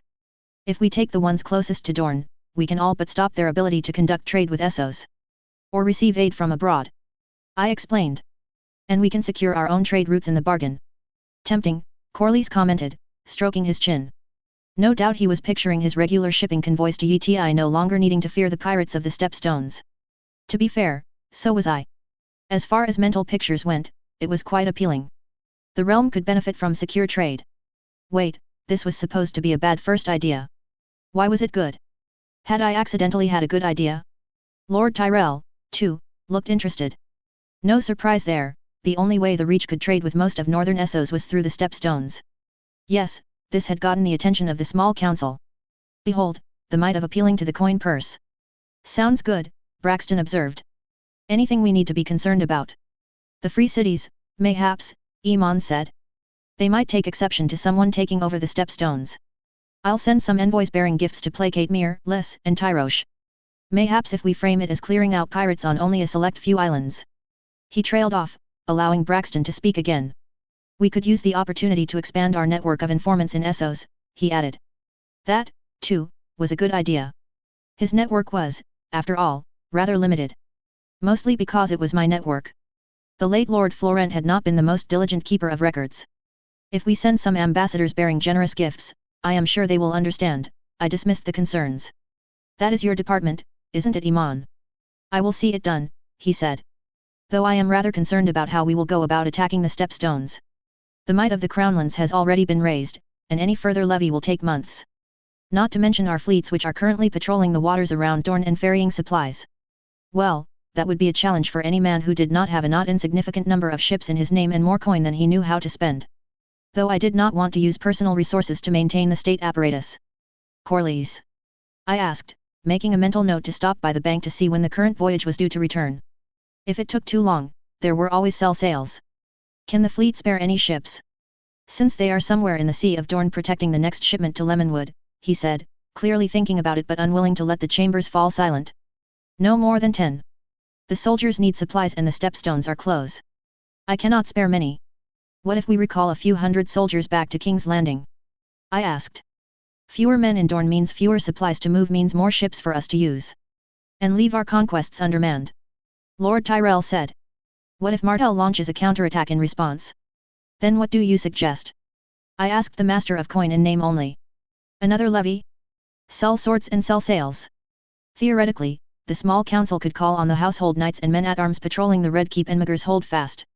Practically, had anyone suggested I strip away the men protecting my family, I would have established a highly unambiguous precedent for the permanent removal of members of the small council. Corlys, what about your merchant fleet? I asked my friend. What merchant fleet? Iman asked in turn. Should be returning from Norvos in a few weeks' time, Corlys said, ignoring my brother's question. Along with yours. Wait, why do both of you have a merchant fleet? Iman asked. Opposite him, Lord Tyrell had paled significantly and was filling a goblet of wine. Oh, right, his wife was responsible for getting me enough to coin to start my long list of ventures. Except they hadn't known what I spent my coin on. Since ships were expensive, and my stipend was my only officially reported source of income. I needed something to do, I said, as though that explained everything. Truth be told, I did not have much of a plan for what I was going to use that coin for. Or the ships. Most likely, I was going to fold those into the Crown's holdings. Something to increase future revenue and diversify those revenue streams. If we have the matter of transport arranged, we should discuss the troops we will be transporting. So you acquired a fleet? Iman asked, unwilling to move on to more important things. Without discussing this with the Crown. They are merchant ships, I pointed out. And I have had them for some time. Fine, Iman sighed, pinching the bridge of his nose. Fine. Just make sure it is done right. What about the soldiers? I asked, more than a little worried. If my brother was giving me control over this matter, that meant I had to raise troops. I had to have troops of my own. I really did not want to have an army of my own. I could take command, and would gladly do so, but I did not want to have an army. I do not exactly have an army at my disposal. If you have the coin for a fleet, I do not doubt that you have the coin for an army, Iman said, now transitioning to massaging his temples and reaching for his goblet of wine. Just please keep us appraised of your potentially treasonous activities. What? None of this was treasonous. All I had done was acquire a force that could be used for war without explicit government permission, kept those assets hidden, declined to disclose my sources of revenue, did not pay taxes for several years, purchase large swathes of the city without government approval, let business dictate war. Actually, now that I thought about it, that was pretty close to treason, wasn't it? Chapter 62, I see no way this can backfire. A rod of iron is not a knife. But it can become one. 4 months. I had 4 months. Grand Maester Elisar had given his prediction for Maejali's pregnancy, and she was 4 months from giving birth, give or take a week or two. Approximately. He had been quite clear that these predictions were not an exact art. That meant I had 4 months to conquer half a dozen islands off the coast of Dorne. 4 months until I had to be in King's Landing to be there when Maejali gave birth. Or, to take a different perspective on the situation, I had 4 months to train an army. The former meant rushed training and simultaneous assaults. The latter meant excessive training and expenses. Not to mention it would invite uncomfortable questions as to why, exactly, the prince had not yet departed for war. Why was he not avenging his brother's death further? Why was he not showing the world what happened when you violated guest right? Why was he not fighting? No, it had to be the former, no matter how much it rankled me. That meant I needed a lot of men who were willing to fight, kill, and ultimately die for me. No, not for me. Never for me. For the crown. Tragically, the crownlands had been rather rapidly depleted of potential levies from the farming communities, which meant I could not raise levies from the preferred source. Not that I had any right to raise levies. On the other hand, the cities were untouched, and for good reason. The urban populace was, physically speaking, weaker. Their work was less physically demanding, their living spaces were more cramped, and the rampant poverty meant that their diets were frequently lacking as well. Yes, there was a very good reason why people did not usually recruit their armies from the cities. Because they could not be rapidly integrated into the standard Westerosi army. This meant that, if I wanted to use them, I needed to design their doctrines from the ground up. And Iman, in his exasperation, had given me almost no limitations in how to do it. Half buried within my mind, the original plan that I had almost entirely accomplished began to develop a new amendment. Dragons were, mostly, more secure, the family was doing well, the children were all happy and got along, the succession was secure, future revenue streams were diverse and profitable, but there was something new I could make. Something new I could create to help House Targaryen through the centuries. Now granted, that idea would be a massive drain on the treasury, but the economy would love it. But even if I had ideas, those ideas were worthless if I did not have any people to mold into those ideas. Thus, as any reasonable man would have, I had reached out to the community with my wide web of singers and innkeepers, searching for any who would be willing to fight in the Hands armies. In a city of 500,000, I had expected no more than 3,000 or 4,000 to be interested. Everyone in the city had jobs and trades of their own, after all. And of those 3,000, assuming half met my standards and were willing to train, that left me with 1,500 soldiers, more than enough to handle some pirates. Especially when supported by the cannibal and my personal fleet. Reality, however, differed rather greatly from my expectations. Martin, who are all these people? I asked as I surveyed the scene before me on horseback. In the main market square, on one of the few non-market days of the year, in a space that could comfortably fit at least 10,000 souls, I could barely see the cobbled stone ground for the hordes of people crowding the square. Recruits. The night guest, mounted as I was. Unlike me, he was carrying the royal banner in an obvious signal of my authority. The only obvious sign of my authority, really. The King's Guard were too heavily diminished to be allowed to leave the keep, leaving me with an escort of knights for my own safety along with a few dozen men of the city watch. You did ask for them. There are more than I expected. There were more than I could afford to take onto my service in the long term. Far more. I had budgeted for no more than 2,000, and even that was generous beyond belief. Have you considered spending less of your coin on charity? He asked, clearly enjoying himself. Or investing less in the future of the city. It might make you slightly less beloved to the common folk. Ooh, or maybe don't advertise you will lead them to war against the people who murdered the previous hand and half of the King's Guard. That might do it. Fantastic, I sighed and refocused my attention on the crowd. More than 10,000 men of varying ages crowded the square. They were interested in what I offered, but I needed to close the sale. Easy enough as far as things went, but I could not close it for all of them. Not even most of them. Which gave me all the more reason to separate the best from the chaff. So this speech would need to, adequate. Why are you here? Speaking to a large crowd in a large room was, if one was unprepared, unmitigated hell upon one's throat. But if one knew the basics of oratory, knew how to speak, knew how to project one's voice, one could speak to thousands at once while making it seem absolutely effortless. Unfortunately, seeing one man speak at an unexpectedly high volume did not make these people particularly willing to speak. Fantastic. You there, I turned to one of the men in the front row. Older, far older than expected for the average military levy. He was certainly past 30 but looked reasonably well built. He would serve adequately. Why are you here? To fight, Your Grace. He supplied, earning a nod. Good. Someone who just liked to fight. Not unreasonable, something I could use. As good a reason as any, I admitted before turning to a man a few rows back and to the right. And you? Revenge, Your Grace. He offered. Against the Dornish. Also acceptable, I allowed. That was a reason I knew far too well. And you? The process repeated itself time and time again as I chose members of the crowd at random. It is my duty. To avenge the prince. To serve the crown. Because you asked for us. The list went on and on, speaking of almost every reason. None mentioned gold or glory, but that was expected. Who, after all, would take a man into his service for no reason besides wanting to take the patron's coin? Who would take a man who saw you as little more than a stepping stone on the path to self-aggrandizement? If it is glory you seek, or to seek vengeance for a slight no matter how grand, I suggest you leave now, I told the crowd. If they could not take some harsh words, they would not serve. None shall deem you lesser for it. Should you join me, it shall be for the hardest work you have done in your life. You will go to sleep with your limbs as heavy and unresponsive as lead and you will awake feeling a little better. If your desires to serve cannot carry you through this, I must beg you to return to your lives. None moved. I waited for several long moments, but still not moved. None made to leave. Instead, they were listening. I need soldiers, I declared. Soldiers to help me fight this war. Soldiers who are willing to help me bring House Martell of Dorne to its knees. The lords of the realm would look to the fields and villages to fill their ranks. They think those who feed us are better suited to fight. They think the people in the cities are weak, underfed and not used to hard work. Unfit for war. At this I paused, descending from my horse.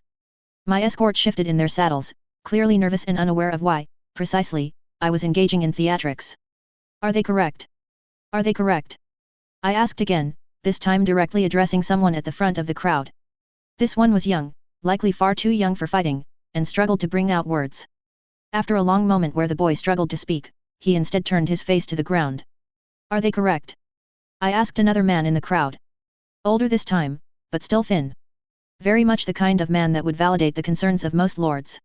And no, Your Grace, he answered, only slightly more confident than the boy, and I let a smile bloom on my face. This was better. He might serve. Are they correct? I asked another. No, Your Grace. This time, an entire cluster of men answered my question. Are they correct? I asked the entire crowd. No, Your Grace. No shyness remained.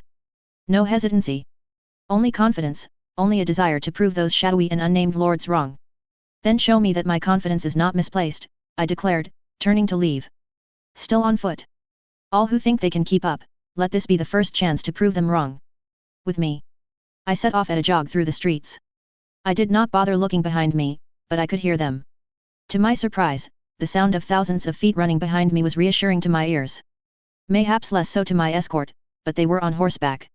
They could keep up. Chapter 63, These urbanites are a lot tougher than I expected. Yes, they are not the best.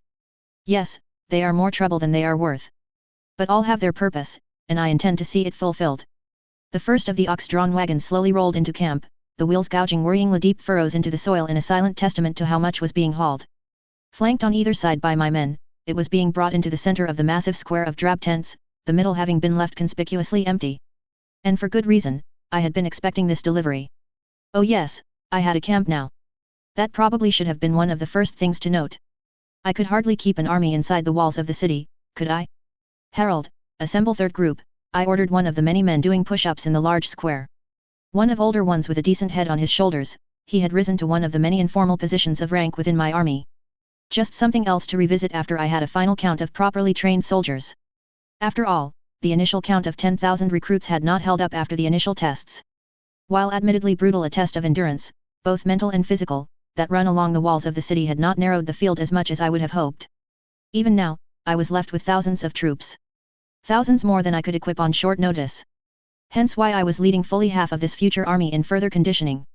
What a surprise, my initial models did not hold in the face of differences between theory and practice. Who could have guessed? Was it dangerous to keep my face turned away from the approaching wagons? Hardly. It would have had to go through either first group or second group, and I surely would have heard that happening. So the only real danger was from being run over. And just like that, I was back on my feet. Fourth group, Finish your sets, and then relax, I instructed even as the head if the third was still bellowing instructions to the other recruits. With clear disappointment, they briefly returned to their exercises, and I turned to supervise the unloading of the wagon. The third group working reasonably well to empty the wagon. They had had the chance to observe the other groups with their attempts at unloading. Some of them had even been able to learn. Fifth rank, what did I say about neat piles? The troops in question froze at being singled out, and desperately began to neaten out the stacks of delivered goods. Not food or drink, those goods that I had arranged for on the very first day, this was something almost as important to the functioning of an army, equipment. Thick linen tunics from the Clothiers' Guild, made in cooperation with the Weavers' Guild. Rough boots provided by the Cobblers' Guild and making a deal with the Tanners' Guild for sturdy leather. Heavy wooden shields and short spear shafts, courtesy of the Carpenters' Guild with finishing touches and half-helms provided by the Blacksmiths' Guild. It had been a pain to arrange the meetings to place so many orders at once, but that was just the way things worked in procurement. Though I was already concocting plans about streamlining the orders process from the guilds, I doubted that I would be able to implement them. The matter of the stepstones took priority. But by the time that was done, Father might have recovered, and it would be on someone else's head. First wagon unloaded, Your Grace. One of the recruits shouted. The first rank had indeed already completed their task, though they were still taking inventory of the cargo. No surprise there, they had been the first to start, but it was hardly a competition. And I was not going to let it become a competition, lest the ranks began to sabotage one another in an attempt to outdo the others. I really needed better names for how I was organizing my army. Good work. Even if I did not incentivize coming in first, that did not mean I did not liberally dispense praise. Verify the counts, then bring them to storage. Once the rest finish, we'll get you doing some proper drills. There was some excitement at the news. Drills? Proper fighting. Now that would be a good change of pace. Even I was struggling to suppress my excitement at the prospect. I did so like to teach and learn alongside my students. Unfortunately, my anticipation was most rudely interrupted by an incoming rider. Or rather, shouts of an incoming rider. At least my groups doing their own drills in the field were paying attention to something other than stabbing. Moving into the central avenue of empty space bisecting the camp, I was able to look past the wagons in varying states of unloading. There, in the distance, I was able to spot something moving closer. Well, not much in the distance, they were already within the camp. Well, not they, really. It was only a single man. Just one man, a horse, clad in red and black, with another horse riding beside him. No other rider atop that one, however. Still, a man coming with a spare horse? That could only mean that they were bringing a horse. Thus, whatever news they brought, they were confident they knew what my response was going to be. My first instinct was fear. Pure, bowel-clenching, heart-stopping, throat-closing terror. Was it Maejali? Was she going to labor far ahead of schedule? Was she losing the child? Was Alyssa? Had Father's condition deteriorated? Were the children injured? I found myself muttering prayers to the mother in the hopes that my family was still healthy as I was busy playing soldier in the dry and dusty plains outside the city. More than that, I strode off to meet the rider, trying to shorten the time it would take to deliver a message. Your Grace, the messenger greeted me, his voice calm as the horses sent up a small cloud of dust as they came to a rapid halt. Already, I was reassured. If the messenger was calm, then mayhaps it was only a mild crisis. The kind of thing I could easily handle. Or he was just highly professional. You are needed at the Red Keep. Hello again, Fear. Back so soon? Did something happen? I asked, taking the reins of the second horse even as I asked. No mounting stool was required, and I rapidly swung myself into the saddle. Lord Greyjoy returned, the rider explained, to my pleasant surprise. Lord Greyjoy, and a frankly worrying number of nobles and captains of the Iron Islands, had gone off on a mad chase for coin in the Far East after seeing what Corlys had accomplished. He demanded an audience, and the small council requires your presence. Well, that was, potentially disastrous. If he had been successful, there was a good chance he would try to do as Corlys did. And that frightened me. If he had failed, he might try to hold Corlys responsible for bad information. And I did not want to start a civil war while a proper war still raged. Because I knew what would happen if I tried to be diplomatic. Harold, you have command of third and fourth groups, I ordered as I mounted up. If there is enough gear to equip both groups, join the other two groups in their drills. If not, appoint a leader for fourth group for further conditioning. I barely heard his shout of affirmation before I galloped off. Not that the news that I received back at the Red Keep was any reassurance. The presence of the Ironborn was never any reassurance. Mayhaps I could use them in my campaign? Preferably against some piratical fireships? Ones that are afflicted with grayscale? Chapter 64, Acquiring Allies the Honest Way. There is an entire library on economic theories at your disposal. Please use it. Returning from training my men, I was met outside the small council chambers by a visibly impatient Lord Greyjoy. Now granted, I had taken the time to change into courtly clothes, meaning my usual white, and clean myself off a bit, and the Lord of the Iron Islands had not. He was clad in fairly rough garb, as would be expected from a man who had been at sea for a frankly astonishing amount of time. Every scrap of clothing on him bore the marks of time at sea, from the cloak that had been stiffened by salt down to the boots that had been stained by the same. Your Grace, thank the drowned god you are here, the Lord all but spat, not even bothering to stop his pacing. I arrive after an eternity at sea, bearing treasures to rival the contents of Casterly Rock and expecting to be received by his Grace King Jaehaerys, only to be directed to the small council. But according to this pompous Greenlander, I can't be allowed entry yet. Mayhaps you could tell him to let me enter. As I said, my lord, the small council is waiting on its final member to join them, Sir Pate said, his voice eternally patient in the face of Lord Greyjoy's rather pointed glare. Both of you, please enter. Oh, now we can enter. The Lord of the Iron Islands said with an unsurprising amount of vitriol. It was quickly followed by a sigh that cut off even more quickly a mere moment later. Wait, does that mean all will be revealed in time, Lord Greyjoy? I told the man with a polite smile as I confidently strode into the room ahead of him, finding the small council to be otherwise in full attendance. Aside from the Lord Commander of the King's Guard, of course. That was a position we had not filled. And I had steadfastly refused to allow it to be filled. There were too few King's Guard to drag even one of them into endless meetings to discuss policy.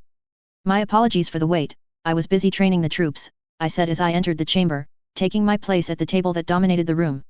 Though I was bearing the badge of office to signify that I was, in fact, the hand of the temporarily indisposed king, it was a subtle thing. One that could easily be missed by an impatient petitioner. Shall we begin? I see there have been some changes in my absence, Lord Greyjoy observed, having come to a halt at the very foot of the table. Would anyone care to explain? Such is why I am being received by the small council instead of by his Grace King Jaehaerys? And why half the small council was replaced? The war with Dorne escalated beyond the battlefield, I explained. Not even weddings are sacred to them. We're at war with Dorne. Lord Greyjoy asked. For how long? Approximately 5 months, my lord, Elessar answered.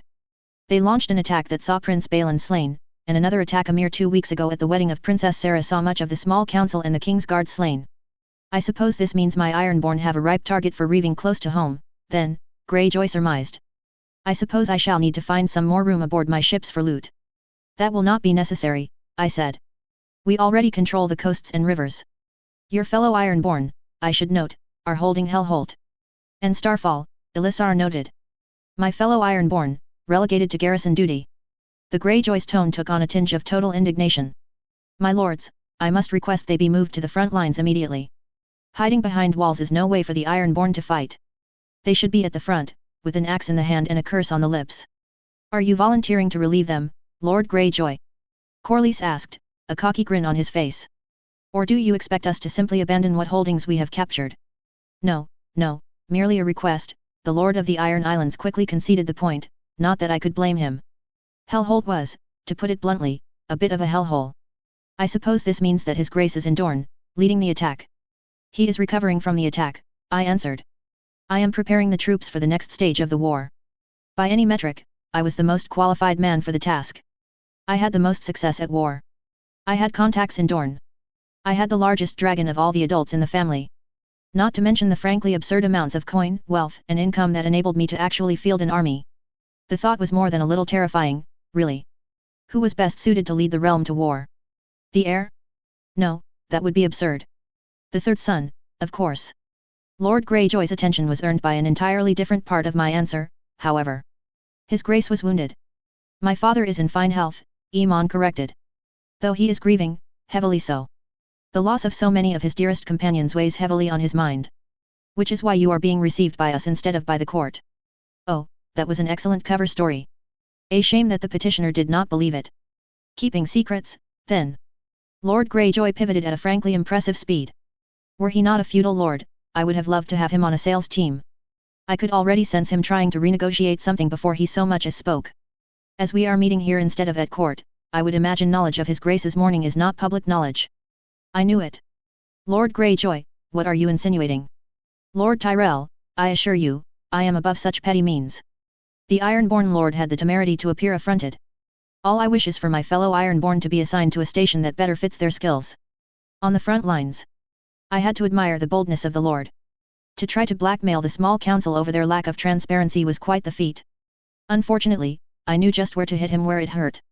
Lord Greyjoy, please note that we of the small council have yet to adjust his year's official policy on taxation, I said. We may yet take into account sudden changes in wealth or income to determine how much is owed to the crown. Truth be told, it felt strange to threaten to change tax laws while I was not paying any taxes. Because I did not need to. Because I had helped write those tax laws. No, wait, strange was not the right word. Wrong was much more appropriate. I see your point, Lord Greyjoy acknowledged, looking more than a little paler behind his thick beard. Make no mistake, Lord Greyjoy, your efforts in the East were admirable and a boon to the crown, I reassured the Lord. But we are at war. Our priorities must be adjusted accordingly. There, that should do it. Verbal acknowledgement of achievements with a hint of a future reward. Effectively worthless, but full of potential. And even if the hope of reward was false, there was hope, nonetheless. Of course, the Lord said, giving that blandest of replies that served no purpose beyond filling space. Then mayhaps I could contribute to the war effort. He was trying to strengthen his position for a future bargain, I knew. Now that was something to consider. And try to sabotage in the future. Was this my future? Examining every sentence for potential future implications? Delaying so I could set the groundwork to deny the request in a year's time if it proved convenient? Will you be donating the goods you earned in Essos? Corlys asked, his tone making it clear that he was merely joking. The treasury could always use more coin, could it not, Lord Tyrell? True, the master of coin allowed. But coin would be preferable to commodities which cannot be sold quickly. Which is why I wish to join the war in an active role, Lord Velaryon, Lord Greyjoy corrected, his tone very clearly polite, but not friendly. Oh, there was tension there, I just knew. Did he aspire to my brother's heights? Or was it broader envy of his more glamorous life? I remain the Lord of the Iron Islands, and it is my duty to lead them in war. Is that an active offer? I asked, making an effort to keeping my face neutral. As a matter of fact, it is, Lord Greyjoy declared. I am at the disposal of the small council. Give me time to sell the goods filling my ships, and I will be ready to join the next offensive. We do not have time to sell an entire fleet's worth of precious goods, Lord Tyrell warned. But we could buy them, I suggested. We do have the coin for that, don't we? We are at war, Your Grace, he reminded me. It would not be wise to spend our coin on such frivolities. It would also not be wise to sell a fleet's worth of precious goods in a single month, I pointed out. Corlys, how are your coin reserves? Well stocked, the master of ships answered, an ambitious gleam in his eye. Excellent, he was picking up what I was suggesting. Though even I might not have enough coin at the moment. Specifics can be more fully discussed over the coming days, I said. My lords, I still have control over the next part of the war, yes. That. Aemon began to speak, only for his voice to falter. That is correct. The other councillors concurred, though with far more enthusiasm than my brother. Then take a week to recover, Lord Greyjoy, before setting sail for Hellholt. With your men, we can reshuffle the garrisons and give them something to fight, I said. As far as plans I came up with on the fly, it was far from the worst. It would get me intelligence on the stepstones, reward some mostly loyal troops, and would potentially rid me of some unsavory elements in the realm. Everybody wins. We can discuss how to sell your goods until your departure. Interlude, the eldest. Family means nothing if you do not put in the effort to build those bonds. Despite having spent weeks working closely with the man, Aemon was still not used to seeing his brother smile. Personally, he blamed the quarrels of their youth, no, of their younger days.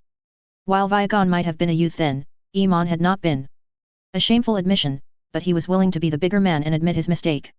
In the privacy of his own head. It had been those years when his younger brother had always met him with a frown or some other frosty expression. That had been the Viagon that Aemon had grown used to.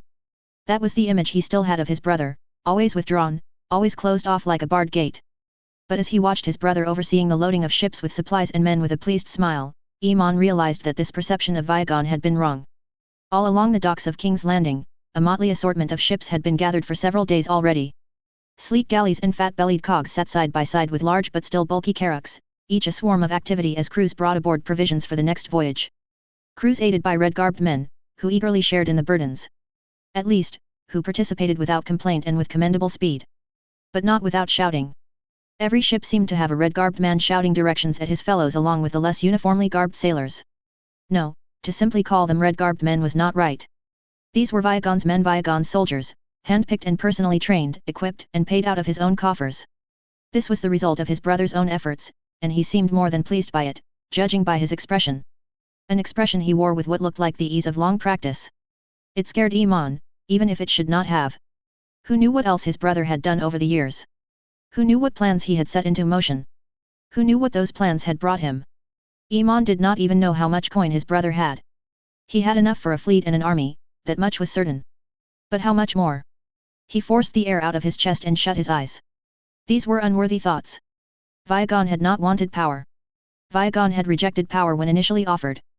Viagon had opposed his ideas for the council. Viagon had had his fleet for some time, had been gathering coin for quite some time, yet never moved against him. His brother would not betray him. Thus satisfied, Iman opened his eyes once more from within the safe confines of the sturdy wooden box, further reinforced with a thin layer of iron, assembled at the docks of King's Landing. All around him, though he could not see all of them, was an appreciable portion of the knights and men-at-arms sworn to House Targaryen remaining in the city, along with the army that Viagon had raised. This might have been excessive, had this been a simple embarkation, but there were more witnesses to this event than the heir to the throne and the hand of the king. On second thought, it might have been an appropriate amount of protection even before the additions of the wife and children of the hand. Relax, Iman, his brother spoke softly, as though he could sense the distress and tension in Iman's mind, but not identify the cause of it, and promptly assumed it dealt with the impending campaign. As though he were ignorant as to the cause of the distress. This will be done properly. No tragedy. Your confidence is admirable, brother, he sighed in response, trying in vain to clear away the treasonous thoughts. Though I dare ask why you might think so. Purpose.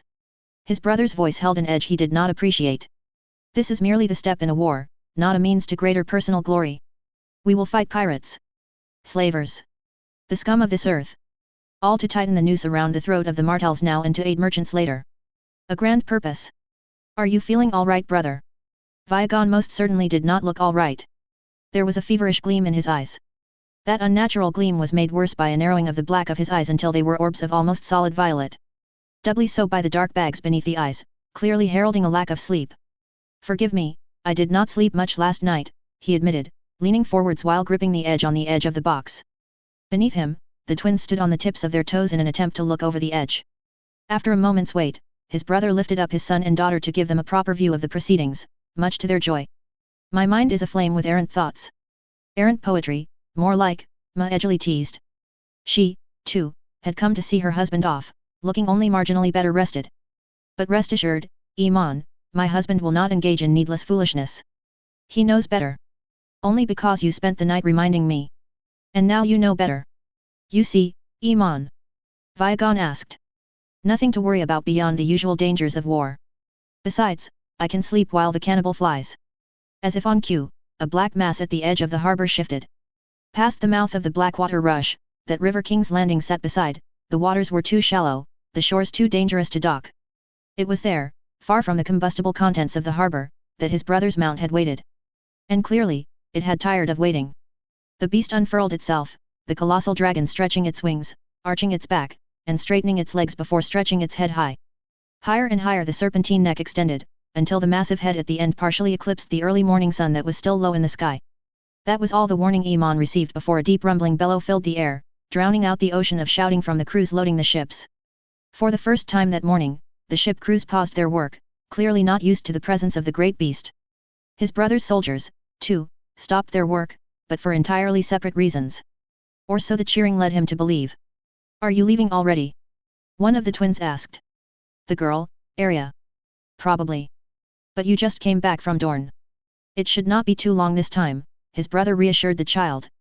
Now, who wants to help me put on my armor? Brother, Iman cut into the excited babbling of his niece and nephew, and Viagon turned briefly to him. Good luck. He gave a nod in acknowledgement and left the box. Viagon lifted his twins into the contraption that had carried them there with a small cabin, like an armored and covered cart, bearing his personal supplies before carrying his wife in with him. It left a twinging in Iman's heart, it really did. Balin had always been a good friend to him, his best friend in truth. He had relied on him, confided in him, trusted him with whatever burdened him. Should he have needed his aid, Balin would have provided it without thought and without question. Iman and Viagon did not share that same rapport. Never was it clearer than when his brother did not look back as a small wheelhouse carried him to his dragon. Instead, Iman waited, surrounded by guards in a city he barely recognized. Once the matter with Dorn was resolved, and the city was safer, he would take the time to see all that had changed. Like those towers in Flea Bottom. Iman was rather curious to know why they had sprung up so suddenly and in such number. Chapter 56, I just want to fight. Yes, I have made mistakes. Unlike others, I chose to record them. For the second time this year, I set out for war. Unlike the last time, however, it was at the head of an army. Unlike last time, it was with an army I felt confident in leading. These were my men, after all, men I could rely on, without having to ensure their obedience through an impromptu feast or their loyalty through some drownings. Of course, then as now, I had the cannibal for support. Military support, that is, and nothing else. A dragon made for a frankly terribly conversationalist. Said creature rumbled beneath me, as though he knew the direction of my thoughts. Then again, that would hardly have been the oddest occurrence of this association. With how much my thoughts blurred with him when we flew in battle, when we shared our anger and rage and hatred and screamed it to the heavens, the seven alone knew how much of my mind the cannibal knew. He gave an amused chuff and descended a bit lower, giving me a better view of the fleet bearing my army as a rock began to grow larger on the horizon. 40 ships sailed the seas, 40 ships each bearing 100 men organized in a company that was part of a larger group. Well, 100 men and some change. Support personnel was still important. The first island neared, and 5 ships broke off from the main group. Supply, Blessed Maiden, Lucre, Sailing Septon, and Interest. 3 cogs escorted by 2 galleons. And 1 dragon. This might not have been the big prize, the largest isle of the stepstones known as Bloodstone, but it required our involvement. Not to take it, no, the 500 men I had assigned to this task were more than adequate. Our role was only to help. For now.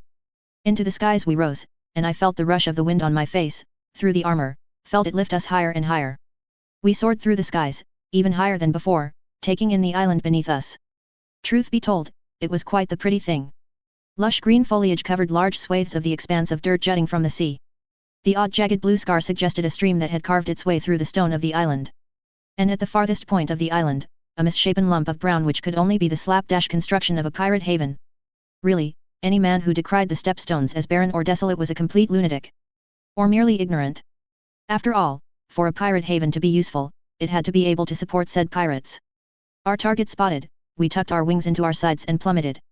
The wind raced past us, forcing our eyes to narrow into slits just to keep them in their sockets, as the objects beneath us drew closer and closer. Splotches of brown grew steadily more defined as they raced towards, transforming into individual clusters of crude huts and, far more crucially, a broad and open harbor. A harbor filled with ships, protected from the rough waves beyond the shore by natural arms that enclosed it. Enclosed it almost completely, save for a single small opening. This was the target. Wings flared as we saw the white crests on the waves, and our rapid downward plunge became a swift glide, with our insides only protesting mildly at the sudden shift. But that was fine. After all, it meant that the ships that had seemed no larger than toys in a child's playroom were now impossible to miss. Our smaller half chuckled at the phrasing even as the pirates and other assorted malcontents scuttled about their little ships. They sprinted, they pointed, and they might even have shouted something. A handful even leaped into the waters of the harbor. Those were the lucky ones, and we were happy for them. Each pirate in the water was one pirate who would be out of the way. A great gout of green flame spewed forth, enveloping the pirate fleet. Green flame clung to rigging and pirates and sails and decks alike but was soon overtaken by the far more mundane red and orange and yellow of natural fire. We never saw those ships sink, however, as we were already climbing high up into the skies. Was this kind of attack wasteful? Did it deny this invasion force the chance to seize some enemy ships? Mayhaps, but it also did something far more valuable, it kept the pirates from scuttling a ship at the mouth of the harbor, preventing access. And potential long-term benefits meant nothing if we could not get them. Thus, the ships had to burn. It left the small group of ships free to sail into the harbor unopposed. There, they would disembark and take control of the settlement on the island. The precise details were left to the men in charge since we would not be there to hold their hand. Granted, we would not be there at all.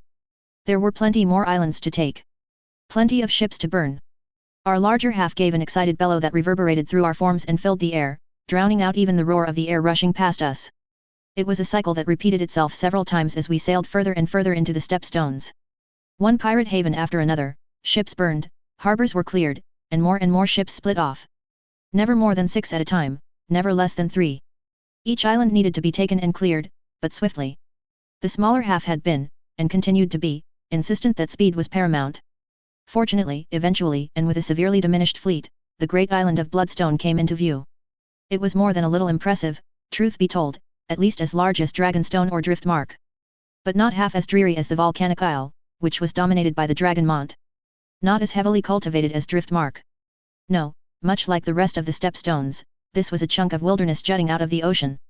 Filled with vibrant green trees and vivid blue streams, it was the kind of land any knight would have killed to call their own. A shame it was occupied by pirates. Their kind would need removal. The island would need cleansing, resettling. But the harbor, it was open. Wide open. No way scuttling a single ship would block the entrance. That meant we could wait. No, that meant we could take those ships. Yes, now there was an idea. By the harbor. The words were more in our head than spoken. Not that they would have been audible, at any rate, but our bulk shifted to approach, nonetheless. Built from solid stone, there was no doubt that the keys could hold our weight. At the very least, it would be difficult to destroy to deny the enemy access to the ships. We circled once, twice, just long enough to be sure our much reduced fleet was following us instead of seeking an alternate landing. Only then did we descend, landing almost gently. Our smaller half's teeth were only slightly jarred by the impact while we slid into a nearby warehouse, reducing it to so much kindling. Shouting rose to meet our presence, and we bit back the urge to bathe them in flame. We wanted as much of this place intact. And flames were not known for being discriminating. Instead, we lashed out with the tail, completing the ruination of the warehouse while the chains holding us together slowly came loose. It was with great relief that I slid from the cannibal's back and onto the mostly solid ground. For the entire war in Dorne, I had fought on dragon back. Not a horse, not on foot, but on the cannibal. That had been the reasonable thing to do, and the most effective, but it had not been enjoyable. More than a decade of training to fight, and I had only used it in the occasional melee. I needed this. And judging by his roar, the cannibal agreed. Chapter 66, soon to be suffering from success. The next time I suggest sending the Ironborn into a situation that may involve diplomacy. Please inquire as to the status of my massive brain damage. Life was good. With how things were going, how could it not be? Things were proceeding according to schedule. My men were giving a good showing. And I had even managed to get stuck in. Oh, to be able to break down a wall alongside a squad of my men and clear a room of glorified thugs, thieves, slavers, and rapists. To be able to point to a large expanse of ruins and rubble and truthfully proclaim that I, among several hundred other men, did that. Even the cannibal seemed to partake in the good mood, sprawled out quite languidly among the debris of the ruined pirate town, basking in the sun and paying no mind to the destruction and danger around him. By the warrior above, I had missed this. Did it bode well that I was taking such pleasure in fighting? That I focused more on the glory of having adrenaline singing in my veins than on the good I was doing? Mayhaps, but that was something to ask a Septon. Except it wasn't. Even I could answer that question. The Book of the Warrior had been quite clear. There was no better way of proving your prowess than a direct contest. And why would you live to see the end of a battle if the Seven did not will it? There was nothing wrong with enjoying war, it was the purest worship of an entire aspect of the divine, after all. The dead would be mourned, their achievements glorified, and life would continue. Another rickety shack collapsed as my men tore down a wall, the remaining walls unable to keep the roof in place. The actual fighting had stopped some hours ago, when I had marched through the winding maze of streets with my men. Now granted, those fights had been closer to horribly lopsided street brawls than proper battles, but they had been productive in clearing out a few hundred pirates. Tragically, this little incursion had become a lot less productive when the pirates decided to take shelter in their shacks. Their poorly constructed, poorly planned, rickety, and dangerously inflammable shacks. The other invasion groups were busy tearing their shacks down by hand, one at a time, or more likely several dozen at a time, given how the concepts of sane architecture were a polite suggestion to these pirates. Fortunately, we had a dragon. A dragon who was busy relaxing atop the still smoldering remains of what remained of 9/10 of the settlement on Bloodstone. Basking, relaxing, and digesting. Which left us to handle the remaining shacks. As the men on the other islands were doing. Lazy beast, the captain of the third company muttered with a glance at the cannibal. Pate had earned his position the same way as my other officers, competence in dealing with his subordinates, and a basic understanding of logistics.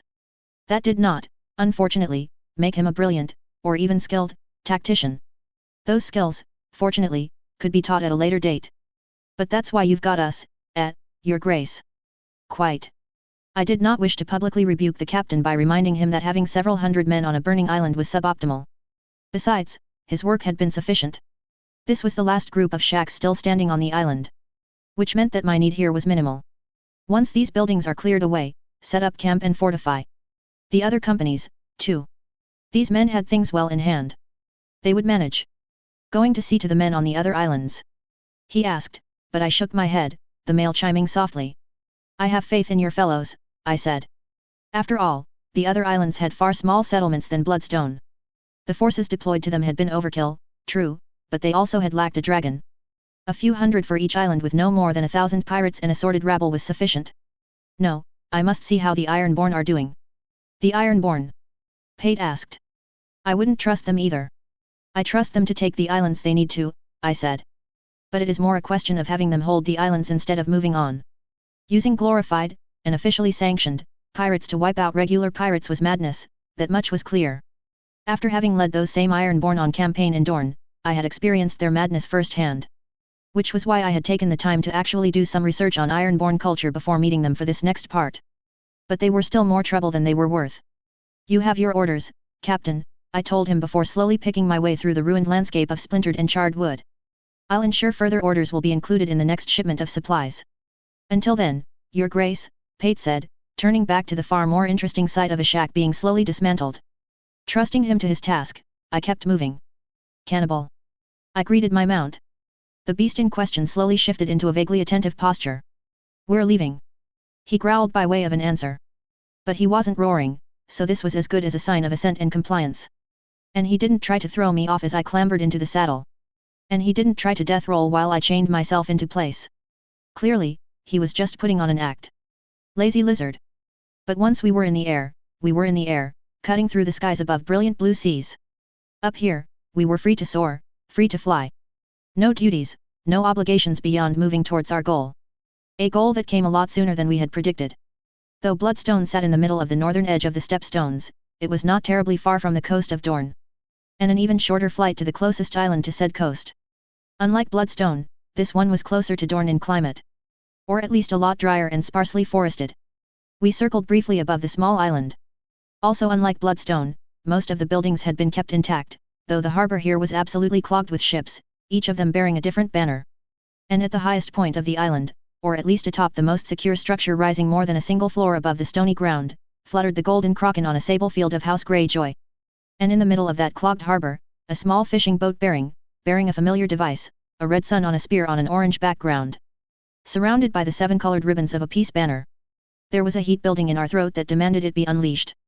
But it was a single ship, surrounded by allies. That would not do. We swallowed our fury and came down hard upon the small island, landing beyond the edge of the small settlement. The cluster of men standing closest staggered, covering their faces as a gust of air spread a cloud of dust all over them. The smaller half was disentangling himself from the chains that kept him secure before the dust had cleared, hitting the ground and striding towards the center of the settlement. The Martells had sent their agents here. I kept a hand on my sword as I moved through the streets, wondering if I should have brought some guards with me. No, my arms and armor would have to suffice. Your Grace. I was intercepted by a familiar voice. The priest. The drowned man had served as the representative of the many captains during the Dornish campaign. Why was he here? How had he managed to get dragged into this? Your presence is fortuitous. It was to drown prisoners, wasn't it? I could guess as much from the presence of a Martell ship, I said without breaking stride. Whom did they send? And what are they doing with Lord Greyjoy? The Princess of Dorne did not send anyone, Your Grace, the priest said, and that was enough to halt me in my tracks. Right before making me set off even faster. Chapter 67, Technically, the peace banner isn't mine. Hospitality is sacred, but beware that it is not a shield proof against any danger. Naturally, one might be a tad concerned upon learning that the Dornish were meeting with the Ironborn. Having your enemy enter negotiations with the one culture in Westeros most likely to rape, pillage, and burn in times of peace was hardly constructive to establishing a lasting peace. Unfortunately for the rest of Westerosi society, that is exactly what was happening. Even worse for Westerosi society, I was the closest thing to a bastion of sanity on this island. Which is why I barged into the central structure of this island, little more than the biggest house still standing, without bothering to do things such as gather a bodyguard in the double digits. Not that it would have been necessary, I realized once I stood in the cramped chamber with them. The Dornish had brought little more than a gaggle of knights, only 6 men armed and armored in their best equipment. As they saw who it was that had entered the room, the rear 4 knights dropped their hands to their swords and moved closer, obscuring the figure seated on a rough wooden stool. The remaining 2 moved to protect the sides, but not the front. The front where Lord Greyjoy was sitting with a very pleased smile on his face as he looked at me. For a very tense moment, no one spoke. My lord, the priest broke the silence. His Grace Prince Viagon of the House Targaryen, conqueror of the lands watered by the Torrentine and Brimstone. At the priest's words, the knights proved that the words only inflamed the tensions. They brought up their shields, revealing an impressively varied array of knightly houses. I saw a leopard, a field of lemons, a well, a woman in a sun, and a goat. And those were just the 4 facing me. One of the knights even had the temerity to loosen his sword in its scabbard, revealing a few inches of shining steel. I favored him with an indulgent smile. "Sheath your sword, sire," I said simply, though it took surprisingly less effort to not answer in kind. As much as I would like to fight a proper knight instead of pirates and assassins, this is a time for peace. Surely your desire to join your prince can wait an hour. Was I being condescending? Oh, absolutely. But these were the people who had murdered my brother. And while I was willing to forgive a lot of things when it came to allies and friends, these people were neither. The knight did not speak a word but did shove his sword back where it belonged. Much better. My pride satisfied, I turned to the man who had, seemingly, arranged all of this. "Lord Greyjoy, it appears congratulations are in order," I said simply, walking past the knights at a reasonable distance until I came to a halt at the head of the rather shoddily built wooden table. I did not mention the clearly Dornish woman who sat at my left. Or pay her any attention, for that matter. While rude, it was also a clear sign of hierarchy, a sign that this person was the least important person in the room. If these were peace talks, then controlling the power dynamics was essential. I was feeling spiteful. "They were mere pirates," Lord Greyjoy said simply. "It was hardly a fight. But coordinating so many simultaneous strikes? Now that took skill. And thus, he wanted to be rewarded. Not the captains who were the ones to take the islands, no, his work of coordinating them was what truly deserved to be rewarded. Oh, and the Princess of Dorne wishes to negotiate. Some reward for that would be just, too, would it not? I will raise the matter with the small council," was all I said. "I will recommend they confirm your holdings." Now, what was this matter as to the Princess of Dorne? "She sits in front of you," a more than slightly irritated voice answered me. Turning my head, I finally put a face to the identity of the ruler of Dorne. Bronzed skin, dark hair, and a face that could be considered comely, if one liked the Roynish look. Presumably. "My apologies, Your Grace," I said, still keeping my indulgent smile on my face. Going from blatant disrespect to polite courtesy might have been a rather extreme shift, but it was one designed to unbalance. Besides, it was good practice for staying polite when I really did not want to be. I was merely speaking with the lord who has done such splendid work on behalf of my father, His Grace King Jaehaerys. Your father is an oath-breaker and a deceiver. Well, she was a rude one. Briefly, I considered calling for the cannibal. "I beg your pardon?" I asked. While by no means an expert negotiator, insulting both the superior and the father of the other party was not what some might call a winning strategy. Our agreement only called for him to destroy my idiotic brother's invasion fleet, not launch an invasion of his own. Ah. Yes, her attitude made a bit of sense now. Unfortunately, I was not about to humor her.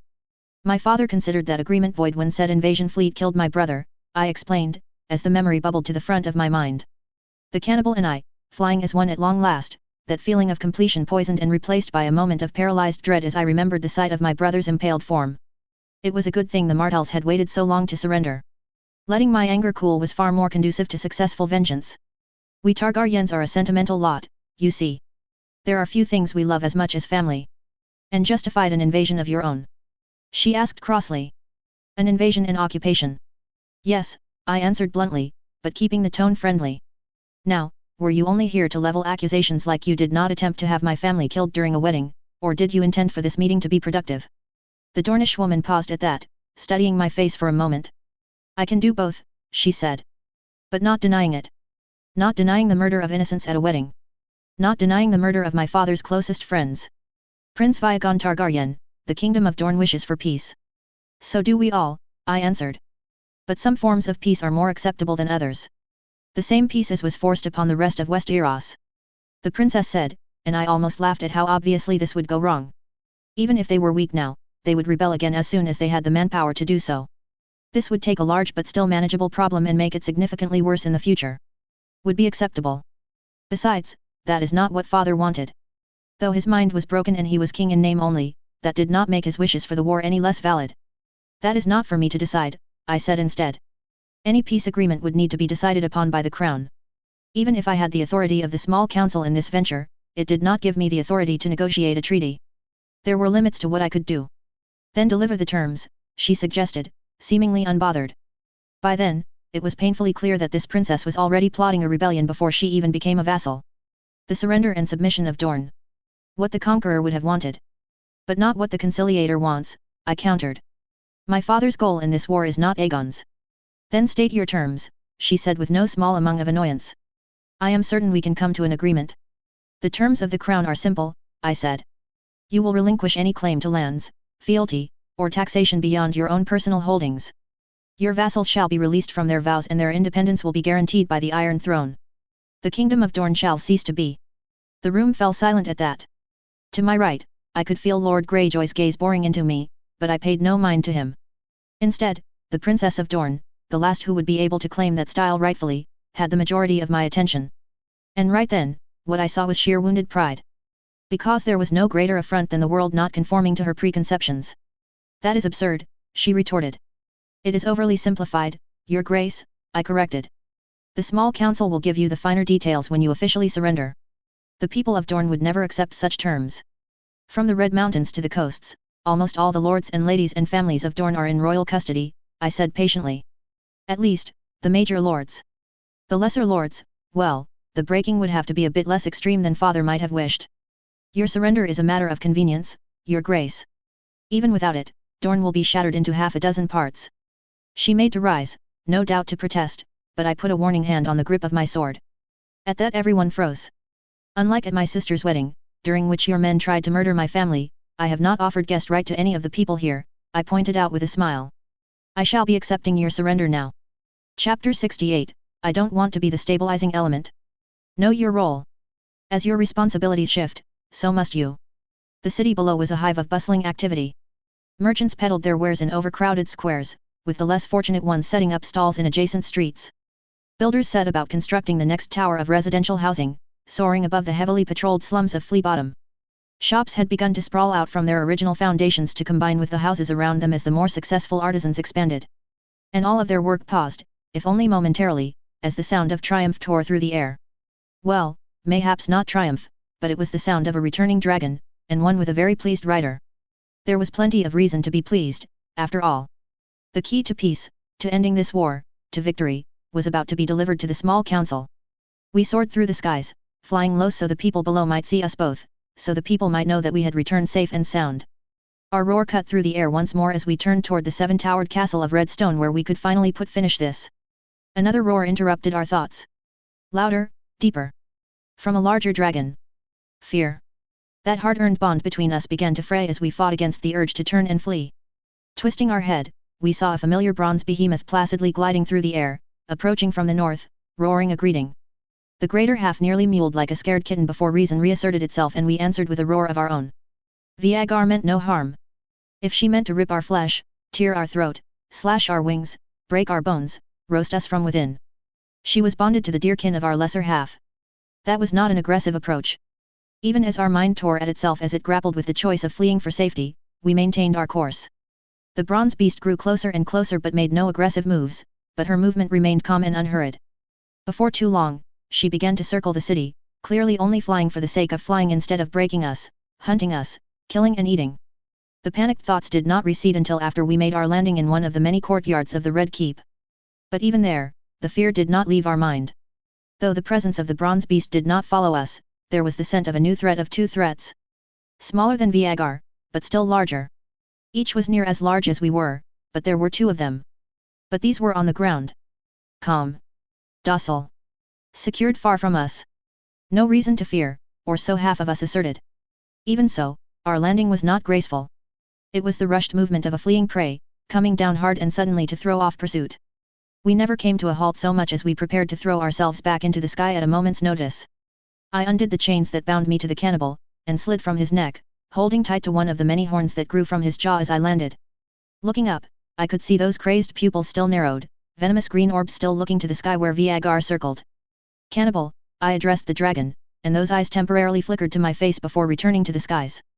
Wait here before you fly back. Just 1 minute. The beast growled at me, but assented, his tail flicking back and forth nervously.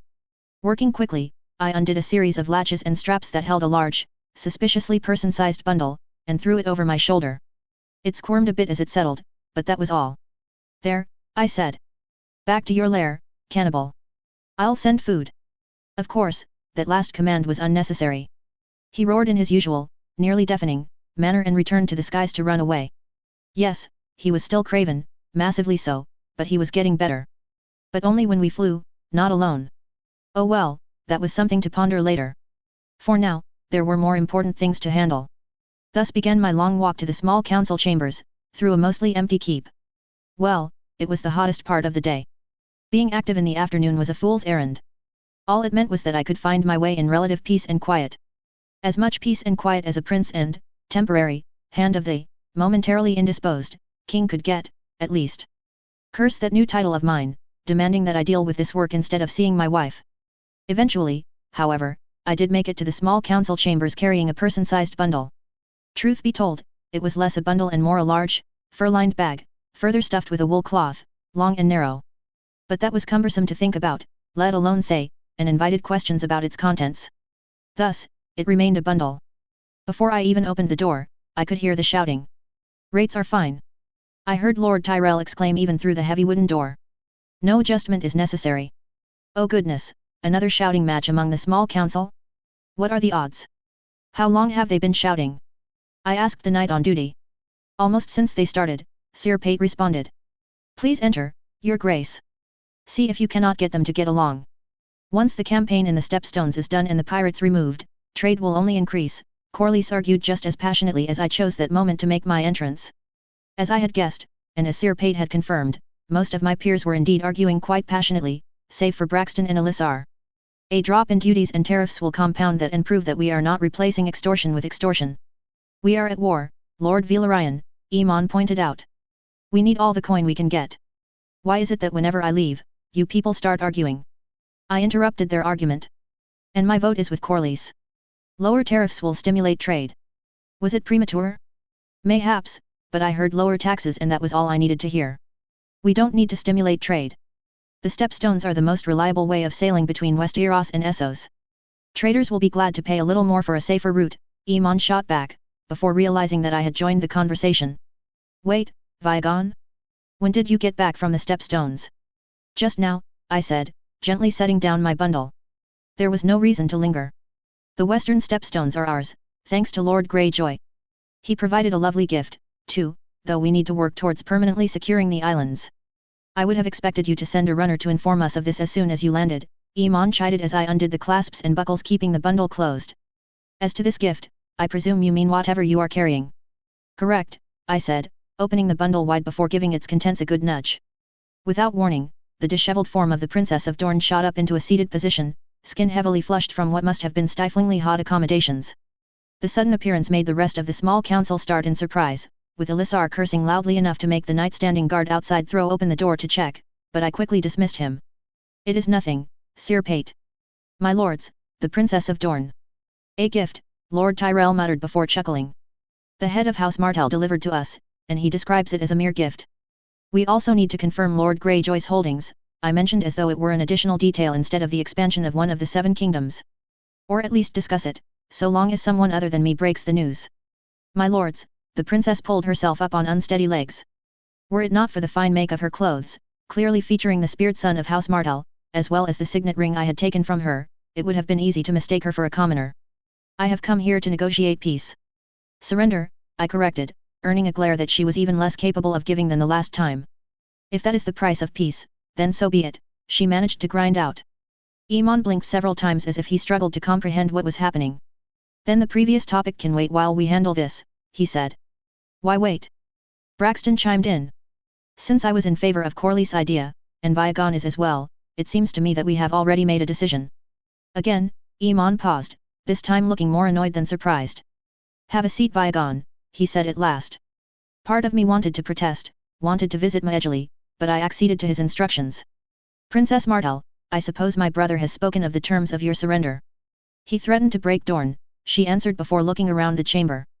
Should His Grace the King not be taking part in these negotiations? He is busy with other duties, Aemon deflected.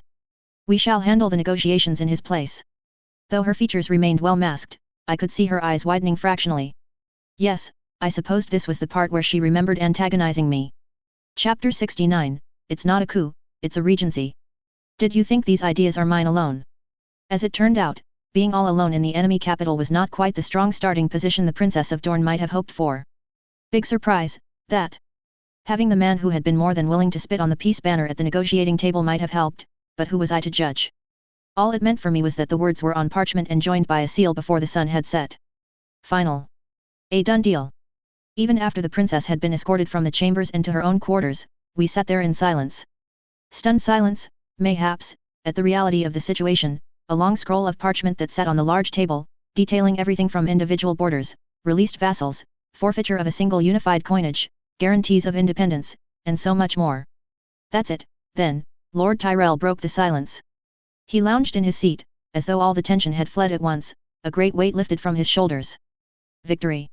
Peace as his grace wished it. I do not recall who said it, but the same sentiment echoed within me. We were done. The whole sordid mess of this war was over, from the failed propaganda stunt to the rage-fueled spree of vengeance to which I had more than contributed. But that was done. That was in the past. And that was when an unwelcome worry took root in my gut. All we need is for father to add his seal, I said, and the other members of the small council stiffened in their seats. That was all it took for me to realize that we had a potentially bigger problem on our hands. Is he not capable of that much? It's not that. Iman tried to answer, but his voice faltered. He sagged a bit more into his seat before he spoke again. Grand Maester, you can explain this better than I. His Grace King Jaehaerys remains incapable of ruling, the words were blunt. He remains barely responsive to external stimuli, and simply keeping him from starving himself proves a challenge. Were it not for Her Grace Queen Alice Anne, we might be planning a funeral and a coronation. Damning words, those, and they hung in the air for several long moments. We will declare a regency, Iman said, though his tone made his reluctance clear. But there was an easy confidence in the declaration, stating plainly that this would happen. A fine quality to have in a ruler, but this was an example to which I would have to object. And we will have peace. I do not like it, I said. We are unjustly taking power and establishing a precedent that empowers the small council ahead of the king. That was the kind of precedent future generations could and would exploit. The kind of thing I had no desire to enable. A man who does not want to acquire additional power, how very rare, Corlys commented with a smirk. I suppose your greed is limited to coin. My brother's face briefly twitched in response. It appeared that he had yet to fully come to terms with even a fraction of my financial holdings. A shame that father had clearly failed to explain things to his heir. Or fortunately, really. Otherwise, there might have been some pointed questions regarding the vast amounts of inns and taverns I owned. Excuse me for wanting to think ahead. There was no immediate response to that, with my brothers by marriage and by blood both staring at me. What? Who are you and what have you done to my friend? Braxton asked, eyes narrowing in suspicion. As though I were incapable of being careful. Why, there was the time. No, wait, I had nothing. At least not around them. Forgive him, Sir Braxton, Iman interrupted. Viagon never liked seizing power, though he will come around in time. I have no issue with accepting power, I told my brother, mostly truthfully. As Ma Edgley had reminded me, I was already a powerful man. Much of the city answered to me, directly or indirectly. My wealth rivaled that of entire houses. I had run a network of informants that spread throughout the 7 kingdoms. I had a dragon, and now an army. And that power had not gone to my head. But this was different. But seizing power is another matter entirely.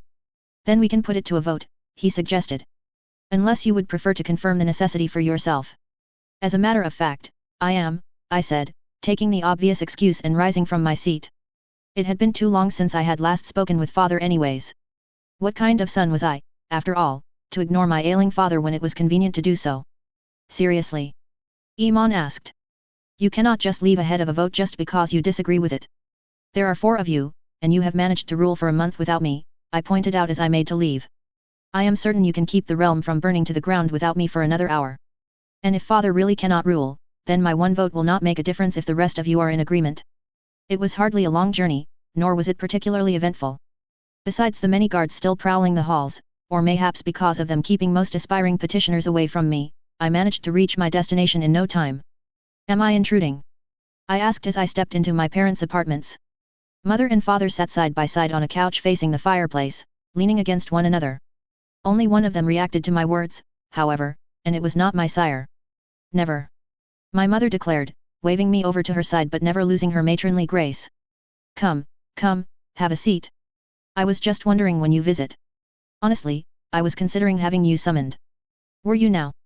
I asked, obeying all the same as I sat in one of the comfortable chairs flanking the couch.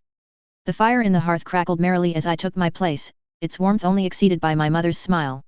Father's expression, by contrast, was better expressed as vacant. Of course. Mother answered. Are you just here to check on your father? You've been busy, I know, but I do appreciate that you were able to at least stop by. How are things? Better than before, I said, as I prepared to break the big news. We have been able to negotiate peace with Dorne. Peace? Mother asked as if she were concerned she had not heard correctly. After I nodded, however, her face lit up. Oh, what splendid news! Have you told Maejali yet? Not yet, I admitted.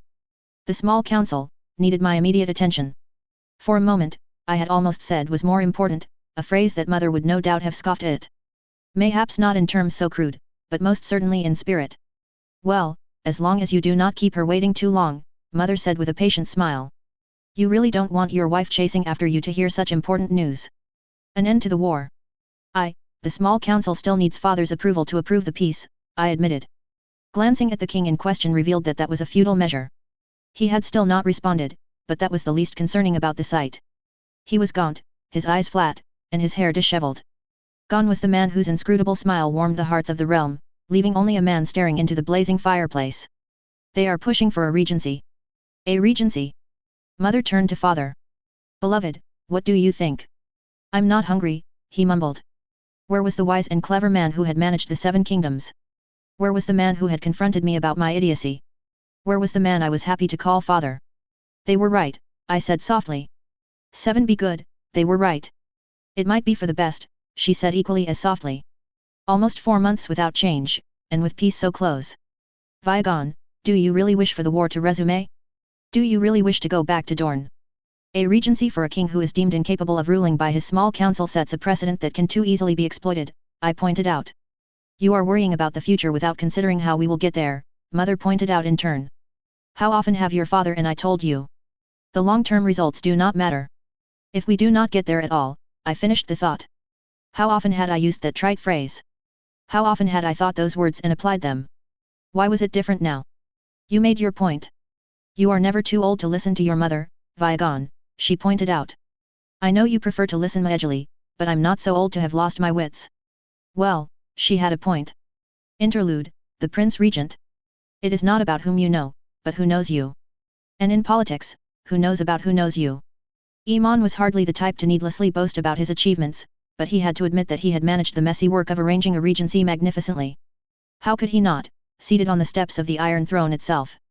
His designs had not been malicious, by no means, but they had required a bit of subterfuge. Subtlety. And since it had been for the good of the realm, that meant it had been worth it. It had been a rather clever scheme. Viagon would never have accepted the power of regent. Even when he finally realized the necessity of it, it was simply not in his nature to seize power. That was just who his little brother was, a man who so stubbornly clung to his ideals. He always had been. Fortunately for Iman, one of those ideals was maintaining the strength of the crown instead of weakening it. Like a council of regents would have done. And since the small council was in agreement that a regency was needed, having the 2 princes state that one of their number should be sole regent was quite fortuitous. Especially since the one who was not the heir was not the one who wanted the power. It also meant that Lord Corlys and Sir Braxton could no longer indefinitely stall his plans. How very convenient. Your Grace. The court herald interrupted his musings, his voice carrying with its usual ease over the persistent murmur of the court. When hundreds of nobles of varied ranks were gathered together, it was only expected for them to feel entitled to comment, however quietly. There are no further petitioners. Excellent, Iman said, taking in the scene before him. From his vantage point atop the steps of the Iron Throne, he could easily take in the entire length of the hall. Lined with men-at-arms, armed and armored and clad in Targaryen colors, it was as safe for him to be so exposed as was possible for a man standing atop a mountain of slowly rusting swords. And if the dozens of armed guards were not sufficient, then the 5 knights of the King's Guard standing guard between the raised dais and the crowd of courtiers would be enough to see them to safety. Only 5, not 6. Viagon had wanted to keep one slot open for one more candidate. As for the 7th, Lord Commander Pate was at his liege's side in the royal apartments. Whether to guard his king or to be at his friend's side in a desperate attempt to help him regain his wits, who was to say?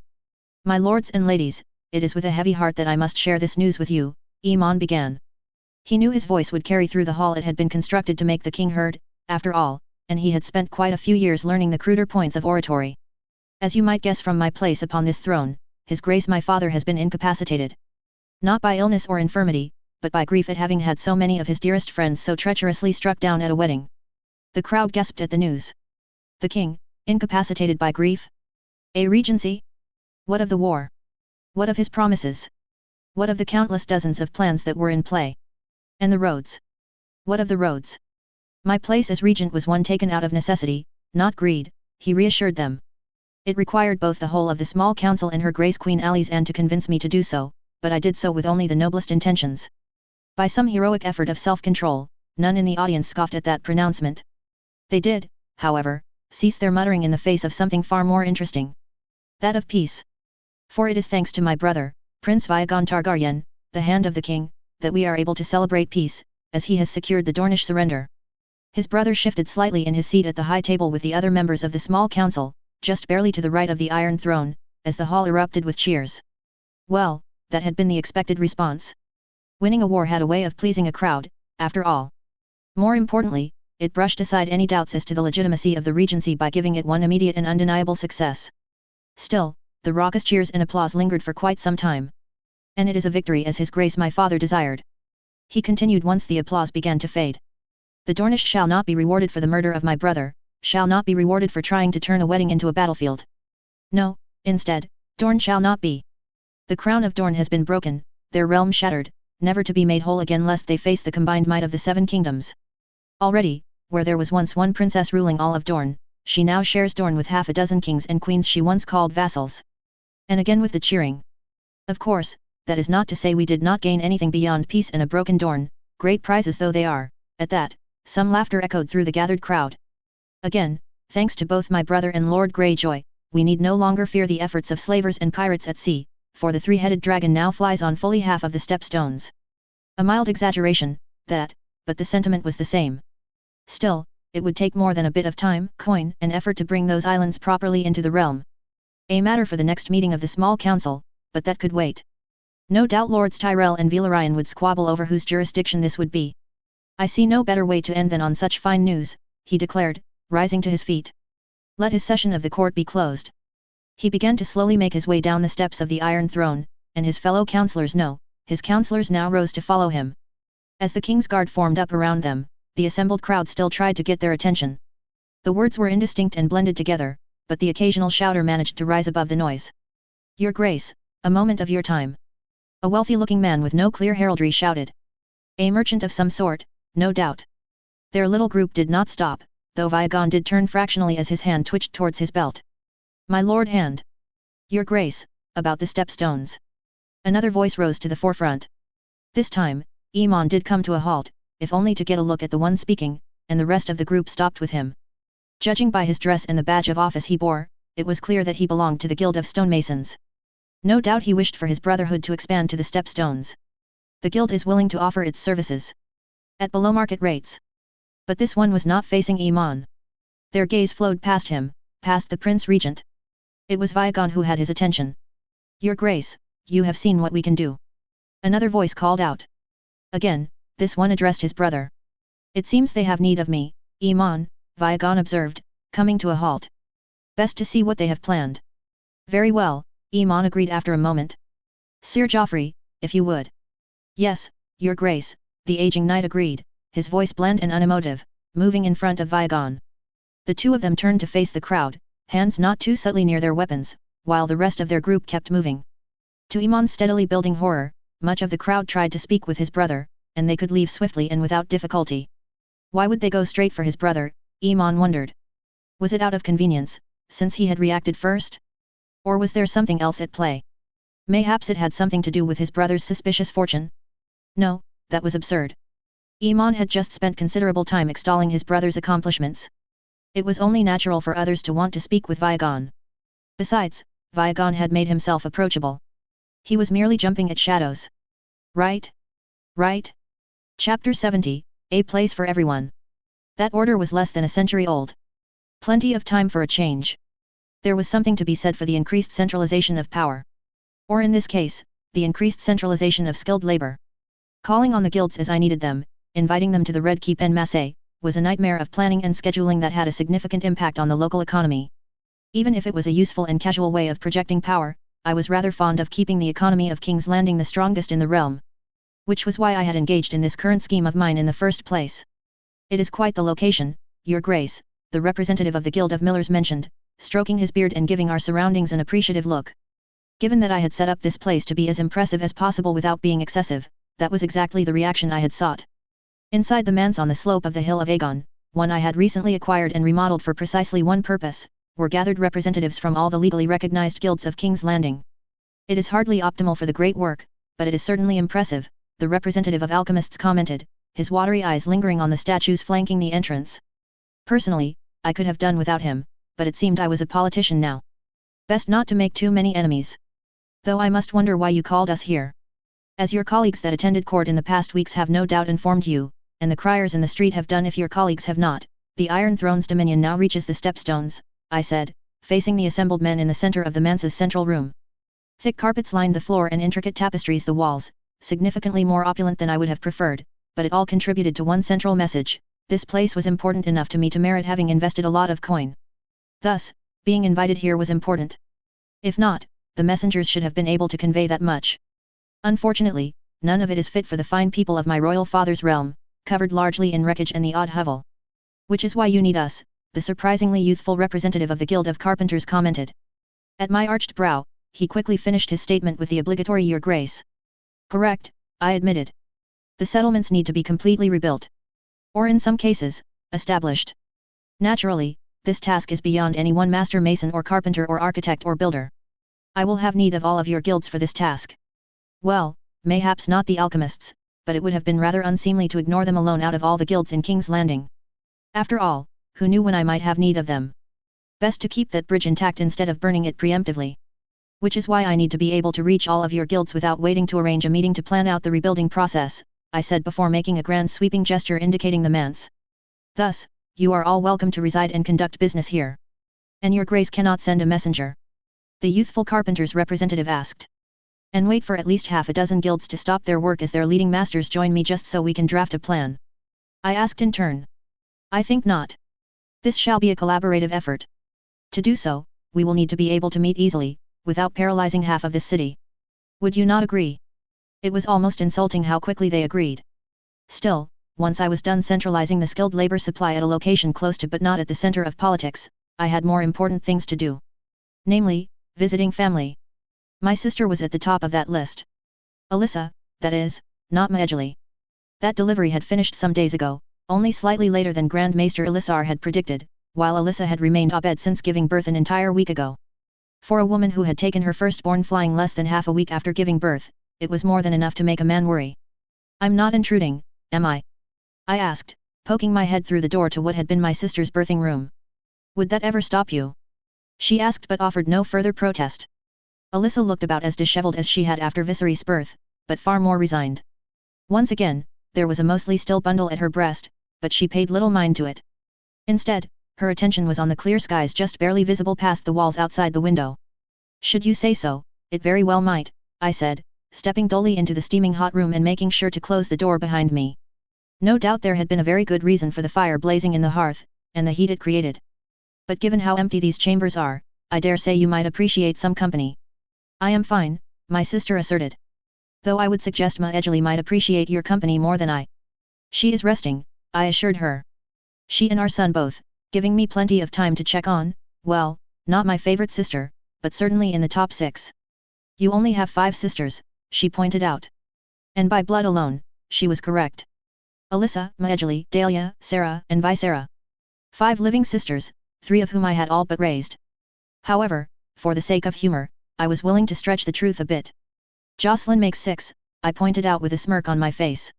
Technically, she had been my aunt first, but that was a detail I did not need, or want, to think about. Only by marriage, she countered. Still counts, I said without missing a beat.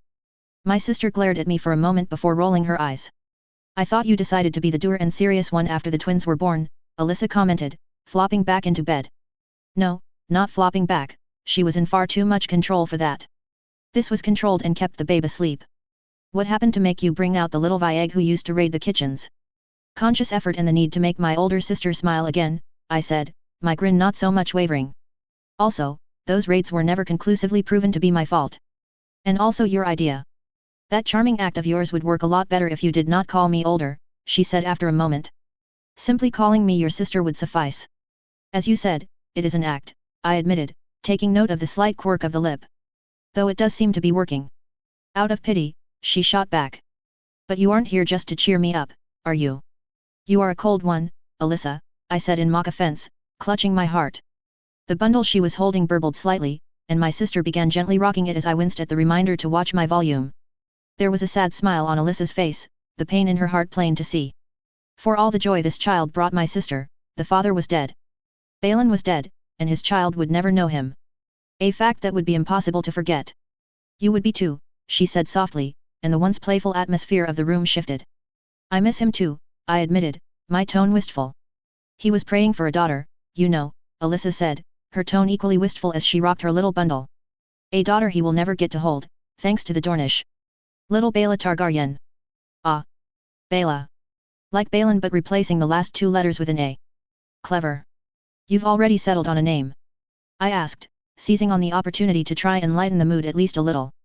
Because if that is your final choice, I might have to convince Ma Edgley to rename our youngest. Another Bale. Baylor, I revealed. How very original. We changed some letters, I defended the decision. Which is more than can be said of either time you named a son. That earned me another ghost of a smile. Fine, Alyssa admitted. You earned that one. Congratulations. Ha. A point for the little brother. I said, compensating for the lack of volume with unadulterated smugness. Looks like I'm up one. In your dreams. Feel free to contest that ruling, I said. But it might be a bit difficult to do it from bed. I won't always be bedridden, she warned me. And you are still well within reach. Then it is very fortunate that I have run off to fulfill my duties, I said, making ready to leave. But before I could do that, I left a small white package on the bed. But there is one last thing I have for you. If this is another blanket, do know that I have plenty, my sister commented. And furs. And a fire blazing in the hearth, besides. I think I shall be plenty warm for a while. It is nothing of the sort, I assured her, pausing just in front of the door. But I might need an answer from you. An answer? It's a package, what need do you have for an answer? She picked up the gift. Given how quickly it sagged in her hands, it was clear that it was entirely cloth, with nothing more contained within. You said it wasn't a blanket. Technically, it's a cloak, I corrected. You can give me your answer when Elissar clears you to walk again. Now, I just had to find the man. If only to inform him that his postnatal care duties would soon get just a bit more crowded, thanks to some assistance I had found for him. Politely. Very politely. Because there was no reason I was going to deprive my nephews and niece of a mother on top of a father if I could help it. Interlude, the king-to-be. Build your web. When your grip falters, it will be there to catch you. Raise the matter at court, Lord Bracken, Aemon told the lord who was so stubbornly following at his heels, all but begging for an audience. That is why we hold court, the air our grievances and resolve them publicly. Or raise the matter with Lord Tully. As your liege, he will be able to arbitrate the matter. Quite frankly, said Lord's liege should have been the one to arbitrate the matter. Some re-emerging dispute between Blackwoods and Brackens had lain dormant ever since Aemon's father had managed to solve some other quarrel of theirs by satisfying both parties. But since his father was incapable of ruling, there were those in the realm who wondered if that same conciliating spirit would endure. Where there were those who wondered were those who doubted. And those who doubted were taking steps to not be left behind. Like this Lord Bracken. Your Grace, what about the stepstones? Another lord asked, this one a Stanton. At least this one was from the Crownlands, but he had taken Aemon's verbal dismissal of the Riverlander as a public announcement that the Prince Regent was receiving petitioners instead of simply wanting to walk around the Red Keep for a little while. To whom will the islands be granted? They will remain royal holdings, Aemon said, taking immediate steps to prevent what would no doubt be the next question. Should it be deemed necessary, administrators will be appointed. Unfortunately, Lord Stanton decided this would be the perfect time to extol his cousin's loyalty and competence. Fortunately, this stream of entirely unwanted praise and flattery of some individual who was not even present was soon cut off by another noble. Your Grace, regarding the shipping route through the stepstones. The man asking was, surprisingly enough, another noble. A Darklan, also from the Crownlands.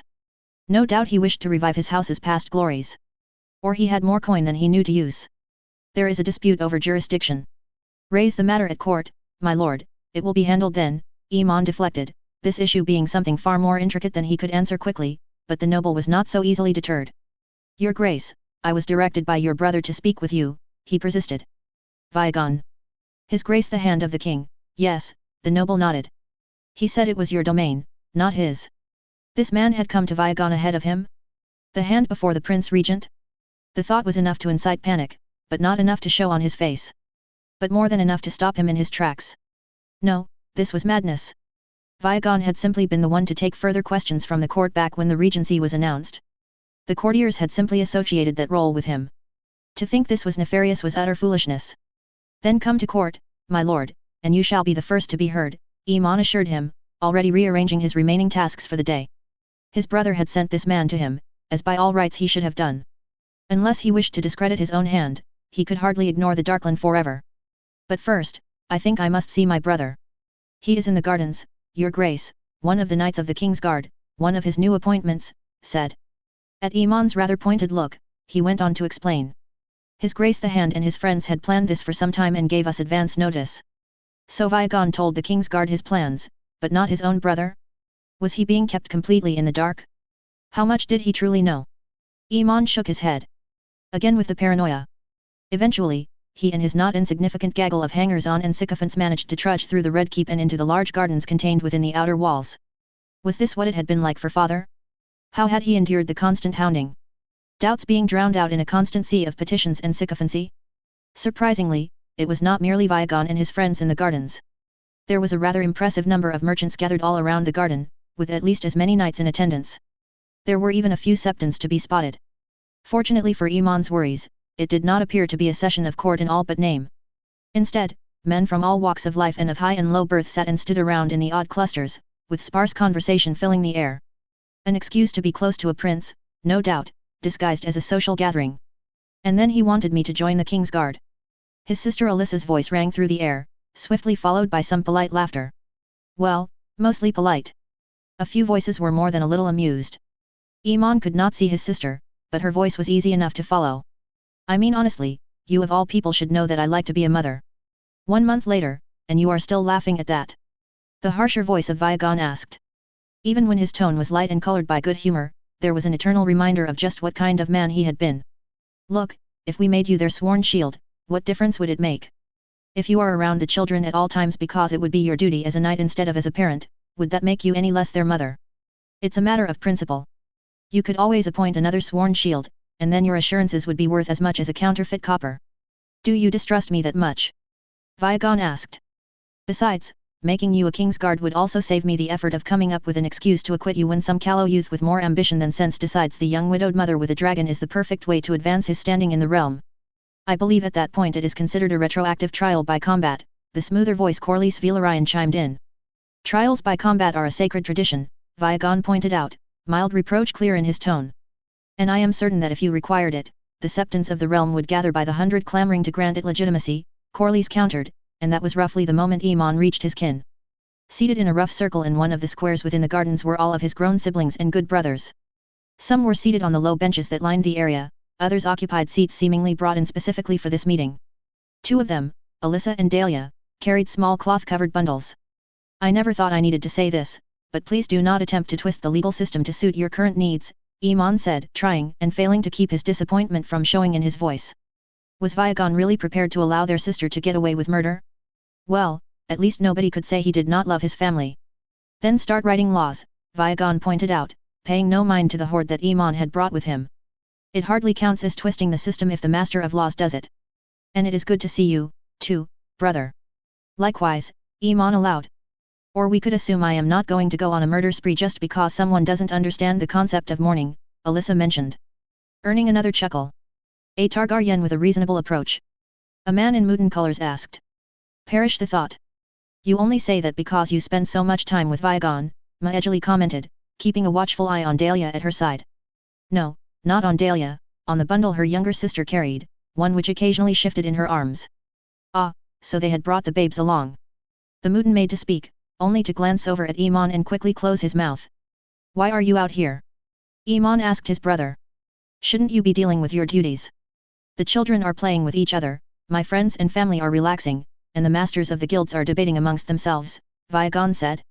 My duties are being dealt with, all I must do now is wait. Though while you are here, I could use your help. Really? Iman did not believe his brother for an instant. Viagon? Needing help? Truly, he confirmed, seemingly earnest. Do you remember that army I raised to take the stepstones? Of course, he answered before a realization dawned on him. Please tell me you have disbanded your army. I would like to do nothing less, Viagon said. Though I am loath to leave the islands undefended. Have you managed to arrange a garrison for each island yet, or should I ask Lord Tyrell to reimburse my expenses? Could you not have them settle the island? Honestly, having veterans settle on the islands would solve several problems. Not only would it establish a loyal population, but it would also make it easy to quickly raise troops if pirates tried their luck once more. They are from King's Landing, Viagon pointed out. They want to go home. Besides, it is rather difficult to establish a settlement without women. In my haste to win the war, I must have forgotten to include them. Iman sighed, massaging his brow as a headache threatened to emerge. The polite chuckles all around him did not help things. Why could you not have mentioned this during a small council meeting? Because I have only recently received the first report, he explained, his voice somehow still cheerful. And you are here now. Why wait? Silence reigned, and Iman could do little more than massage his brow. This headache would persist for a while, he just knew. He could hardly force Viagon to keep his army raised without compensation in times of peace. Then again, he could hardly force him to disband his army without leaving the stepstones undefended. He would find a solution. He always did. Well, most of the time. Mayhaps he would find a solution when he finally gave the city a closer look. Interlude, the man about to ruin everything. The mad often believe they are the sanest of them all. I cannot hate them for that. For their actions, yes, but not their beliefs. 3 months. 3 months he had been regent, and only now did Iman leave the Red Keep to get a closer look at the city.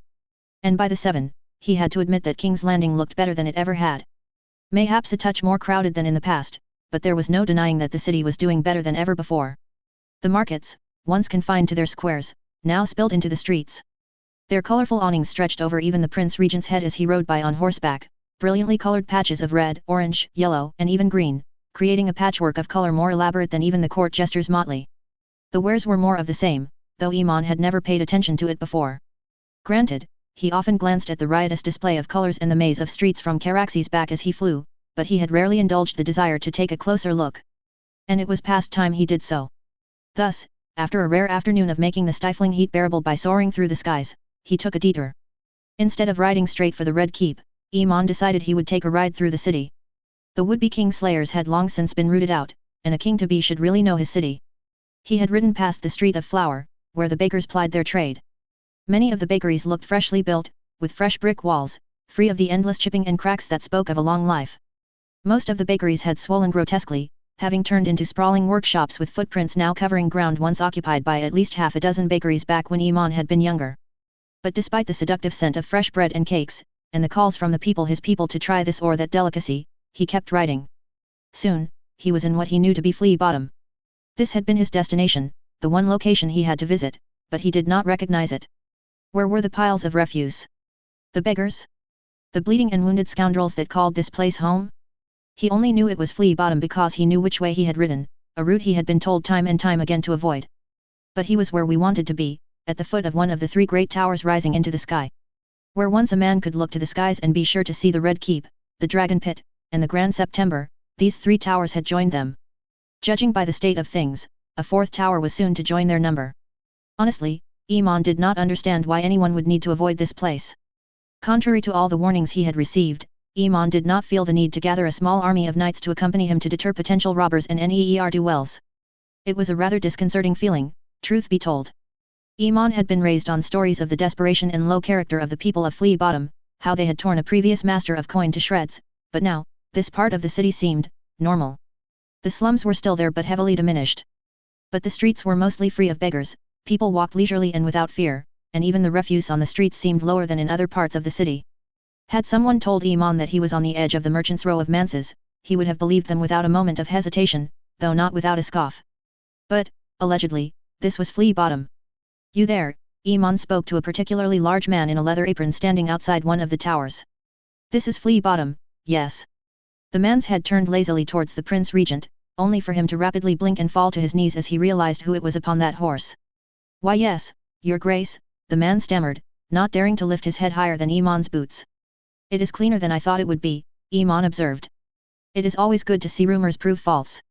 All around him, the people were beginning to realize that there was a Targaryen in their midst. A Targaryen with a small escort, an escort who would no doubt draw steel the moment someone came too close, but a Targaryen nonetheless.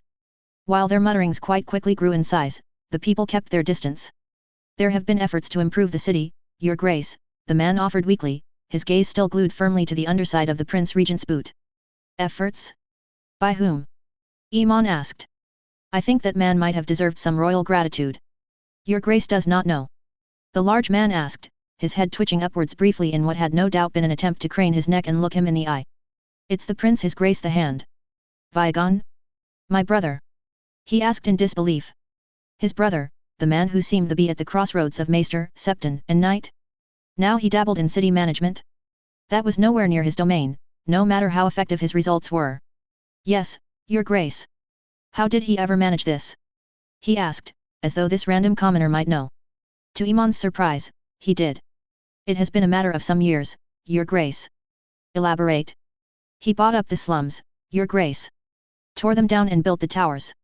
Hired some tough and honest men to keep the scum out, Your Grace. His Grace the Prince, well, His Grace the Hand, now, brought work to people who had neither. And those workers needed a safe place to stay, Your Grace, so he built the towers. Did he now? Iman asked nobody in particular, the words almost whispered. Vigon had built these? Had he bought up the slums? Had he held property within the city? This from the man who publicly disdained becoming a vassal of the crown and the taxes that entailed? 4 years at a time? No, that could not be. Then again, this man had no reason to lie, and would not dare lie to the Prince Regent. Still, Iman made a note to investigate this. Your Grace, the kneeling man somehow managed to nod, as though he had been asked. His Grace the Hand has done much to aid the people of King's Landing, Your Grace. Elaborate. The Drakes, Your Grace. The large man spoke hesitantly. Every man in the city knows of the Drakes, Your Grace. Drakes? The man spoke in riddles. My good man, if I must tell you to elaborate one more time, I will be quite cross. Naturally, the large man took that as an invitation to spill everything. Every last detail about every inn that Vigon allegedly owned or rented out to others, with names that usually involved the name Drake. Come to think of it, Iman had ridden past at least 5 of them on the short ride from the Dragon Pit. As might be expected, Iman rather rapidly found himself at one such establishment which called itself the Discordant Drake. A name which, if the singing and music drifting out onto the street were anything to go by, was entirely accurate. Truth be told, it was quite an odd feeling, to step foot inside such an establishment. Iman had never been the kind of man to spend his nights drinking in town, preferring to do so in the safety of the Red Keep with Balin. Then again, he had never suspected Vigon of being the type to do so, either. As he stepped through the curiously small doors that barely covered a third of the doorway and sprang back to the closed position as if on springs, the music in the small establishment died down almost immediately as soon as people recognized who stood amongst them. Or rather, once his escort crowded around him enough to block much of the light drifting into the big room. A raised dais stood in one corner, with a man reciting some vulgar verses about his journeys through the 7 kingdoms, to no shortage of laughter, though both rapidly drifted off. Small tables ringed the dais, each with a healthy collection of people. You may relax, Iman told the assembled carousers and singers and various other such folk. I am here out of idle curiosity, not on royal business. Please, continue as usual. With clear reluctance, and with only a fraction of the previous liveliness, the inn returned to its previous activities. For a brief moment, Iman was ready to dismiss this little excursion as a waste of time. Mayhaps this was merely his suspicion flaring up again, as it so often did whenever Vigon was involved? Mayhaps he was just imagining things? Like the fact that Vigon had hidden just how much of the city he owned? As he was mulling over these details, still standing by the doorway, a small detail caught his attention. At the back of the inn, near the bar, he caught a glimpse of flashing metal. Instead of a blade drawn to open his neck, however, all he saw was a coin of dark metal passed from some man with a lute to the man tending the bar. That alone was odd. There were no coins in Westeros made with dark metal. They used gold, silver, and copper mixed with lesser metals, certainly, but never debased to the point of becoming dark. What is that? Iman asked after approaching the bar, gesturing towards the dark coin. A token, the singer muttered, his gaze glued to the drink in his hands. Briefly, his eyes flickered back to the Prince Regent, and subsequently a few more times before he finished speaking. Your Grace. It looks like a coin, he pointed out, gesturing for the man tending the bar to hand over this alleged token. Upon closer inspection, this token made his heart stop. While it was only marked with a lyre on one side and a number on the other, it was still a metal disc with a stamped design. Creating this token was only a small step from minting false coin. 7 hells, The only difference was in the choice of metal and the stamp. This just reduces the price of bed and board, Your Grace, the man tending the bar said, counting out the other coins the singer had handed over. And now these tokens had value? What made these any different from actual coin? Oh right, the fact that they were not minted by the crown. His Grace the hand gives to his singers at the bank, Your Grace, the singer spoke, trying very hard to keep his words from slurring. In exchange for information. And now Viagon was issuing his own coins? He needed to speak with his brother. Evading taxes was bad enough, but this? This bordered on treason. No, he needed to speak with this brother. He needed to speak with Viagon. There had to be a good explanation for this. There had to be. It was only then that Iman fully realized what the man had said. There is a bank in King's Landing. 7 above, if had found this in the city, what would he learn of his brother that was kept locked away outside the keep? Chapter 71, Things Fall Apart. There were hints littered throughout this place, yet you were caught off guard. It was hardly unusual for me to stride into the small council chambers in a good mood. Quite frankly, that had become the default state of my mind for quite a few weeks. Once the guilt at the perceived usurpation of father's lawful authority had subsided, anyway. I jest, of course. That guilt never fully subsided, but I did realize how much more of a difference a man could make in my position if given even the slightest shred of legitimate authority. And then realized how much good I could do. And then leaped to convert that potential good into actual good. Point is, I was starting to enjoy being the hand of the king, even if the king was entirely uninvolved. Which made it all the stranger for the small council to be silently seated. Quite strange for them to wait for me. They hardly needed me to carry out their duties. Regardless, I moved to my usual place at the table to Iman's right. Good news, I greeted them. I have managed to arrange for settlement and a permanent guard presence on Bloodstone. They can be on their way in as little as 2 weeks, we just need to settle on the fine details. The room was quite silent at that. Lord Tyrell seemed to be brooding in his seat, eyes glued to some small metal object in front of him, a thin sheen of sweat gleaming on his forehead. Braxton was shifting nervously, much as a squire who knew the final blow was coming but not from where. Corlys, by contrast, hid his nervousness far better, but his hand still froze on his chin when he heard my voice. And Elisar? He merely had a blank sheet of parchment in front of him, ink and quill prepared and ready to take the minutes of this meeting. Oh, something was deeply wrong here, I could already tell. Brother, Iman greeted me, which immediately set me on edge. Though we were brothers, we did not address each other as such. We were Iman and Viagon towards one another. Any more familiar forms of address were reserved for people with whom we were close. I was inspecting my city recently, and I came across the most unusual thing. You wouldn't happen to know what this is, would you? On cue, my brother tossed a small piece of metal toward me. I caught it easily, inspecting it in less than a second. Roughly shaped like a coin and made out of lead, I recognized it as soon as my fingers felt the images stamped on it. On one side was a lyre, the other a single number, 1. This was one of my tokens. I said matter-of-factly, letting the coin dance across my knuckles. It's a token for reduced room and board at my inns. Yes, so I was told, Iman said. By a singer I found in one of your establishments. Not by the master of whisperers, who should have heard rumors. And not by the master of coin, whose people make coins. Both of whom claim ignorance of this object's provenance. It was a better reward than giving them coin, I explained. A purely financial reward would incentivize them to hand over a report, regardless of its verity. But by making the rewards only usable at my inns, I made it very clear that false information could easily be punished. Singers hear much, which I am then able to pass on to the master of whisperers. Those same singers then spend more time in my establishments, which then have better entertainment than my competitors. Everybody wins. Especially since an increase in customers was good for the singers who were performing. A delightfully profitable cycle. And you had to mint coin of your own to do so? Iman asked pointedly, and that was when the alarms went off in my head. Minting coin without royal permission was, to put things mildly, high treason. Coinage was a sign of legitimacy, and to mint one's own coin was to usurp royal authority. Iman knew this fact. Either he was trying to maneuver me into confessing to treason, which was idiotic, or he was giving me the easiest out imaginable. No, I corrected.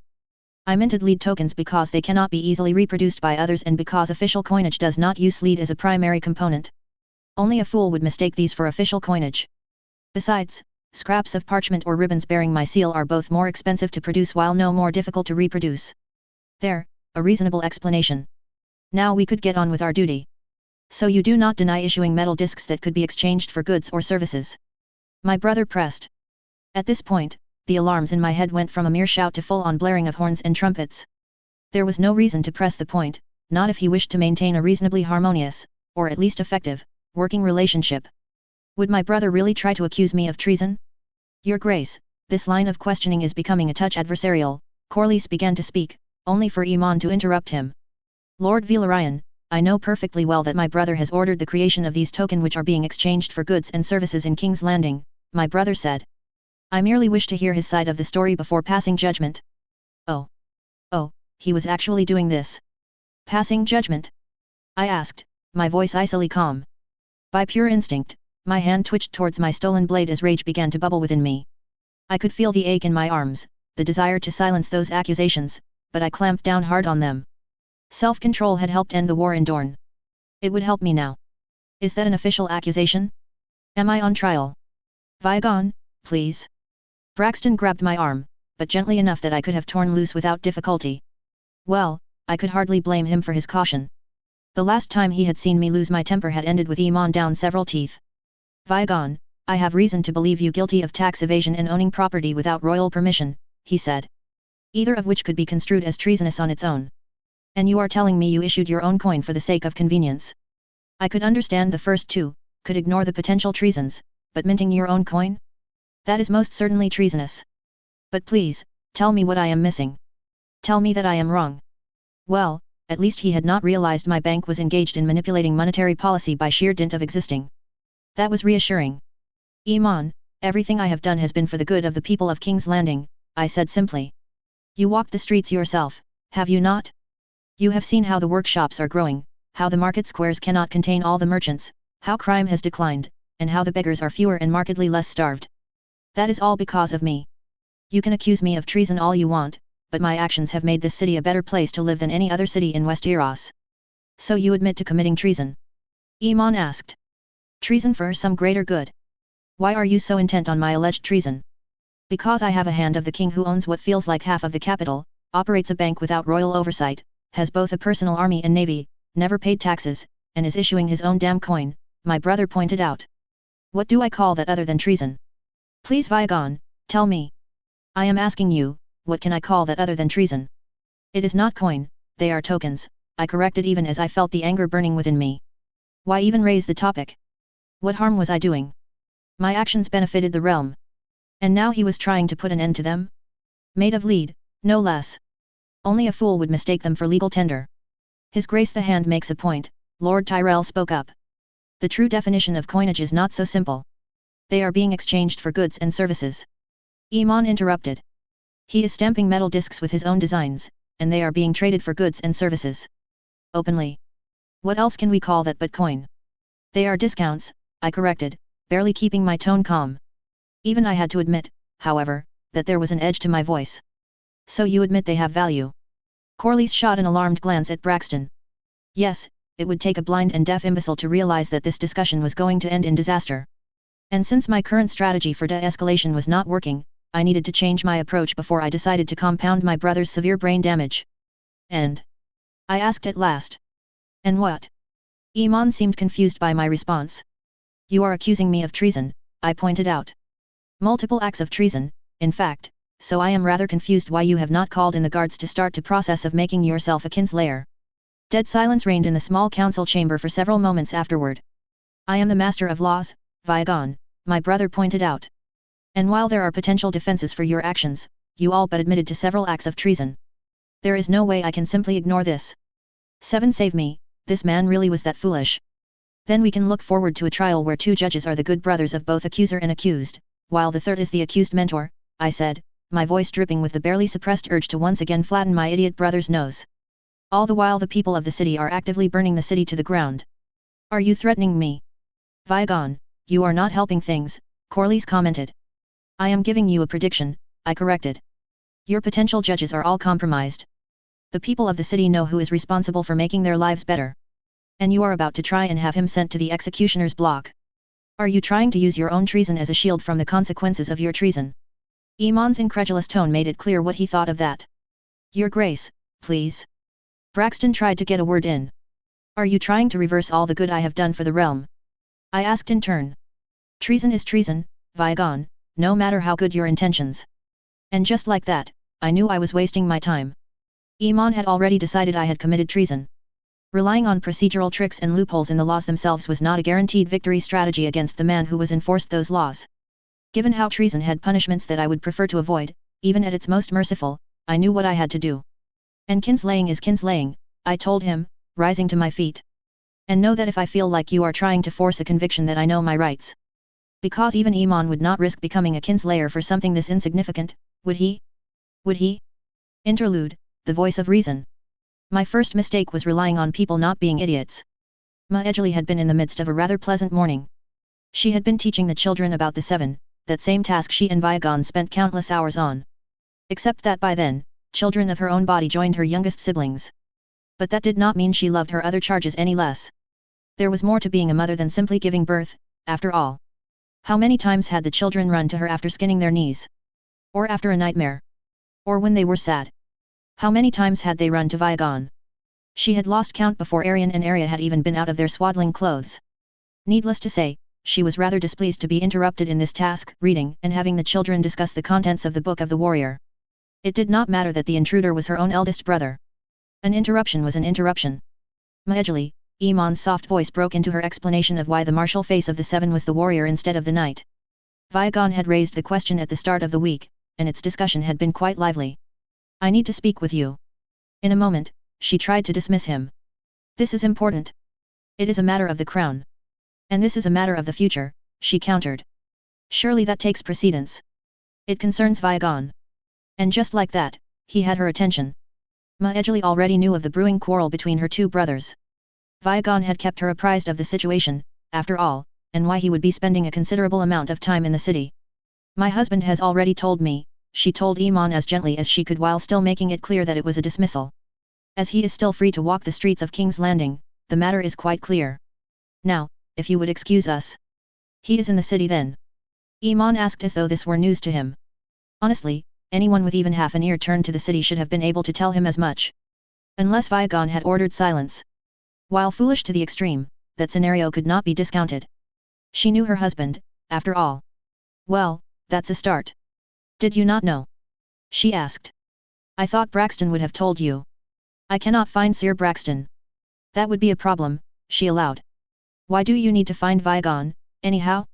Unless you wish to apologize. Apologize? Iman asked, apparently scandalized by the very suggestion. Before he could continue, however, he appeared to realize that there were children in the room.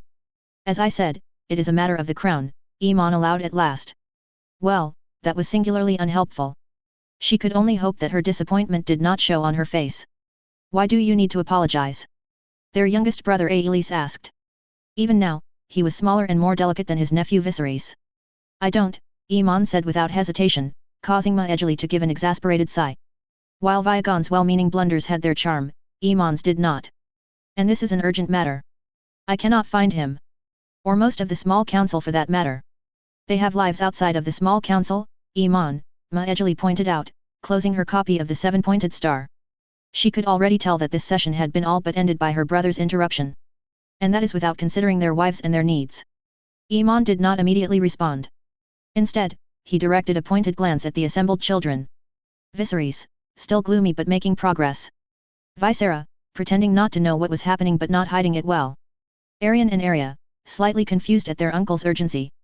Aelis, more curious than concerned. And Anel, who looked ready to bolt from the room at the first sign of trouble. The sight of the poor girl made her heart ache. Children, out, Iman ordered. I need to speak with my sister. Adult matters, very boring. No doubt you'd rather run and play. But we were just getting to the good part, Arya complained. At her uncle's glare, however, she swiftly followed the others. Unsurprisingly, it was Danelle who was leading them out. Maejali waited to speak until the door fell shut behind Arya, who had been all but dragged out by her brother. I trust you have an exceptionally good reason for interrupting this treasured family time. Viagon disappeared, Maejali, he answered. I have not seen him in days. Since you accused him of treason before the small council, you mean? Since I pointed out that his activities bordered on treason and he left, Iman said, as though that made it any better. And now he is, somewhere in a city that loves him, I suppose?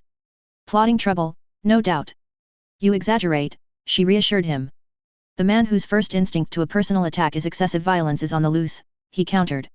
A man with a mountain of coin, a fleet, an army, and a dragon. I rather doubt it is possible to exaggerate. You really do not know our brother, Maejali commented with a sigh. Viagon had come quite far from the boy he had once been. The war had not been kind to him, had not been kind to anyone, as was the nature of war, the disastrous consequences of his actions on full display. But it had forced him to confront his own shortcomings. And bless him, he was trying.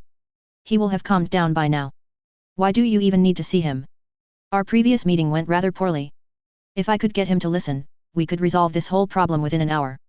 You accused him of treason and are surprised when he does not wish to see you, Maejali pointed out. Your logic is quite something. Potentially treasonous behavior, he insisted. Had I wanted him arrested, I would have had an order drafted and sealed and publicly proclaimed days ago. He should know that, and yet he hides. I can let him know you wish to apologize, Maejali said after a moment of thought. Her brother looked about ready to protest, but she continued. It might get him to talk. If his friends have not convinced him of that much already. Lord Valerian and Sir Braxton I cannot find. And the others? A strange look drifted over her brother's face then, one she had seen on him more and more often since he became the Prince Regent. The kind of look that suggested darker thoughts. Ah, I see now. Thank you, Maejali. Oh, she did not like that. Maejali did not wait long before making her way into the city. With a small escort of guards, of course. Even if the city had returned to safety, that did not make it entirely safe. Still, she made it to the place where she knew she could find Viagon, not the bank, not any of his many inns, not any of his other projects, but the manse where the guild representatives were establishing some offices. He was in the city on business, at least officially. Her husband had redecorated the manse rather splendidly. Inside the main entrance hall, fine tapestries line the walls with devotional images and scenes of Targaryen glory. In between each tapestry were sculptures and paintings produced by local artisans. To either side were doors leading to wings of smaller offices, while large double doors in the middle of the antechamber would lead to the large central chamber, suited to coordinating the efforts of numerous guilds at once. And outside those double doors stood a knight in white. Sir Joffrey Doggett, the oldest of her father's Kingsguard. It made it abundantly clear where she could find Viagon. But not just Viagon. The old knight ushered her into the chamber, and Maejali saw her husband surrounded by his 4 oldest companions. Braxton and Corlys stood to his right, with Martin Mouton and Desmond Derry to his left. The latter two bore the badges of a captain and the commander of the city watch respectively. Meanwhile, Viagon was leaning over one of the large tables which framed the black and blue mosaic on the floor. Viagon had seen better days, Maejali had to admit. His dark eyes were darkened further still by the bags beneath them. The odd lock of his meticulously short-cropped hair had fallen out of place. There was even a hint of pale stubble showing on his cheek. All of that seemed to fade the moment he saw Maejali join them, and a smile broke out on his face. Of all the diplomatic masterstrokes, I never would have considered hiding to be one of them. Despite it all, Maejali could not resist at least some token ribbing. And neither could Viagon resist smiling just a little more. It would take a masterstroke to get out of this situation, Desmond muttered from Viagon's left, glancing at the goblet in front of him. Oh, lighten up, Martin said cheerfully, his own goblet in hand. This might just work out. You have a plan. The thought did not reassure Maejali. While her husband was undeniably clever, he had the worrying tendency to not notice the gaps in his logic. At least his friends had been around. Mayhaps they had been capable of helping? Several, Viagon admitted. But not all of them are equally good. Or even viable, Desmond added before taking a deep drink. Confront Aemon to force a trial by combat and yield, confront Aemon to force a trial by combat and fall on his sword, opt for a trial by judges that you can bribe, renounce all of your activities, offer to fold them into the official responsibilities of the hand of the king, and my personal favorite, running away to Dorne. Corlys cheerfully listed several frankly horrendous ideas on his fingers. Or Essos, but that one is less amusing. The Kingdom of the Red Mountains, Viagon corrected, idly scratching at his stubble. The king owes his crown to me. But I would rather avoid having to choose between what is best for House Targaryen, what is best for my family, and what is best for the realm. So now you're waiting for a miracle? Maejali asked. If that was indeed the case, hiding might have been the best idea after all. We're waiting for the Prince Regent, Braxton said. If he seeks out Viagon and wishes to reconcile, the 4 of us can help convince him not to throw Viagon into the black cells. Then you will not be waiting for long. She informed Viagon. He seemed rather pleased by the notion. He was quite concerned that he could not find you, or any of your friends for that matter. Good. Clearly, Viagon had a very different concept of what was a good situation. Thankfully, he went on to explain.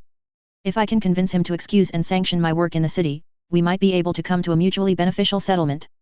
He shows mercy and maintains his primacy. My work continues to help the people.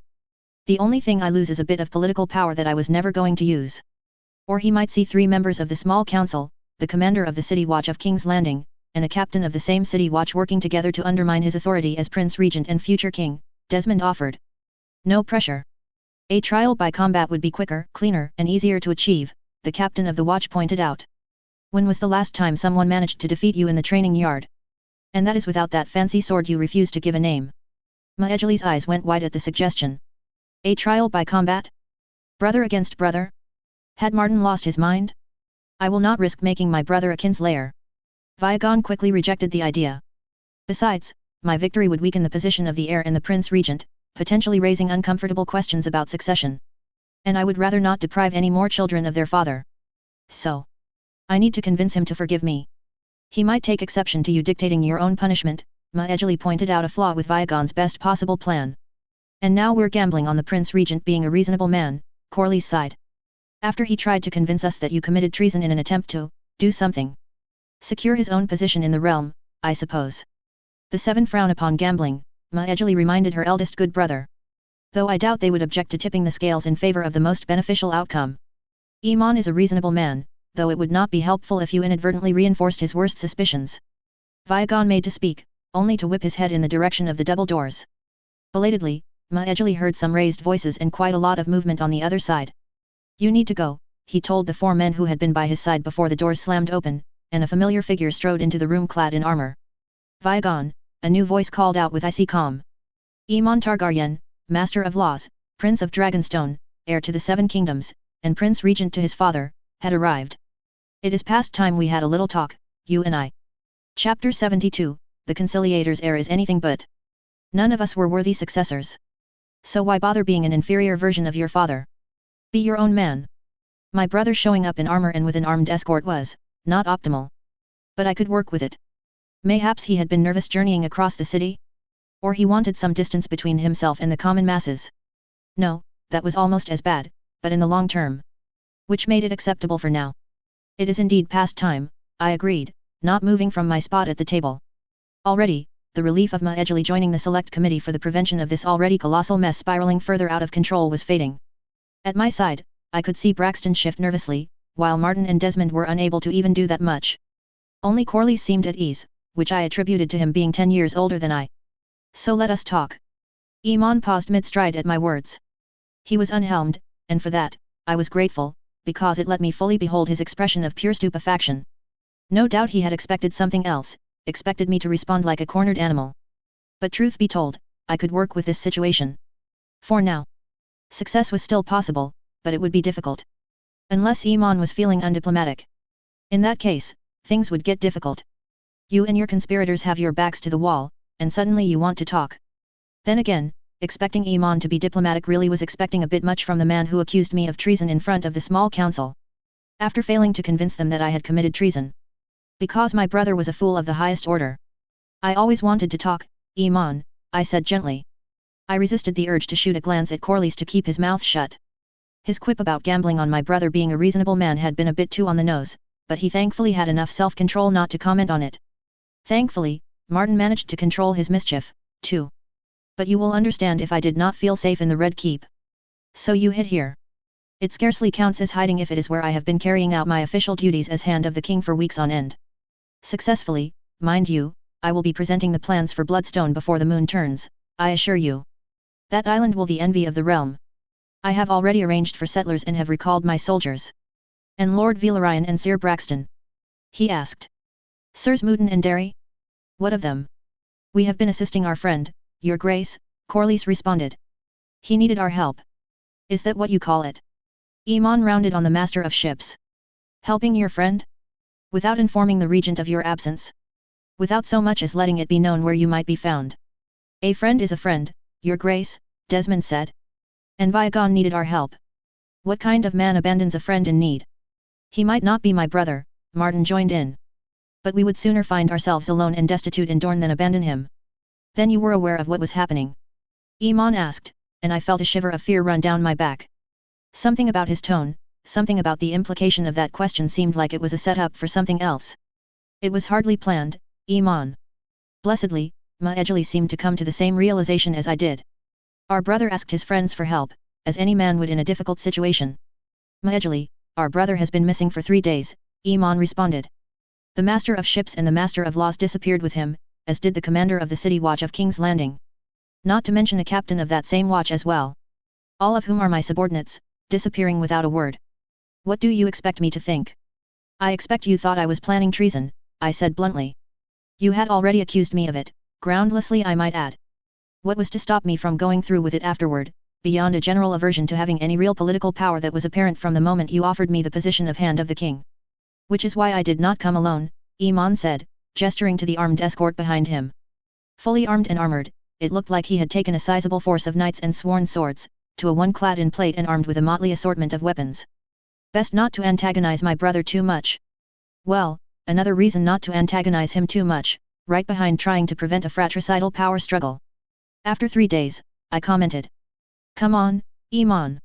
You could not convince me to take power without Maejali's influence. Why would I do so now? You disappeared without a word. Iman all but shouted. I was unable to find you or half of my council. What did you expect me to think? Especially when I try to ask some of your other friends, and find that the commander of the city watch has also disappeared. I have been in the same place I have been carrying out my duties for the past weeks, I pointed out. It is not my fault that you have not set foot outside the Red Keep except to go to the Dragon Pit and to leave the city. My concerns are greater than one city, he ground out. I am to be the king of the 7 kingdoms. My focus must be broad in scale. And Lord of the Andals, the Roiner, and the First Men, I added with a sigh.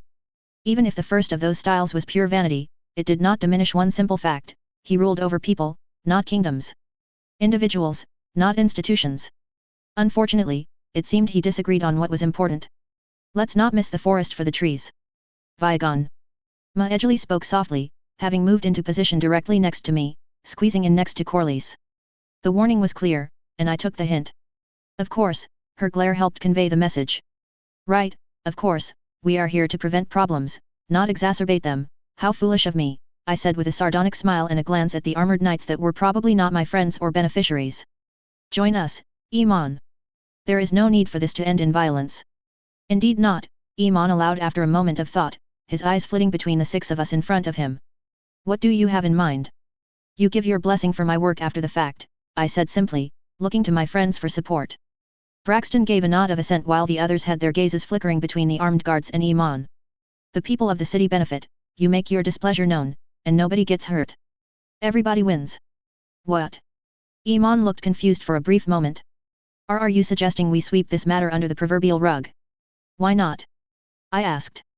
You have untold sums of coin, own large swathes of the city, are operating your own bank, have never paid taxes, and are minting your own coin. He listed off the offences, blessedly ignoring the embezzling. Then again, that was just shrewd business. Then you run off with half the small council and my own appointed commander of the city watch and his second. And you want me to just ignore it? To be fair, father almost certainly knew about my activities, I said. I thought he would have informed you of them. He knew of the inn since dusk and dale, Maejali added. When our oldest brother's features betrayed his confusion, she continued patiently. The tourney Vigon won when he was 4 and 10. Father was curious as to how Vigon afforded the cost of armor and had questions. No doubt he would have kept a closer eye on things. Iman was silent. The rest of us were brought in a few years later. Martin broke his own silence. When it became clear Vigon would not be getting rid of us so easily. And so we could help the city, Desmond added. Less crime, fewer arrests, less danger to the people of the city and the men of the watch. It is impossible to list who has not benefited. You knew, Iman whispered. You all knew. And now you're hiding behind father? Using his shattered and broken mind as a defense against your crimes. Did you never ask him before? I ask. No, forget that. Did you never even ask mother about this whole mess? If father knew, mother most certainly would have been told, if she had not found out for herself. For 3 days you have been looking for me, and you never once visited her? Never once asked her? Never asked the king's guard or the other knights who escorted me into the city? The silence in the room spoke volumes. My brother refused to. He stared at the ground, at the black and blue mosaic of dancing dragons that dominated the floor. 7 save us, this is the training yard all over again, I muttered, despair creeping into my voice. Thinking he knew better than everybody else, refusing to check with others, with no thought spared for the consequences? It had been 5 years, no, more than 5 years had passed since that colossal mess. Had he learned nothing? This was to be our king? This was the future of the realm? No, this is markedly better, Braxton said, having been present for that scuffle. You two are still talking, after all. Which goes to show how far you have come both of you, Maejali said, her tone as motherly and calm as could be. That was 5 years in the past. Neither of you is the person you once were. Iman still did not respond. Your Grace. A new voice intruded. Glancing towards the entrance, I saw a man dressed like an officer of the city watch. High-ranking, clearly wealthy, clad in plate and carrying sword and shield. The men are in position. Sir Petrol. Desmond asked, vindicating my earlier assumption. Shouldn't you be directing patrols around the harbour? Wait, Desmond was the commander of the city watch. I knew he had let it be known where he could be found, had received and sent out messengers from this manse. He had his entire week from here. Why wouldn't he know what was happening? There was an easy conclusion to draw, and I did not like it. I did say it was a gamble, Corlys muttered, taking a small step from the table. Around us, our fellows were getting similarly nervous, shifting in their position as we realized that none of us were armed. Or armored. It might be time to make an exit. But I was not going to leap to conclusions. Why are there men of the city watch in position, Iman? I asked my brother in a tone that I dearly hoped was calm. As far as escorts go, these men of yours should be more than enough. Besides, the people of the city wouldn't hurt me or anybody with me. That arrogance of yours is quite something, Viagon, Iman said at last. Still believing that your ideas will always work, that nothing can wound you, that you can dictate your own punishments. Sir Petrol, bring in the men.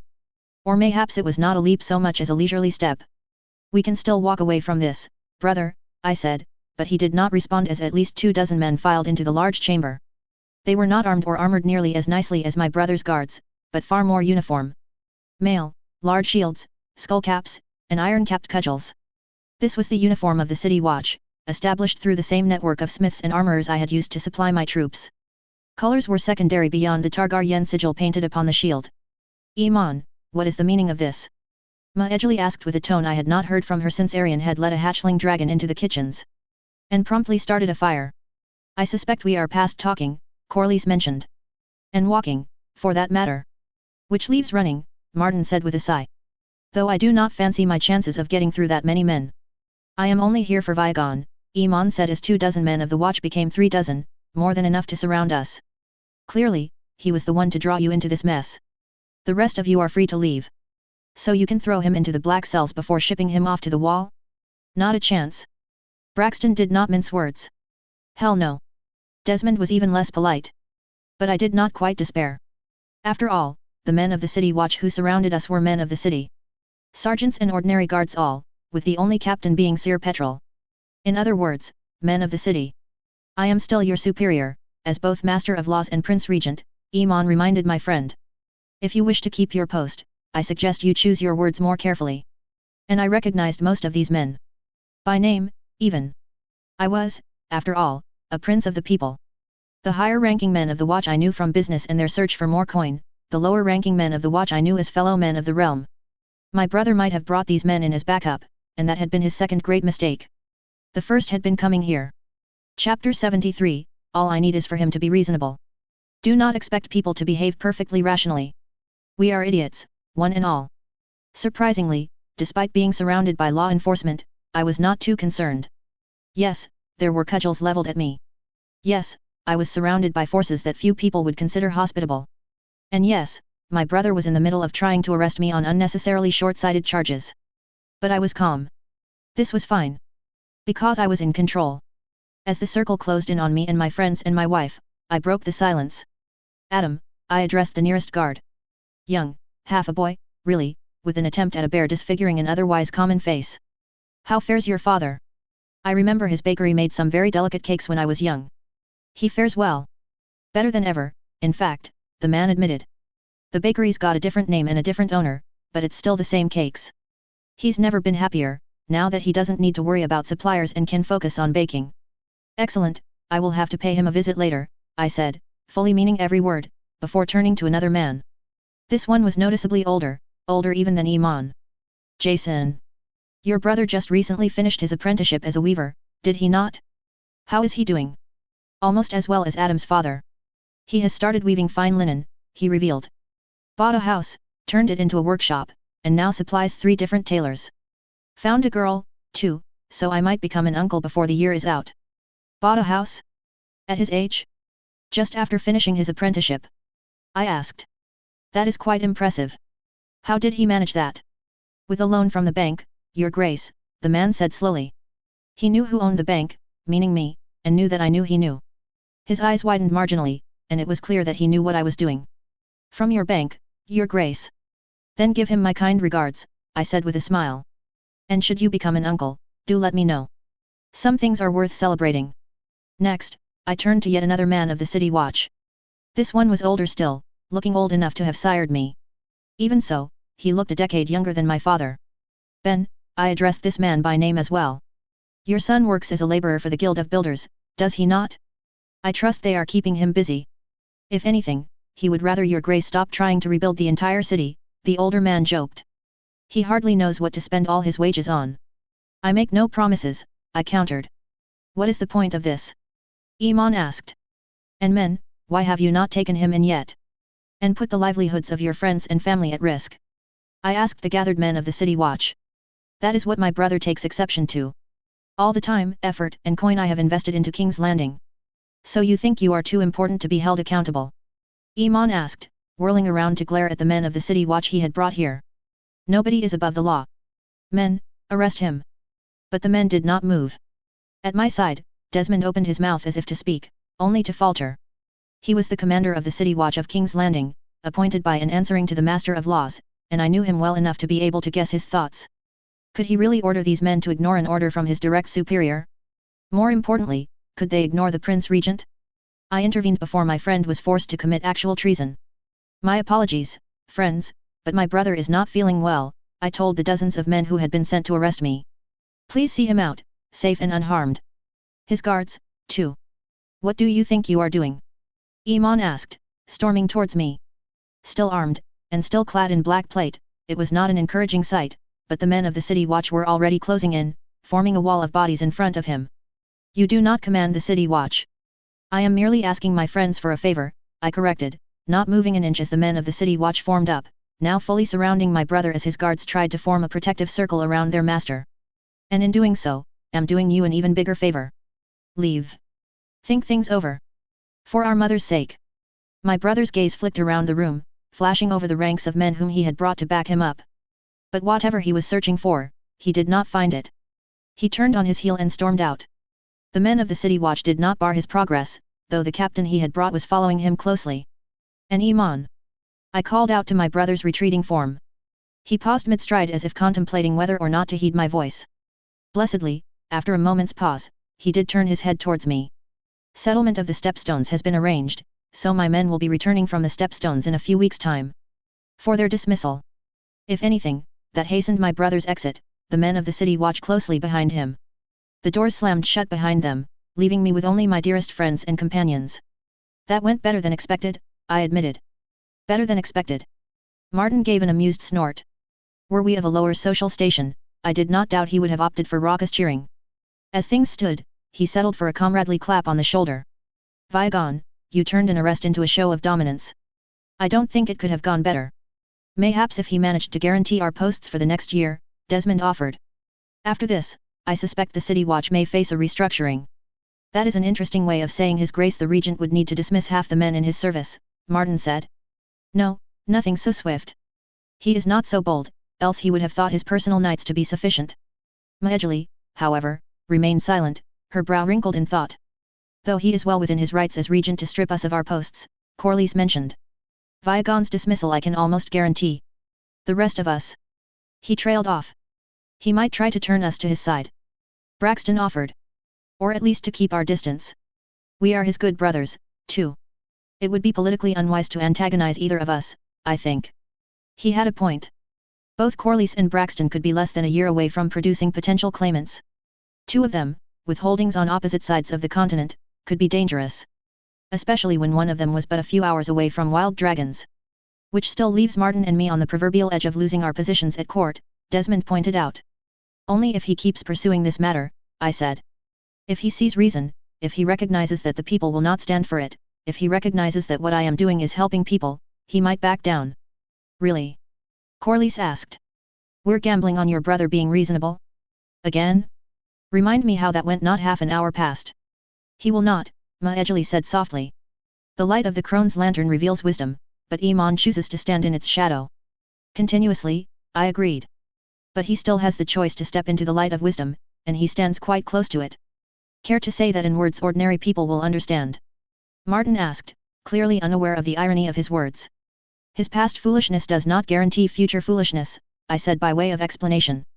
If he did not abandon this foolishness, he would undo all the good I had done for the realm. That could not be allowed to happen. Or rather, he could not be given the opportunity to undo my actions. That could not be allowed to happen. This meant Iman could either allow my work to continue, or he would need to be removed from power. From the regency. From the line of succession entirely. Whether by royal decree or by 7 forsaken means, damning the man that gave the order. As if my soul would not be damned for going against my own brother. No, Iman needed to see reason. An interesting idea, Corlys allowed. But difficult to implement. For me, certainly, I said. But that is why I have you. I do not like the sound of that, Braxton said. But go on. Return to the Red Keep. Get my brother to allow my work to continue. Have him speak to our mother, to the King's Guard. Make sure he listens, please. And what of you? I will go into hiding, I admitted. For a few days, at least. The city loves me, enough to keep me from official notice until the next time Iman holds court. Why until the next session of court? Martin asked. You plan on confronting him, Maejali said. It was not a question, Maejali knew me well enough. I have given him an out. He knows he can put an end to this in an instant in a way that benefits everyone except his own pride in a way that nobody but him will know. And he knows that his time is limited since my soldiers are returning. He will not dare to move against me if I have soldiers in the city. No doubt he will begin to prepare. If I force a confrontation before he is ready, he may be forced to accept my suggestion. Those are a lot of ifs, Corlys pointed out. I suppose you have a plan to tip the scales in your favor. A few, I admitted. A message to the court septon for a service on conciliation and compromise, instructions to the masters of the guilds to speak of the well-being of the city, speaking with Sir Joffrey before I get him off my trail. My voice trailed off. 3 ways to improve my chances of not dooming the realm. 3 ways and faith in my companions. It would suffice. That is still quite a risk, Braxton said. And that is the advantage I must press, I said. My back is to the wall, my choice is exile or death. But Iman has the luxury of retreat, and he knows it. And if he chooses not to compromise? Maejali asked, and the silence hung in the air. Viagon, I have no desire to raise our children on my own. That was a cruel thought, but one that had crossed my mind before. I would not be like mother and father, relying on my older children to raise the youngest. But if Iman did not see reason, if I chose not to raise my weapon against him, I would be leaving my children without a father. And the 7 hells were a small price to pay to keep that from happening. Then Iman cannot be allowed to continue as regent, I said softly. Chapter 74, All these roads, and he chose a cliff. Do as I say, not as I do. Standing by one of the postern gates of the Red Keep, waiting for minutes to pass until it was time for the court to meet, was a rather dull experience as it turned out. This far away from anything interesting, with only the presence of some liberally bribed guards for company, there was not much to do. Which meant that the skies were far more interesting than they usually were. Dreamfire was circling. The court was due to meet, and Dreamfire was circling. The smaller shapes of Smoke and Sundancer were with here, dull and gleaming respectively. Further behind them still was the massive bronze bulk of Viagar, while scarlet malays swooped between individual dragons as they raced across the sky. Deep inside, it pained me that I could not be up there with them. Forget my duties, forget my responsibilities to the realm, but the cannibal could not be relied on with so much potential prey around it. He was getting better, that much was clear, but not enough that I trusted him not to lash out at everything around him. Ordinarily, there was nothing wrong with seeing my family flying. Court was a dull affair, most of the time. But today was different. And Maejali knew as much. She had been trying to keep today from going horribly wrong. And now she was anywhere but court. Her estimation of my chance of success was low. Viagon. A familiar voice broke into my thoughts, light and full of unspoken amusement. Martin Mouton, dressed not as a member of the city watch, but as just another member of the court in fine silks liberally decorated in the sigil of his house. Unarmored, but most certainly not unarmed, with 2 swords belted to his waist. And one was uncomfortably familiar. You'll want this. He undid one of the belts and dropped a sword with a deceptively plain hilt into my hands. With a twitch of the thumb, I withdrew the blade a fraction of an inch to reveal the milky white blade before belting the weapon to my own waist. As I had guessed, it was my stolen sword. You failed, then? I asked. If Martin was giving me a weapon to take to court, unprompted at that, then things had gone quite poorly. Of course, I had been able to guess as much just by looking to the skies and extrapolating. Do not take it too hard. It was always a possibility. Your brother is a stubborn one, Martin explained. Nobody can even get to her grace your mother without his approval, since his grace the king is always with her. And he stopped listening to me days ago. Of course, I said with a sigh. How did you find me, anyhow? I chose this place for a reason. I figured you would be waiting somewhere in the Red Keep instead of the city, he said with an easy smile. Last place your brother would look, after all, what with this being the center of his power. So it was, I agreed, pleased that my friend knew me so well. A more suspicious man might have been worried, but what good was a friend you did not trust? What good was counsel if you silenced those who were good at their work? Having fun without me? A new voice chimed in. Desmond Derry, still wearing the badge of his office as commander of the city watch of King's Landing. That sight was enough to give me hope since it meant that Iman had not retaliated against him. And after all the effort I went through for you. He tossed a pair of wineskins towards us, Martin and I catching them easily. That's what happens when you're late, Martin pointed out, already removing the stopper from his without hesitation and taking a drink. I really should not be drinking, I pointed out after taking an experimental sniff. Arbor Gold, but quite heavily subdued, watered down. I will need a clear head to face Iman. All the more reason to drink, Martin countered. You think I want to face the rest of the day sober? You'll have to, Desmond said. I watered down the wine considerably. It's enough to take the edge off, but not enough to get you properly drunk. It will if I drink fast enough. Despite the seriousness of the situation, the scene brought a smile to my face. And how could it not? When things were at their darkest, what more could I ask of my friends but to make things a little brighter? Ah, yes, that will do wonders to keep order in the city, I said with a smile. Nothing says everything is under control like inebriated law enforcement. It worked for you, Martin pointed out. I was celebrating the birth of my twins, I countered. It was only right that the city celebrated with me. The people just wanted to stay on my good side. No, the other time, Desmond said. There was no other time. You mean you don't remember? Martin said, his tone mocking. No wonder. You drank an entire rowing crew under the table. And now you're pulling my leg, I deadpanned. Mercilessly, Desmond agreed. The next hour went much the same. We sat, we joked, we laughed, all until the bells of the Red Keep began to ring. Whatever pleasantness had managed to accumulate in my body swiftly evaporated like a drop of water in the streets of Hellholt at noon. You might want to head into the city soon, I said with a sigh, barely loud enough to be heard above the clamor of the bells far above our heads. Both of you? Oh. Martin asked. Are you expecting it to go that poorly? You know I am, I reminded him, shooting meaningful glances at the already bribed guards around me. Blessedly, they took the hint and kept their distance. I am about to commit treason. Unambiguously, this time. I do not want you getting caught in the aftermath. And you want us in place to quell any potential riots, Desmond surmised. Also that, I admitted. But it need not go so poorly. Mayhaps Iman will see reason and will not cause a scene. Gambling on your brother's sanity again. Martin gave a slow shake of the head. I'm starting to think you may have a problem. What would Ma Edgley think? We already know what she thinks, I said softly, head turning to the skies where the dragons still wheeled and soared. The three of us had been there when Iman had tried to arrest me. We both pray that this will not end with a soul consigned to the seven hells. Silence reigned for a moment, broken only by the periodic sounding of the bells. Then may the seven guide you, Desmond said, reaching out to clasp my hand and grip it tightly. I'll see you after this is over. I'll leave you to it, Martin said. Unwilling to wait his turn to grab my hand, he gave me a friendly clap on the shoulder, if a bit more vigorously than normal. Best of luck to you Viagon. My thanks, I said and watched my friends leave. What followed would be my actions alone, that much I had long since decided. Unless I succeeded. In that case, it would retroactively be a group effort. They all deserved that much. I walked into the Great Hall of the Red Keep a few later, still mumbling prayers under my breath. Unlike the hundreds if not thousands of other sessions of court I had attended, however, I did not enter through the back with the most exalted members of the royal household. No, that was a right reserved for those in good standing with the one sitting atop the throne. For people like me, it was through the double doors with the rest of the supplicants. Still, it had to be admitted, it made for quite the view. All along the walls, banners of the great houses of Westeros adorned the wall. Tyrell, Lannister, Stark, Arryn, Tully, and Baratheon in pride of place, though the Targaryen banner behind the Iron Throne dwarfed them all. Arguably, the pair of dragon skulls on either side of the banner caught the eye more, one the massive skull of Meraxes and the other the sleeker and diminutive remains of Quicksilver. One had been killed by the now broken kingdom of Dorn, the other by the madness of Magar.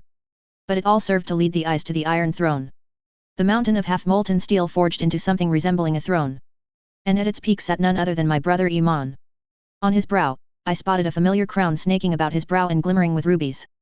The crown I had gifted my brother. Father had not needed a crown for the realm to know he was king. Iman needed every possible symbol to show he was regent. Insecurity, plain and simple. Of course, I had known as much from the absolute mess he had created. The mess I was about to potentially escalate. I waited amongst the crowd of assembled petitioners as the rest of the important members of the court filed in. Mainly, this meant the members of the small council. Grand Maester Elisar, Lord Tyrell, my friends and good brothers Braxton and Corlys, and that was it. The Grand Maester, the Master of Coin, or rather, the Master of Coin's husband, the Master of Ships, and the Master of Whisperers. The Master of Law sat the throne, but that was it. The seat of the hand of the king remained empty. My seat. I approached the table of the small council. Though I knew doing so was to invite disaster, it was still my place. Unless Iman wished to press the issue, I had every legal right to take my seat. Or so I thought until the king's guard stepped forward to stop me. As an aside, it was rather amusing. These were men who had taken vows to protect the royal family, to never raise their swords against House Targaryen. If I truly wished to approach without hostile intent, there was little they could do to stop me. But clearly, the White Knights had been informed by my brother.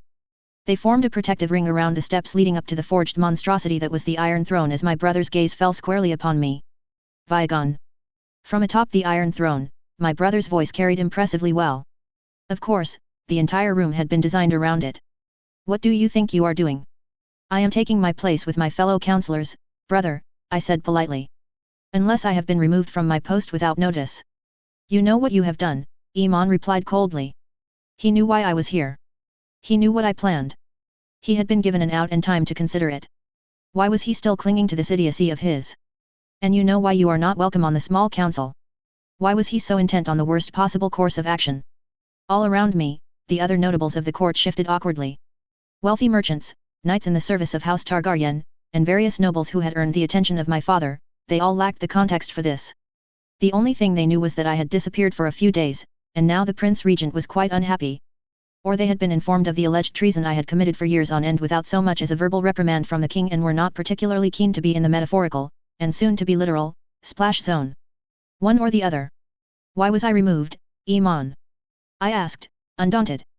Let it be something petty, I mentally begged. Let it be something small, something that could be spun to benefit the crown on some imaginary campaign of purity within the Red Keep. It was not incompetence, the state of the realm can speak to that. Disloyalty? After I won the war in Dorne for you? No, that cannot be it, either. What was it? My brother took a deep breath atop the throne that would, by all rights, eventually be his, before answering. Treason, Iman said, and the crowd behind me began to murmur. My stomach sank as I realized that my brother very much intended to make things actively worse with every word that continued to spill out of his mouth. Tax evasion. Bribery.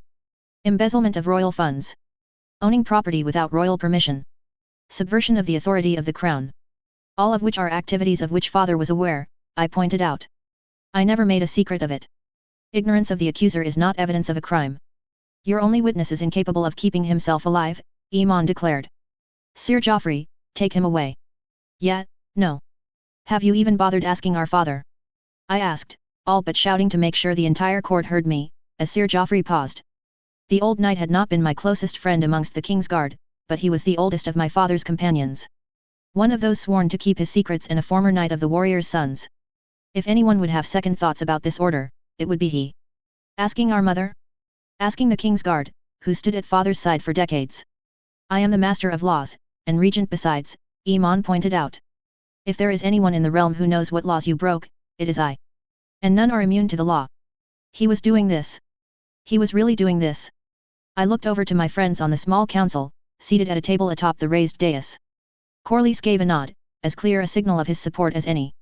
Braxton did not look particularly happy, however, but his features quickly turned resolute. My role was clear. As you are immune to being punished for usurpation. I asked but did not wait for an answer. Let the public hear the question but never the answer. Let them mull over it. Forget it. If you insist on this madness, then let us be mad. I demand a trial by combat, to be fought by myself.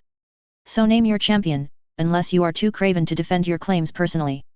There were few men in the realm that stood a chance against men, and most wore a white cloak. They could not fight me by the nature of their vows. Even naming a champion was to invite rumor and ridicule, after what I had said.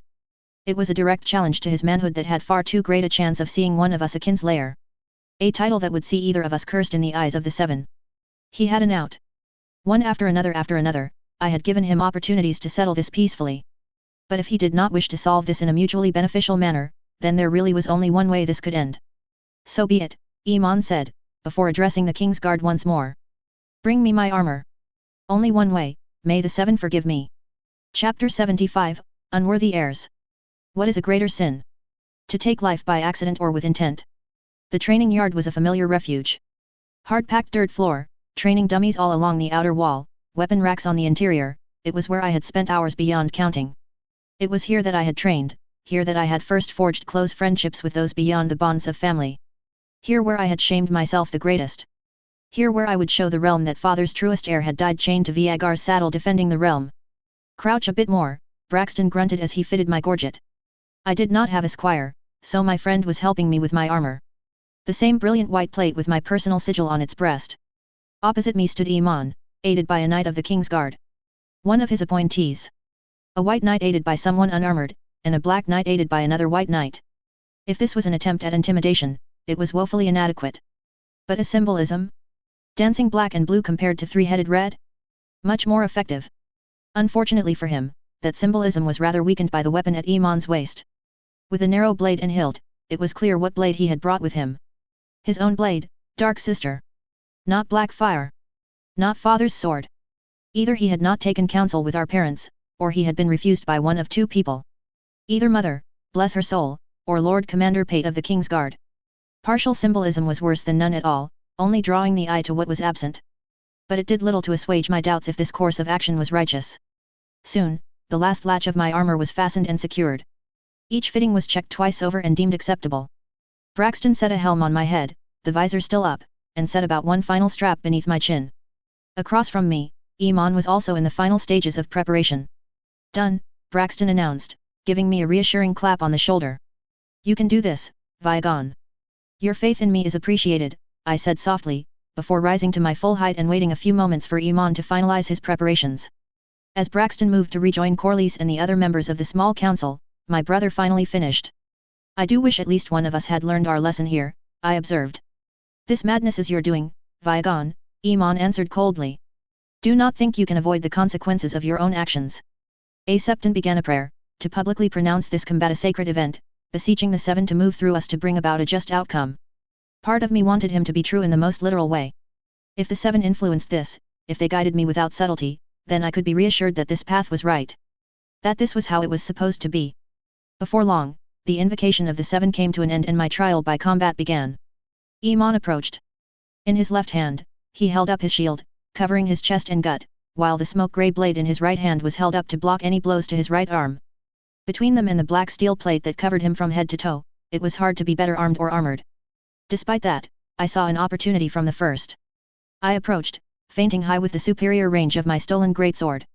The tip of the milky blade flicked towards my opponent's helm, coming within a hand's span from the view slit, and Iman reacted as any sane being would, he flinched.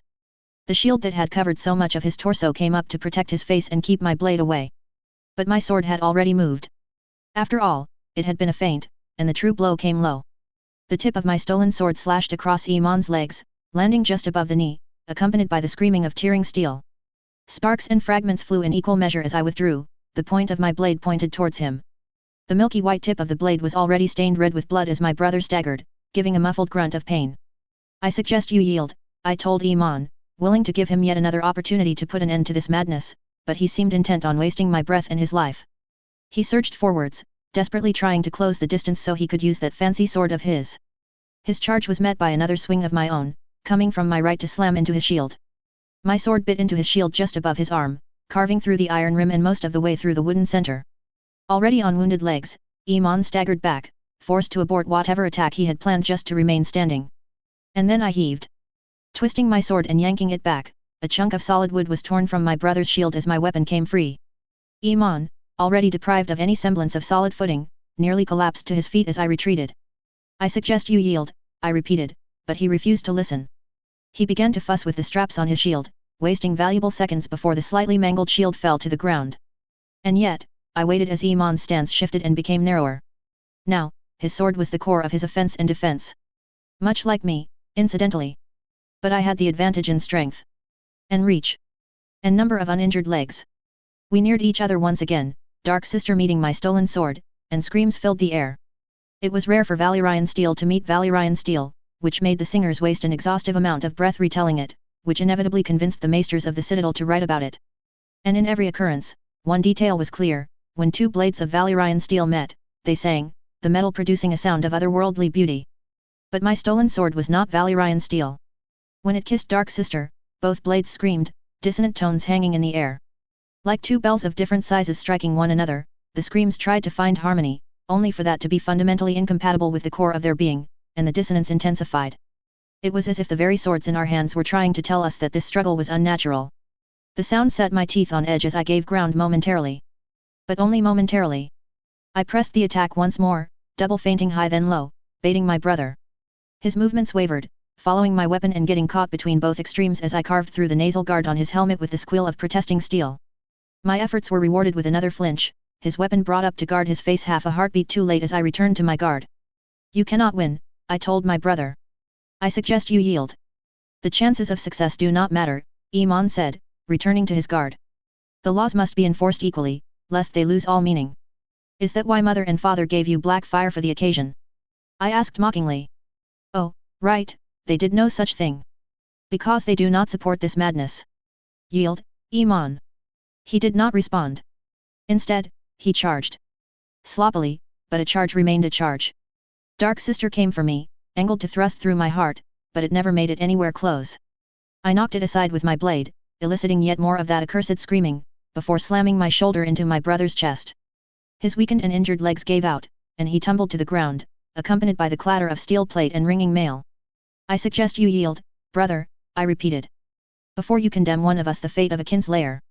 One hell for breaking my oath, another for killing you, Iman muttered, drawing himself up to all fours.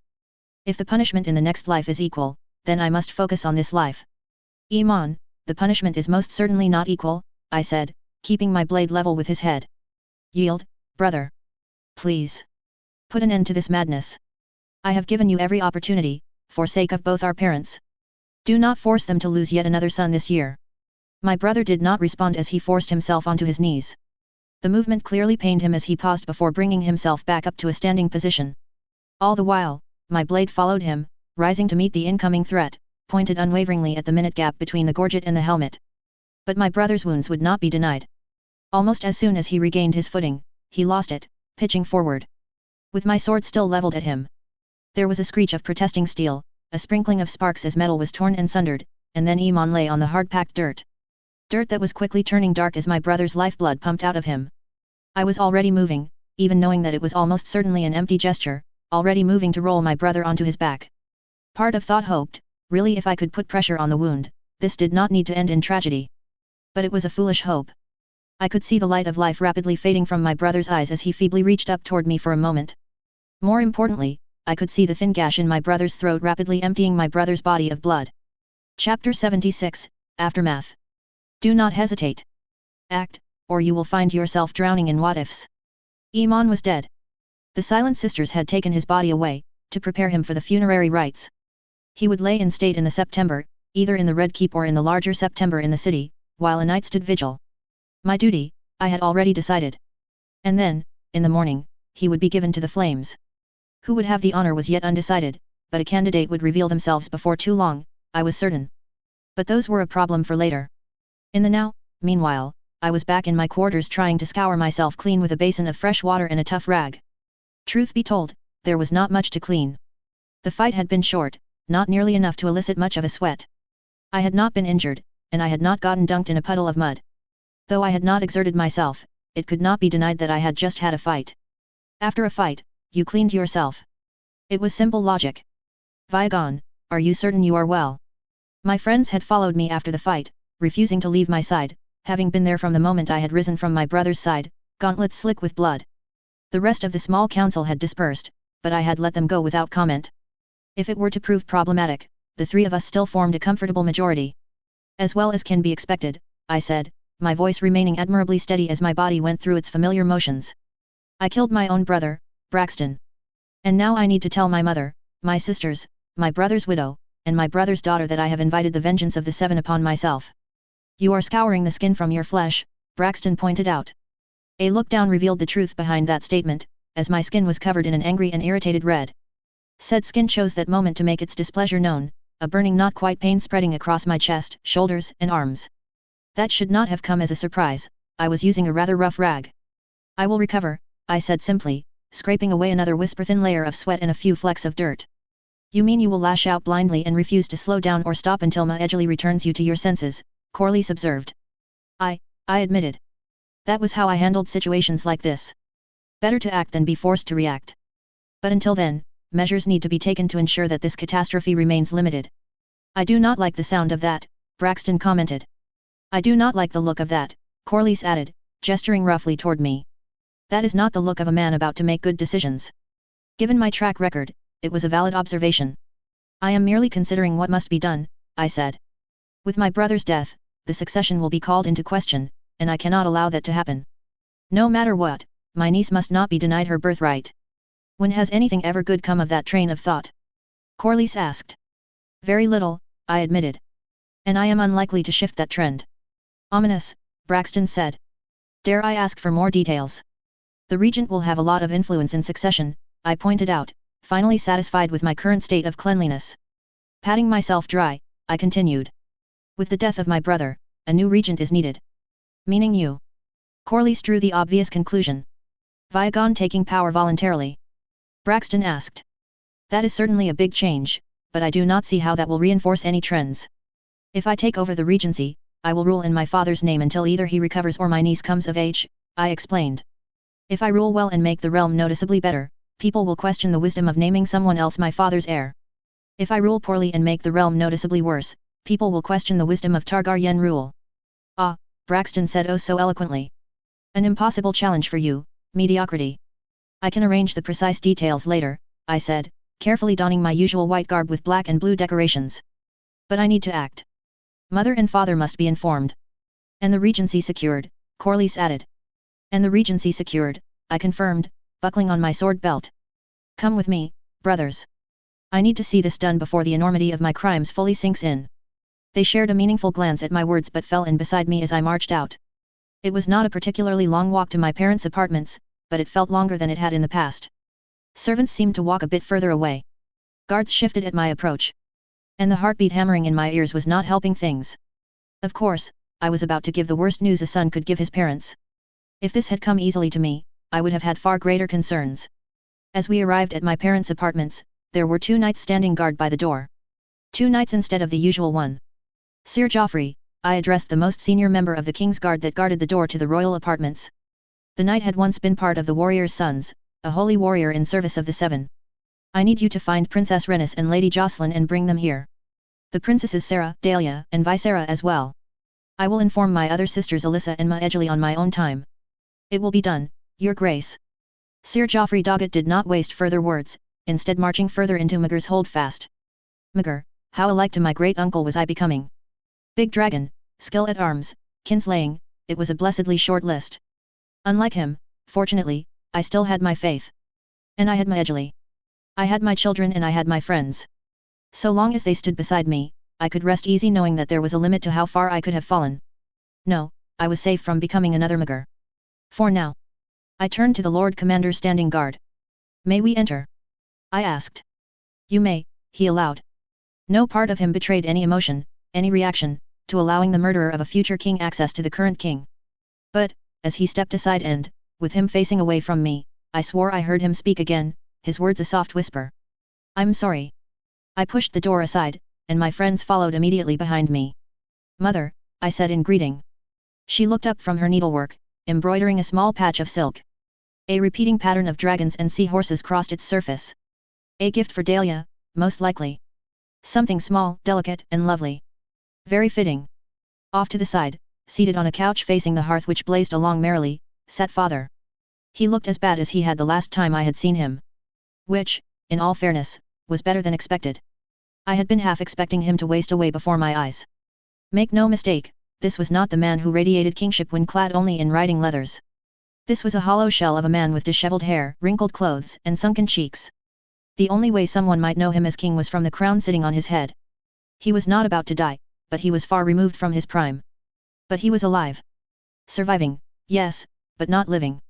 Viagon, mother greeted me. Corlys and Braxton, too. To what do I owe the honor of this visit? Unless this is a social call. Mother, it's about. I was not able to even say that much without my voice breaking. A reassuring hand came to rest on my shoulder at that moment. Looking back, I saw Corlys giving a reassuring smile. Though our relationship had started as mere business associates, as a convenient source of coin and as an agent for my schemes, we had grown since then. I took a deep breath to gather my thoughts before speaking. I will be taking over the regency. Did something happen to Iman? Mother asked, cocking her head. He has not visited in some time. Did the burden of the regency become too much for him? In a manner of speaking, it had. The matter of my ins and my bank, I said. I did not want to directly answer the question, not yet. Just to spare her the pain for a few more moments. Do you remember? Of course, she said, smiling warmly. Your father was so proud when he learned what you had done, and how long you managed to keep that a secret from him. Such a clever idea, he really wanted to know what you would do next. I do not know what it has to do with the regency, but, mayhaps you could tell us about it some more. There was a sadness to the request, an unspoken hope that it might help father out of his stupor. Did Iman know? I asked. There was nothing to be gained from asking, but I still had to know. Had Iman been acting from a position of what he deemed to be justified? Or had he been merely looking for an excuse to get rid of me? I never thought. Mother stopped herself, her eyes narrowing. What do you mean by did he know?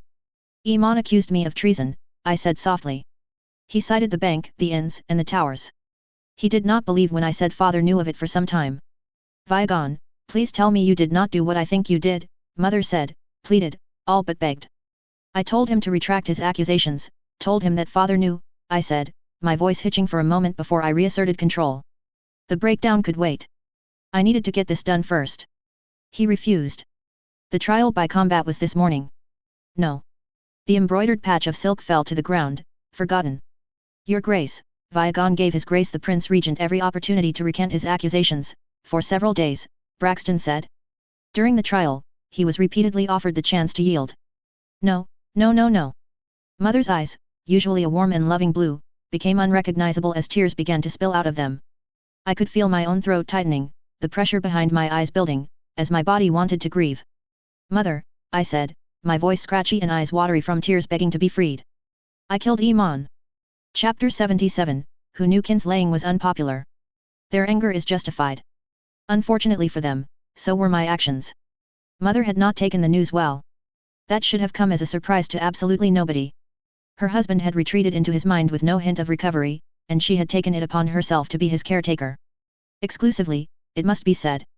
And why not? The duties of state were handled by Iman in his position as regent. Maejli and I were there to handle the duties of raising the children, as we had done for years. And I sat upon the small council, there to assist my brother. Everything had been set up to run perfectly well in the absence of the king and the queen. Her withdrawing from politics to focus on helping the man she loved made perfect sense. But then Iman had let his utter foolishness consume him, quickly spiraling into madness until he thought of me as a threat. Or that was my assumption, no part of his actions had been particularly sane. While that was going on, he had all but isolated our parents and kept the king's guard from interfering. Mother had known none of this. All she knew was that Iman and I had quarreled, and I had killed him. No context, none of the reasons, only the outcome. And what could I do? Try to explain it? Try to rationalize why yet another of her sons had to die? No, I held my mother as her crying transitioned to outright sobbing. Her tears soaked the shoulder of my doublet quite thoroughly within the first minutes. Snot from her running nose soon accumulated as well, but I paid it no mind. Not when I was shedding no small number of tears myself. Grief, though never pleasant, remained a part of life. I could escape it not more than I could escape the light of the sun. After some minutes, my tears dried. Mother was another story, however, but that was to be expected. Yet another of her sons had died, killed by his brother no less. These tears would flow for quite some time. Tragically for me, and mayhaps fortunately for my friends who were still keeping me company, the doors opened a few minutes later. The king's guard ushered in the new arrivals, consisting of my sisters Dahlia, Sarah, and Visera. My good sister Jocelyn, too, was there, and her daughter Renis was with her. 5 souls whose hopes for a beautiful and happy day I was going to crush. Said 5 souls did not speak for a moment, instead taking in the scene before them. Their queen weeping, her son comforting her, their king staring blankly at the fire blazing in the hearth, and 2 members of the small council standing by awkwardly. Vigon? Sarah asked. Did something happen? Some might have questioned the middle sister speaking for the group, but I was used to it. She had always been the willful one, always craving to be the center of attention. It was only natural that she would be the one to break the silence. I thought it best that you hear this from me, I said softly. For a brief moment, I considered disentangling myself from Mother. Once I realized that would leave her alone, without a shoulder to cry on, I rejected that idea. Iman is dead. What? Dahlia's eyes, already hauntingly large, went wide and watery at the news. Tears were an inevitability at that point, I knew. I sent a meaningful glance at Corlys, but he was already moving. He gathered his wife into an embrace, shielding her from my gaze. But I could still see her diminutive frame begin to shudder. Sarah did, well, not better. There was no such thing as a good reaction to being told your brother was dead. But if nothing else, she did not react as much. Though she still found herself wrapped up in an embrace by her own husband. It was good of my friends to stay by my side, if only to make things a little better for those who needed them. Though this did leave my littlest sister alone with my brother's widow and daughter before me. Visera glanced about, trying to figure out where to go before launching herself at me and burying her face in my doublet. It took little effort to lift her onto the couch and into a tighter embrace, but that left the most affected of the group isolated before me. What did you do? Jocelyn asked. Her features, already dark on account of her Baratheon ancestry, grew more thunderous still. I swear by the gods old and new, if you had something to do with this. I do, I admitted readily. Trying to hide behind half-truths and equivocations would not serve me now. I took a deep breath, trying to find the words. He accused me of treason. I denied it. I gave him every opportunity to recant his accusations. He rejected each of them. The trial by combat was this morning. The words hung in the air for several long moments. You mean? I killed Iman, I told the woman who, until less than an hour ago, had been my good sister. What? At my side, Visera shifted. Stiffened, really? The brother in whose arms she had sought comfort admitted he was responsible for killing his own brother, after all. It was the obvious reaction. Natural, even. Off to the side, the weeping of the eldest of my little sisters intensified. I did it, I admitted. I am certain that this could have been avoided, but it was not. And now Iman is dead. For that, I am sorry. Sorry? Sorry. Jocelyn stormed towards me, murder in her eyes. You murdered my husband, robbed my daughter of her father, your parents of their son, and you think sorry will make it all better. Of course not, I said immediately. Nothing will make it better. All that is left for me is atonement. Which is why I will be confirming Renis as Princess of Dragonstone the next time the small council convenes. The girl in question looked quite alone in the middle of the room. Her aunts were with their husbands. Her mother was glaring at me from a distance that she could have driven a knife through my throat. Not that she carried one, I had checked more than once. But still, this just meant that none remained by Renis' side, the poor child. So you will give my daughter what is her right? How very generous of you, Jocelyn all but spat. You will forgive me if we take our leave. I have no intention of controlling you, I said, gesturing to the door. You are free to return to your duties, though I must ask you to refrain from leaving court entirely. Renis needs to learn how to rule, after all. Was it a risk? Mayhaps. But Renis needed to be molded into a fitting queen. I had spent my life thus far preparing the realm for Iman's rule. Those plans were flexible enough, with a bit of work. Besides, I had groomed Braxton into a fitting husband for Sarah. This was not that much different. Except in scope. And detail. And almost everything else. But I could cope. His Grace learned fine without my father sitting at his shoulder, Jocelyn said. Father was nearly half again as old as Renis, I pointed out. And with less to prove to the realm, succeeding my father instead of Magar. Please, do not let us quarrel over this. Not this soon. I make no promises, she all but spat. Renis, come. We're leaving. With that, they left. I made a mental note to have the girl assigned to be my cupbearer, but refocused my attention on the people that needed me most. For a while, at least, until the tears started to dry. Or started to come less. I still had duties that needed fulfilling, after all, in the castle September. It was there that I waited. Not for forgiveness, not for a sign from above, but for the final 2 people who needed to be told. The final 2 people who would tell me just how foolish I had been. 2 more people to tell me that I was beyond redemption. Well, one person, realistically. I was staring up at the statue of the father, praying to Iman to be judged mercifully, when the lighting within the September shifted. The cavernous chamber dimmed incrementally as a pair of figures appeared in the doorway. Outside, the sound of bells filtered in, filling the air. Maejali, I greeted the first figure, my voice slightly rough. Alyssa. The bells are ringing across the city, and you had a man waiting for us at the dragon pit, Alyssa commented. True to her word, she had come immediately after landing. The riding leathers she and Maejali wore were evidence enough. Did something happen to father? Iman, I corrected tersely, still not entirely comfortable with speaking the truth to someone who had not witnessed my brother's lengthy bout of foolishness. This was not the first time I had to break the news that day. Neither was it the second.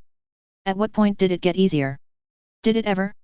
If anything, this was more difficult than the second time. Iman. Alyssa asked, confusion writ clear across her features. What did Iman do? He accused Vyagon of treason, Maejali answered. And other things besides. What? Alyssa asked, turning to our sister. When was this? And how do you know this? I was there when he tried to have Vyagon arrested, she answered. Last week. He did not succeed.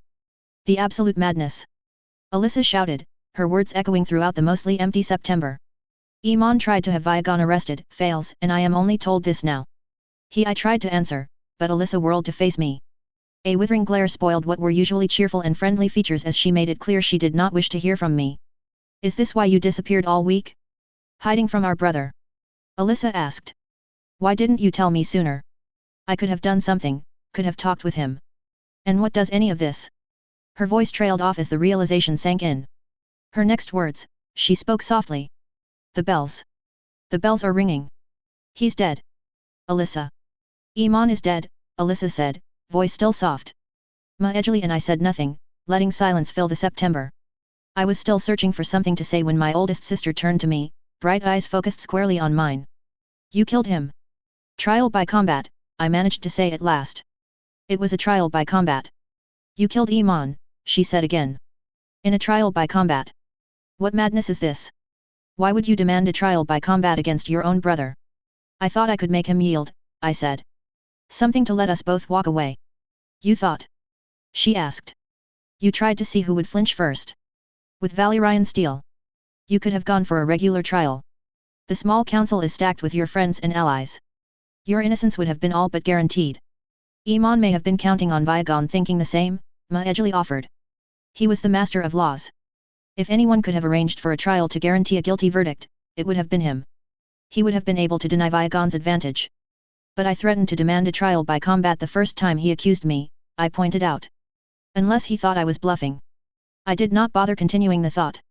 Mind games, all of it. No wonder Iman went mad, trying to predict me. And at no point did you think to ask me for help, Alyssa observed, still visibly seething. At no point did you think to ask me, sister to both you and Iman, for help. To try and escalate. He stopped accepting help when he sent the city watch after me, I pointed out before Maejali chimed in. Alyssa, he was refusing to visit mother. He put her under house arrest in all but name, kept her isolated, she explained. He refused to take the advice of me or the small council. No more than he was listening to the captains and the commander of the city watch. He what? Alyssa asked incredulously. And you did not think to tell me? You did not think this was important? My last two brothers at each other's throats, and you did not tell me. You forget about Aelis, Maejali pointed out. Please, he is your son in all but name, she countered, before returning her attention to me. But that doesn't change the fact that you, Vyagon, killed our eldest brother. My attempt to speak was interrupted yet again by Alyssa. And you, Maejali, she turned to our sister. How are you not more upset? Whatever happened to no man being more cursed than the kinslayer?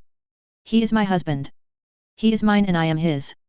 I will not abandon him, Maejali answered as though it were the most obvious thing in the world. Alyssa did not immediately answer. Are you even listening to me? She eventually asked. The both of you. Brother slays brother, and you barely react. It's like you were expecting this. Once again, silence reigned in the September. In a way, Alyssa had been correct. Entirely correct, really. Maejali and I had both known that this was a possibility. A very likely possibility, ever since Iman had sent the city watch after me. Seven save me, you were expecting this, Alyssa said at last. This is all too much. I need to think on this. The both of you had best do the same. Or pray, or whatever it is you do. On that note, she turned to leave. Yet, I deserved that. Chapter 78, the one where I learn what must be done. If there is something which makes your dreams impossible, find another dream. Iman was dead. Dead and burned, his funeral pyre had been lit by dream fire and malaise. By process of elimination, the task had fallen to my sister's dragons. Father was unavailable, and I did not want to leave the task to mother. The cannibal could not be trusted to handle this with the grace and dignity required. And I was not going to make Viserys an integral part of yet another funeral for the second time in 1 year. No doubt I could have forced Rhaenys to claim Caraxes and made her do it. No doubt it would have sent a clear signal to the realm, but the girl needed time to grieve. I was little different. Before I dared officially assume the regency, there was one more thing I lacked: forgiveness. This had nothing to do with politics. This was not about being a perfectly average and easily overshadowed ruler of the Seven Kingdoms. This was not for Viagon the Prince Regent. This was for me, for Viagon, son, brother, husband, and father. I needed absolution. Which was how the cannibal and I came to be circling Old Town. Make no mistake, this was no punishment. It truly was a beautiful city. Large swathes of gleamed in the late morning sun, manses and larger homes having been built from pale stone. Thanks to ships from half the world away, the harbour was an ever-shifting riot of colour. Market squares, with their unchanging stalls with colourful coverings, looked like patches of wild flowers jutting out between gaps in paving stones from above. And who could forget the high tower, that enormous lighthouse in the harbour? We could see its inhabitants scurrying about whenever our circuit brought us close. Knights, lords, ladies, and children, it made little difference. All who saw us stopped and waved a greeting if they were polite, or pointed if they were not. We could have spent hours circling the city, and it would have been fairly tolerable. Tragically, we very nearly did, but only because the city had not been designed to accommodate massive flying lizards dropping in. Literally, in this case. To get our point across, we had to draw ever smaller circuits around our destination, a September as black as night right in the heart of the city. The starry September. Eventually, the people recognized that we were not circling simply for the fun of it, and a sizable space opened up in front of the September. Well, it might have been more appropriate to say the crowds dispersed once they realized a dragon capable of biting an aurochs in half with no effort was getting closer and closer. Regardless of what precisely motivated them to clear a space, it would suffice. Our landings had never been gentle, and this was not breaking that particular trend. After loosening the chains and latches that kept me secured to my saddle, I slid to the ground on legs aching more than a little from disuse before turning to the cannibal. Massive green eyes looked at me with a half-lidded look of idle amusement. "Let's see you fly after a week on the ground," I muttered, and the beast gave a familiar huff. Well, an abbreviated growl, but after the years the difference became quite easy to tell from his usual growl. "Go enjoy the skies. No way to tell how long this will take." In a remarkable display of restraint, the cannibal chose not to roar in my face. Instead, he spread his wings out and leaped into the air once more, rapidly gaining height and flying out to the harbour. To catch something to eat, no doubt. Something that wasn't human, ideally. A sky devoid of dragons was a rare luxury for the beast. Who was I to deny him that pleasure? I entered the starry September and was quickly blown away by the sheer ostentatiousness of it all. Black marble made up the walls and domed ceiling of the September, while gold ornamentation stood in vivid contrast. The arched windows that dominated each of the 7 walls had been kept shuttered, shrouding the interior of the September in darkness save for the weak light of candles at each of the 7 altars. Above me, a veritable rainbow of gems and semi-precious stones had been embedded in the black dome. The September attached to Corlys' new palace was ornamented similarly, I recalled from the wedding earlier in the year. Compared to the starry September, however, the other September had been positively austere. But what drew my eye was not who was present in the September. That was a solitary figure kneeling in the middle of the cavernous chamber. No matter how fine their robes of spun gold or crystal crown, that was not the most intriguing part of the September's occupants. It was the absence of everyone else. No septas. No silent sisters. No altar boys, no assistants, only this one figure, kneeling in hushed prayer. His Holiness the High Septon. Behind me, the doors swung shut, and I was alone with the avatar of the 7 on earth. I approached slowly, my steps ringing out through the empty room, punctuating the mumbled words of prayer. Once I reached the modest dais upon which the High Septon knelt, I came to a halt. Here, I waited until invited to approach.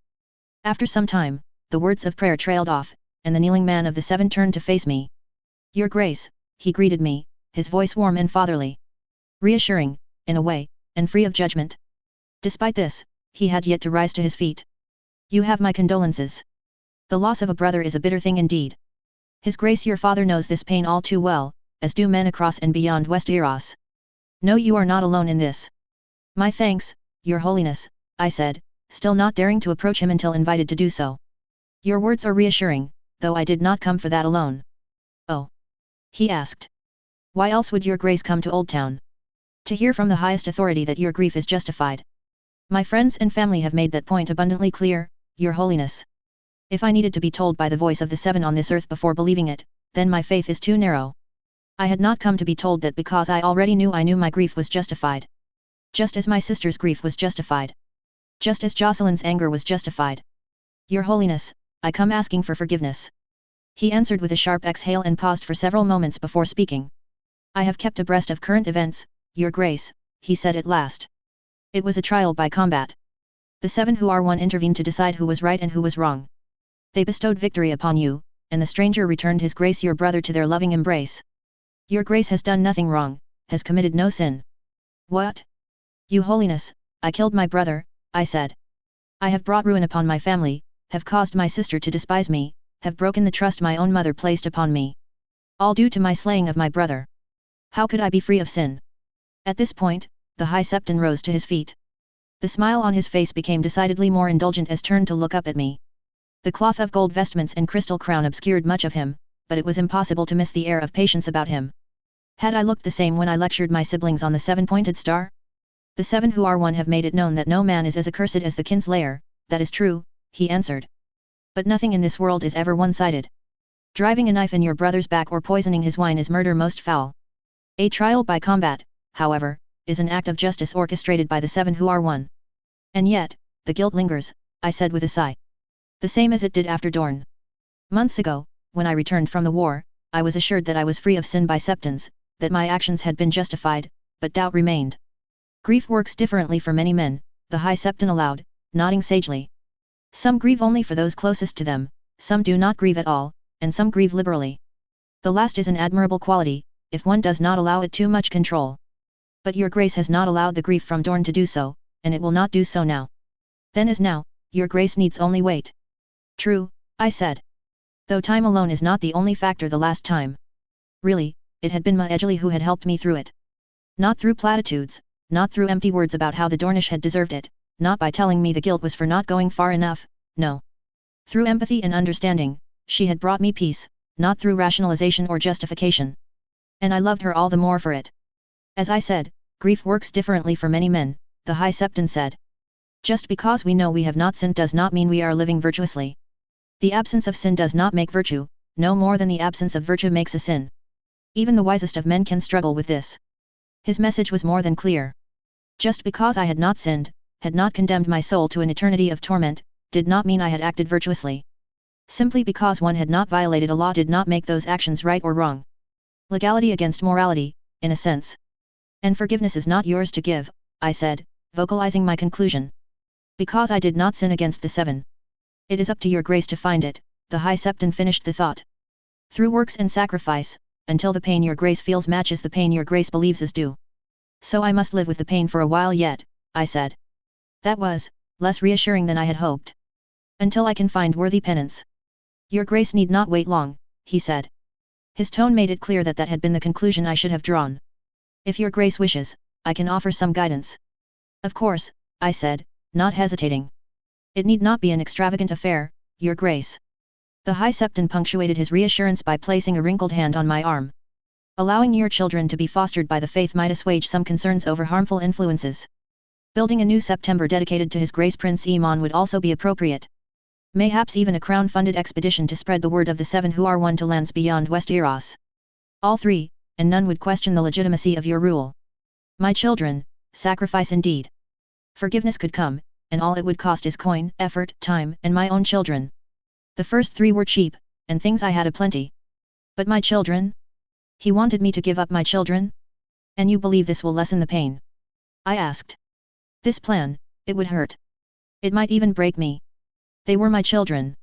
My younger siblings had not been raised by their own parents, and I would not allow that kind of upbringing to repeat in the next generation. Well, not more than it already had. It will help your Grace heal, the High Septon said. As I said, it will help equalize the imbalance in the pain your Grace feels. And when the time comes to assume the throne, even the most recalcitrant lords and ladies will be able to see your Grace has atoned.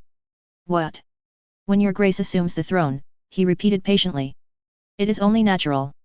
His Grace Prince Iman had no issue save for a daughter. His Grace Prince Balin's children are too young. But you, your grace, are a man grown, unquestionably devout, proven in war and stewardship both. It is only natural to take the throne upon his grace the king's passing. What? I could not believe what I was hearing. Despite my kinslaying, the voice of the seven in this mortal world was taking my eventual kingship as an inevitability. A daughter comes before a brother, your holiness, I managed to say. I could hardly usurp my niece's birthright. These circumstances are hardly unprecedented, your grace, the High Septon said. Many a time have sons come before grandsons, brothers ahead of sons, in the kingdoms of both Andals and First Men. The realm needs you, your grace. Who better to wear the crown? Who better indeed? If he spoke the truth, the realm needed me. By all means, I was the ideal candidate with the knowledge and experience that no other claimant could match.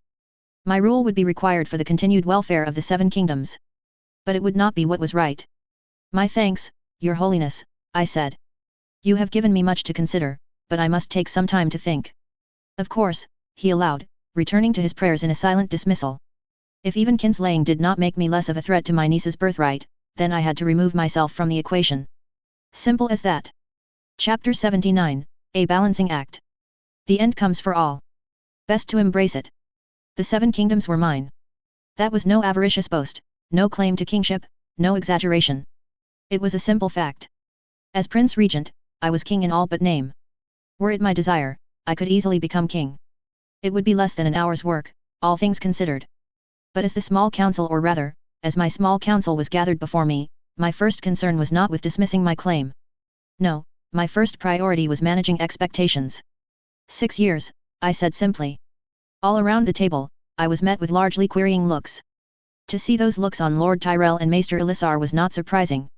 Neither of the men were part of my inner circle. To my immediate left, my niece looked like she was expecting me to draw a knife and slash her throat at a moment's notice. By contrast, the ones in my inner circle wore looks of patience. Corlys in particular kept a good-natured smile plastered on his face. We have 6 years until my niece comes of age and assumes the regency. Or the throne in her own right, for that matter. The girl was 10. In 5 years, she would be a grown woman, capable of ruling in her own right. When that happened, I needed to be anywhere else, lest her rule be undermined by my mere presence.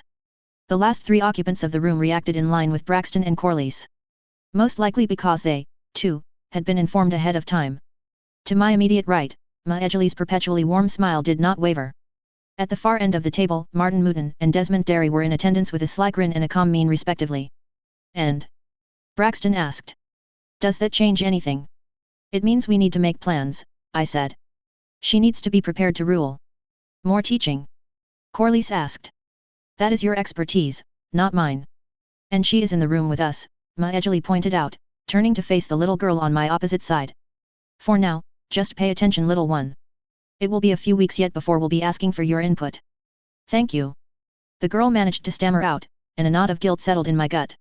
I should have been used to traumatizing little girls by then, but I suppose that was something I would never get used to. And that was something I considered a blessing. Say it with confidence, Renus, I said. Thank you, she repeated, stronger this time. The confidence was forced, of course, but it would do. A mummer's confidence was better than none at all. Better, I said. Then the first order of business, confirming Renus as Princess of Dragonstone. Any objections? Your Grace. Elisar began to speak, no doubt about to mention precedent of kingdoms that were vassals to the Iron Throne, but I cut him off before I could continue. My hand dropped to my belt, drawing the pale blade and flipping it onto the table, blade pointed at the Grand Maester. He paled before speaking again. Your Grace makes a very valid and reasonable point. I barely heard him, distracted by the ghost of a red stain along the tip of the blade for a fraction of a moment. Once I blinked, the weapon returned to its uniform milky white. Around me, none of the other councillors objected to my announcement. Probably because most of them had known of my plan in advance. We are all in agreement then, I announced. There are better ways to win an argument. Lord Tyrell's concern was writ clear upon his features. There is a certain finality to this one, I responded as a reassuring hand came to rest on my shoulder. Maegeli's, I knew. She knew what I had planned for this regency. And one that lets us focus on more important tasks. Renus. Yes. The girl seemed surprised to be addressed. You will be visiting the Dragon Pit this week, I told her, and the girl's eyes went wide. Familiarize yourself with Caraxes before you claim him. Once you do, you will join your aunts and cousins in their flying lessons. Renis needed this. Not just the legitimacy that riding a dragon would bestow, but people her own age around her. Or very slightly younger than her. Some friends, companions. Not that they would all last, of course. Viserys, Arion, and Arya would not thank me for building up another friendship before breaking it apart in a few short years. Hopefully, they would be able to forgive me. What of the empty spot on the small council? Martin asked. We need a new master of laws. Might I suggest Lord Baratheon? Lord Tyrell said, stroking his beard. It would help soothe any tempers that the past weeks might have stoked. By all rights, it was the natural suggestion. He had familial ties, was the uncle to the Princess of Dragonstone, was a powerful lord, and had recently had his good brother killed. Appeasing him would be an excellent political idea. I am already championing his niece's claim to the throne, I said instead, dismissing his concerns. Besides, he is my uncle. He would not dare to openly move against me. No, we need someone else. Lord Greyjoy, mayhaps. Corlys suggested with a grin. He, too, knew what I had planned for this regency. He did help win the war, I said, weighing my options. Yes, that would work. Nobody liked the Ironborn. And it meant the most warmongering culture in the realm was deprived of the direct leadership their immediate liege. And it kept him closer to his newer holdings in the Stepstones, which I could have him oversee if I needed him gone for a few weeks. Send a raven. And he was hardly a scandalous choice. Lord Greyjoy was a ruler of an entire kingdom, after all, and had been one of the most important contributors of the war in Dorne. There would be some muttering, as there always would be, but nothing too bad. If there was one thing that the people of Westeros understood, it was power distance. Your Grace, I fear I am missing something, Elisar said. Odd that he would begin with the honorifics now. Did he honestly believe, wait, yes, he would. My sword was still on the table. These decisions of yours seem, uncharacteristically foolish. They are meant to be, Braxton answered. It will make Rhaenys seem more palatable in comparison. As the first queen of Westeros, she will need any advantage she can get. The girl in question looked up that, her expression quizzical. And you know this how? Lord Tyrell asked. We discussed this when he returned from Old Town, Maegili chimed in. It is only right that the future ruler of the Seven Kingdoms is given all they need to succeed. Which is why we have 6 years to push this narrative, I concluded. Braxton, have the singers spread some rumors? About something suitably disreputable, I said. But not offensive. We do not wish to inspire action, only idle chatter. Mayhaps how you commissioned a crown from some prominent goldsmiths. Desmond suggested. Not even a lie, that, I admitted, before pausing for a moment. Yes, that would do. See it done. My apologies, Your Grace, but why are you trying to sully your good name? Lord Tyrell asked. You do realize that these actions risk inviting the malcontent to make attempts on your life once the regency ends, yes? Or worse, during the regency. So long as I do not infringe upon any rights or privileges, I expect the rumblings will remain just that, I said. Father had turned centuries, if not millennia, of rules against incest on their head in less than a year. And before him, with the disastrous reigns of Aenys and Maegor, rebels had fought against the king as a person, not the idea of a united Westeros. Even if I became that bad, it would unite the realm behind Rhaenys. And I do not intend to be in Westeros for long after the end of the regency. Hence the need to turn my niece into a suitable ruler sooner rather than later. Even Maegor's misrule could not inspire the realm to destroy the kingdom the conqueror forged. And even he managed to hold on for 6 years, Maegili pointed out. 6 years. Not all that much time, Martin said. So where are we going after that? Pentos, I revealed. Thousands of slaves, the native Andals repressed and marginalized, there are people who need my help. A moment later, my friend's precise wording fully settled in my mind. What do you mean by we? Well, we certainly cannot let you go charging off on your own, Maegili said with a sly smile. The kind that either presaged a very pointed remark or her listing her price for me running off to war. That would just invite disaster. Setting up a realm on my own is slightly more complicated than my past experience, true, I admitted. But I have the next 6 years to learn. And you lot have your own duties in Westeros. Like lordships you stand to inherit. Or already have. I gave Corlys a meaningful look. My duties are not terribly exhaustive, Corlys said, waving off my concerns. What little I cannot do by Raven, I can delegate. Or am already delegating. Right, he had had plenty of time to pick up a few tips for Lord Tyrell. The Master of Coin had been ruling an entire kingdom from the other side of the continent. If he could do it, then it stood to reason Corlys could do the same. My father is young, Martin noted, equally unconcerned. As is mine, and healthy besides, Desmond admitted. And someone needs to balance Martin's madness. It would be most foolish to do otherwise. And I can hardly deprive Sarah of her favorite brother, can I? Braxton asked. Say the word and you will have my sword at your side. Not much of an offer, Martin commented, nodding towards the sword on the table. Viagon's is a lot nicer than yours. Why must you ruin the sentiment? Because you make it easy. I am never going to be rid of you lot, am I? I asked, my tone light. Only when you die, Corlys answered. Briefly, very briefly, I was tempted to ask why I would be the first to die. There was some risk-seeking behavior, certainly, but it was hardly that bad. Taming a notoriously angry dragon, thrown from a horse at a tourney, angering a dragon, going to war, fighting in Dorne for a month, getting ambushed at a wedding, fighting a war some more, fighting a trial by combat. In hindsight, there was plenty of reason to assume. Especially since I was going to head to war in a few years. Again. After intentionally antagonizing the nobility of Westeros. Scratch that, my premature death was almost a given. And if that happened, at least the world would be spared a needless war, and my niece's reign would be secure. Not that the rest of the realm would agree. Maedgli would be heartbroken. The children would join Viserys in depression. The responsibility of being an actual father would be passed off to someone else, for the second generation in a row. And the nobles I will have spent years snubbing and sidelining? Well, I could pretty well imagine their response. And nothing of value was lost. It was enough to make me chuckle. Now that my foolishness has been handled, we have more pressing business, I said, relaxing a bit in my seat at the head of the table. The king's seat. I have a bank, a fleet, a few thousand loyal veterans, and dozens guilds that are begging for my patronage. It is our duty to find a way to use them to improve the realm. Any ideas? This was to be a balancing act, after all. Epilogue. Where do I go from here? What could compare to what I have already done? Having seen what, precisely, our honored forefather Viagon Targaryen had done prior to the Great Liberation, it should be easy to see why he is such a controversial figure in Westeros. While his rule in Essos was wise, decisive, and successful, his experience in the land in which he was born is marred by mistakes, oversights, and poor fortune. His lengthy time as regent was mediocre, inoffensive in actual policy. While it did little actual harm, it did nothing to aid his reputation. Some of my students have gone so far as to describe it as practice for his true reign as Dragon Lord. In one instance, a particularly wayward pupil of mine suggested it was intentionally mediocre.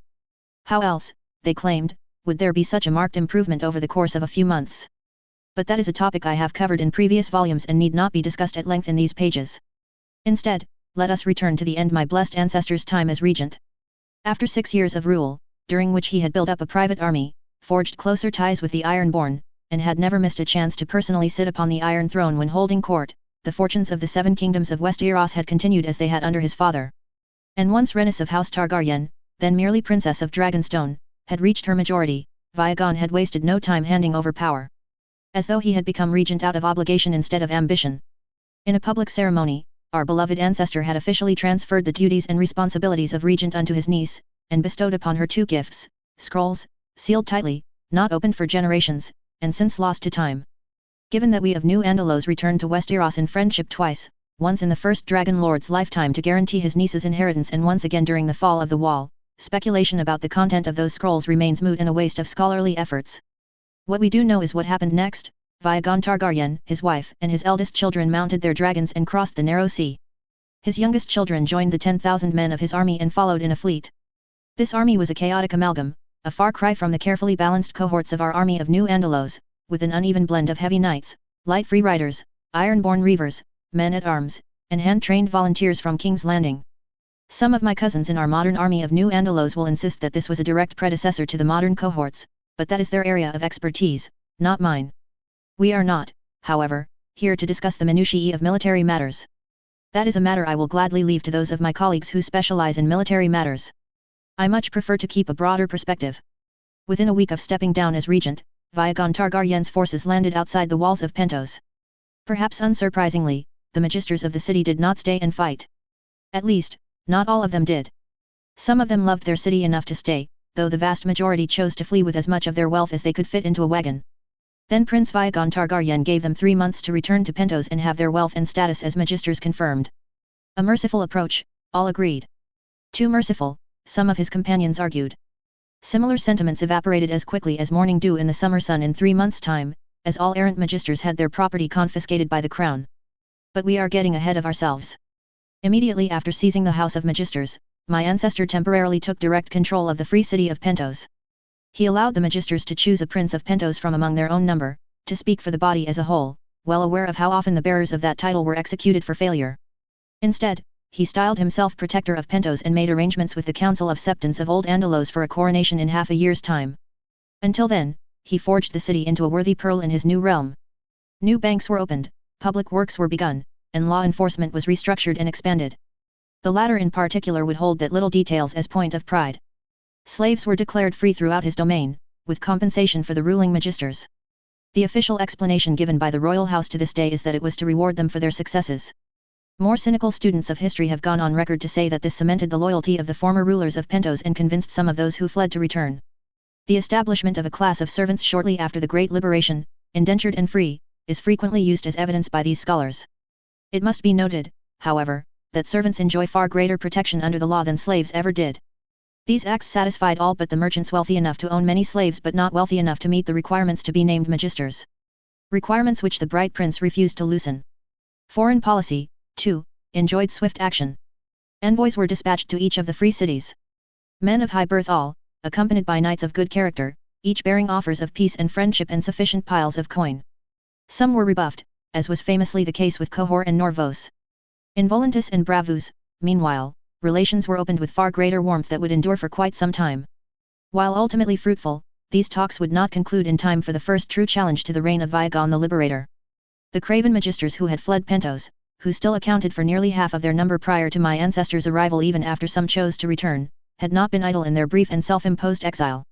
They had toured the free cities and the cities of Slavers' Bay, gathering coin from the men and women of wealth who had every reason to fear the rise of yet another abolitionist city in Essos. Atop a veritable mountain of gold, these now former magisters assembled as great an army of sellswords as Essos had ever seen. Nearly every available crossbowman, archer, and slinger in Essos was hired, often at costs far above the market rate. Horsemen, too, flocked to this army. Light and agile, they might not have been the match of proper knights on an open field, but they would prove vital to the magisters' strategy. And from Slavers' Bay came a legion of Unsullied, the eunuch slave soldiers who fought like the warriors of old Geese. This echo of past glories marched out of Astapor to uphold slavery in Essos, who would meet the heralds of future triumph. The forces of the yoke of bondage would meet just north of Volantis, by the town of Volantheres. From there, they began their march north, towards Pentos, cleaving to Great Roine and its floodplains.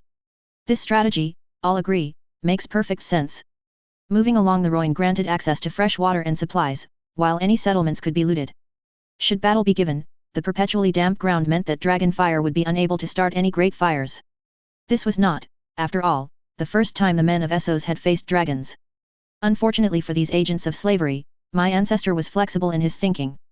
As soon as he received word, Viagon marched south. He did not waste time levying his new holdings. Even his personally trained soldiers of King's Landing had required extensive drills and preparations, both of which required time he did not have, making Pentos a poor source of troops. Old Andalos had been depleted of men and coin for centuries and could not muster more than a few hundred dismounted knights and battle septons. And my ancestor was not about to entrust the fate of his new kingdom to sellswords, instead choosing to rely on the men who had sailed with him from West Eros. The two hosts would meet south of the ancient city of New York Sar, along the shores of Dagger Lake. 10,000 men marched beneath the dragons black and blue, the cannibal soaring above their heads. Opposite them marched the men of the Old Order of Essos, numbering nearly 200 times that number. Their outriders met the sun's Westeros by mid-morning, drawing away the Westerosi horse, leaving the battle to be decided by the foot soldiers of their respective hosts. The Unsullied alone numbered as much as the entire army of liberation, arrayed in an orderly line. Behind them, in accordance with ancient wisdom of those who had opposed the beasts of old Valyria, the tens of thousands of missile troops were more haphazardly organized, to be less susceptible to attacks from above. The Bright Prince ordered his lines to stretch out, matching the Unsullied legion, before taking the skies. But when the then prince began his first attack run on the assembled host of slavers, the fruits of ancient SSC wisdom revealed themselves. Beset by a hail of lead, arrows, and bolts, Viagon was forced to abort his attack before doing much damage, lest he took the chance of being undone by a lucky strike to a vulnerability in his armor. Meanwhile, the Unsullied had begun their unyielding march on the remainder of the Bright Prince's host. Skirmishers exchanged volleys of spears with the eunuch host, though their iron discipline meant that the losses had little meaning as the gaps were quickly filled. Soon, the armies of the past and the future met, spear to spear and shield to shield. Unsurprisingly, the soldiers of liberty slowly gave ground, lest their already thin lines be reduced further. It was here, the battle now split into three distinct conflicts, that my ancestor came to a fateful decision, one which has been endlessly analyzed. He dismounted. Vyagon Targaryen took up sword and shield, joining his dismounted knights and men at arms on the right wing of his army, furthest from the river. This does not mean, however, that the cannibal quit the field. Oh no. Now free of the duty of protecting his rider, the cannibal was given free rein to wreak havoc amongst the sellsword infantry of the slavers with claw and fang. All accounts agree that the day ended with the cannibal well fed. While the dragon was playing with his food, however, the battle had split into 3 distinct skirmishes. On the far right wing, the light sellsword cavalry was wheeling and harassing the heavy horse of West Eros. Heavily outnumbered, slower, and less maneuverable than their SSC counterparts, they could not catch their enemy. Despite this, they proved essential in keeping the light horse occupied, as every mistake by the light horse saw another sellsword brought down and could not be ignored lest they risk a devastating charge somewhere else along their lines. In the center, the soldiers whose ilk had pacified the stepstones maintained their strategy of slowly giving ground. Though the Unsullied undoubtedly took greater losses, their rigid formation preventing them from cycling their less exhausted men to the front, they were still marching steadfastly onwards. Even the Bright Prince could do little to stop this advance. Even with his dearest companions and dismounted knights joining him in attacking the flank of the Unsullied formation, there were only so many of them, and they could only carve through their ranks so quickly. Whatever the Unsullied may have lacked in strength and endurance, they made up for it with unmatched discipline. No matter how many of their number were cut down, they did not break. The back ranks shuffled, forming a new line to check the attacking infantry, while those in front sold their lives dearly. Worse for the forces of liberty, the back lines closer to the river, too, separated from the rest of the eunuch host. They formed a fresh line and marched around the Unsullied, stopping the knights, threatening to wrap around them and flank the army of liberation in turn. And this could well have become truth instead of mere conjecture, had they not forgotten about the river. Or mayhaps more importantly, about the Ironborn who had been waiting in boats just upstream. With an ease owing to years of experience raiding, the Ironborn were able to turn an orderly disembarkation into a ferocious charge that carved through the Unsullied lines. The proper soldiery was able to exploit these gaps, spelling the doom of the quickly surrounded slave legion. They did not accept it meekly, however, fighting on for several more hours. Mayhaps they thought the sellsword infantry to their rear would fall upon the reavers. Even if this had been the case, the impatient backline of said reavers chose to charge the missile troops while they were distracted by the dragon in their midst, dashing that hope. Attacked by a dragon in their midst and by Ironborn from another side, the sellsword infantry quickly broke and fled the field. Thus freed from keeping them distracted, the cannibal turned his ire upon the cavalry, routing them in short order. All told, the slavers' army lost several tens of thousands of soldiers, though sources dispute the precise numbers. What few magisters and their households survived were captured, their remaining wealth confiscated, and summarily executed. The War of Liberation ended as all should have expected, with an overwhelming victory in my ancestors' favor. More than that, it had been a victory that would have been impossible without the precise combination of forces on display that day. Knights, soldiers, Ironborn, dragon, each and every one had been necessary to guarantee victory. The Bright Prince ordered the dead burned and their ashes collected before returning north. But not to Pentos, no, but to Old Andalos for his coronation. Vyagon Targaryen was crowned alongside his wife Maegeli, anointed with blood and ash, and proclaimed High King of the Pentoshi, the Andals and the Rhoynar, protector of Pentos, Huja returned, and Dragon Lord of New Andalos. For any other man, that would have been considered the climax of their life, but Vyagon Targaryen was not any other man. Or past 30 years of age, for that matter. Naturally, it was time for him to enact yet another ground-shaking change. Namely, from where he would rule. Not Pentos, that city belonged to the Magisters. Not Old Andalos, that region having been stripped bare over the centuries of Pentoshi rule. What did that leave? He had found the answer when had marched north to his coronation, though he had not said so at the time, New York Tsar. Though quite thoroughly ruined and abandoned, much of the ancient city still stood. And all around it, all along the mighty Rhoyne, its ancient people still lived. More importantly, it was one of the few bridges across the little Rhoyne. Given how poorly his envoys had treated by his neighbors beyond it, it was only natural that he chose to keep a close eye on them. But there were other such ruins all along the little Rhoyne. As the host marched north, the Bright Prince bestowed upon his companions the wardenship of one bridge and its attendant lands after another. Other, lesser holdings, from villages to more thoroughly devastated ruins to towns, were bestowed upon other prominent members of his host. In this manner did he plant the seeds of a Westerosi population along the banks of the little Rhoyne, establishing a loyal bulwark against hostile forces. Among his many achievements, Vyagon would come to see New York Tsar as his 8th greatest, and the very greatest not of his body. For those who wish for an exhaustive breakdown of how, precisely, Vyagon managed to rebuild a ruined city and turn it into the center of learning and trade in Essos, I invite you to visit your local shrine to peruse his personal writings on matters economic, legal, political, and philosophical. As for those of you who wish to learn about the rest of the first Dragon Lord's reign and the reign of his heir, I suggest turning to my colleague Archmaester Drummond's Death in 4, Viagonite, copies of which are available in the Library of Area. Aside from his bias against the reverence we of New Andalos hold for our ancestor, and against our ancestor and his line in general, it is otherwise of acceptable scholarship. Excerpt of Lives in Parallel, Viagon Targaryen, written in the 15th year of Dragon Lord Iman II by Playatin Targaryen, Archmaester of History, Citadel of the East.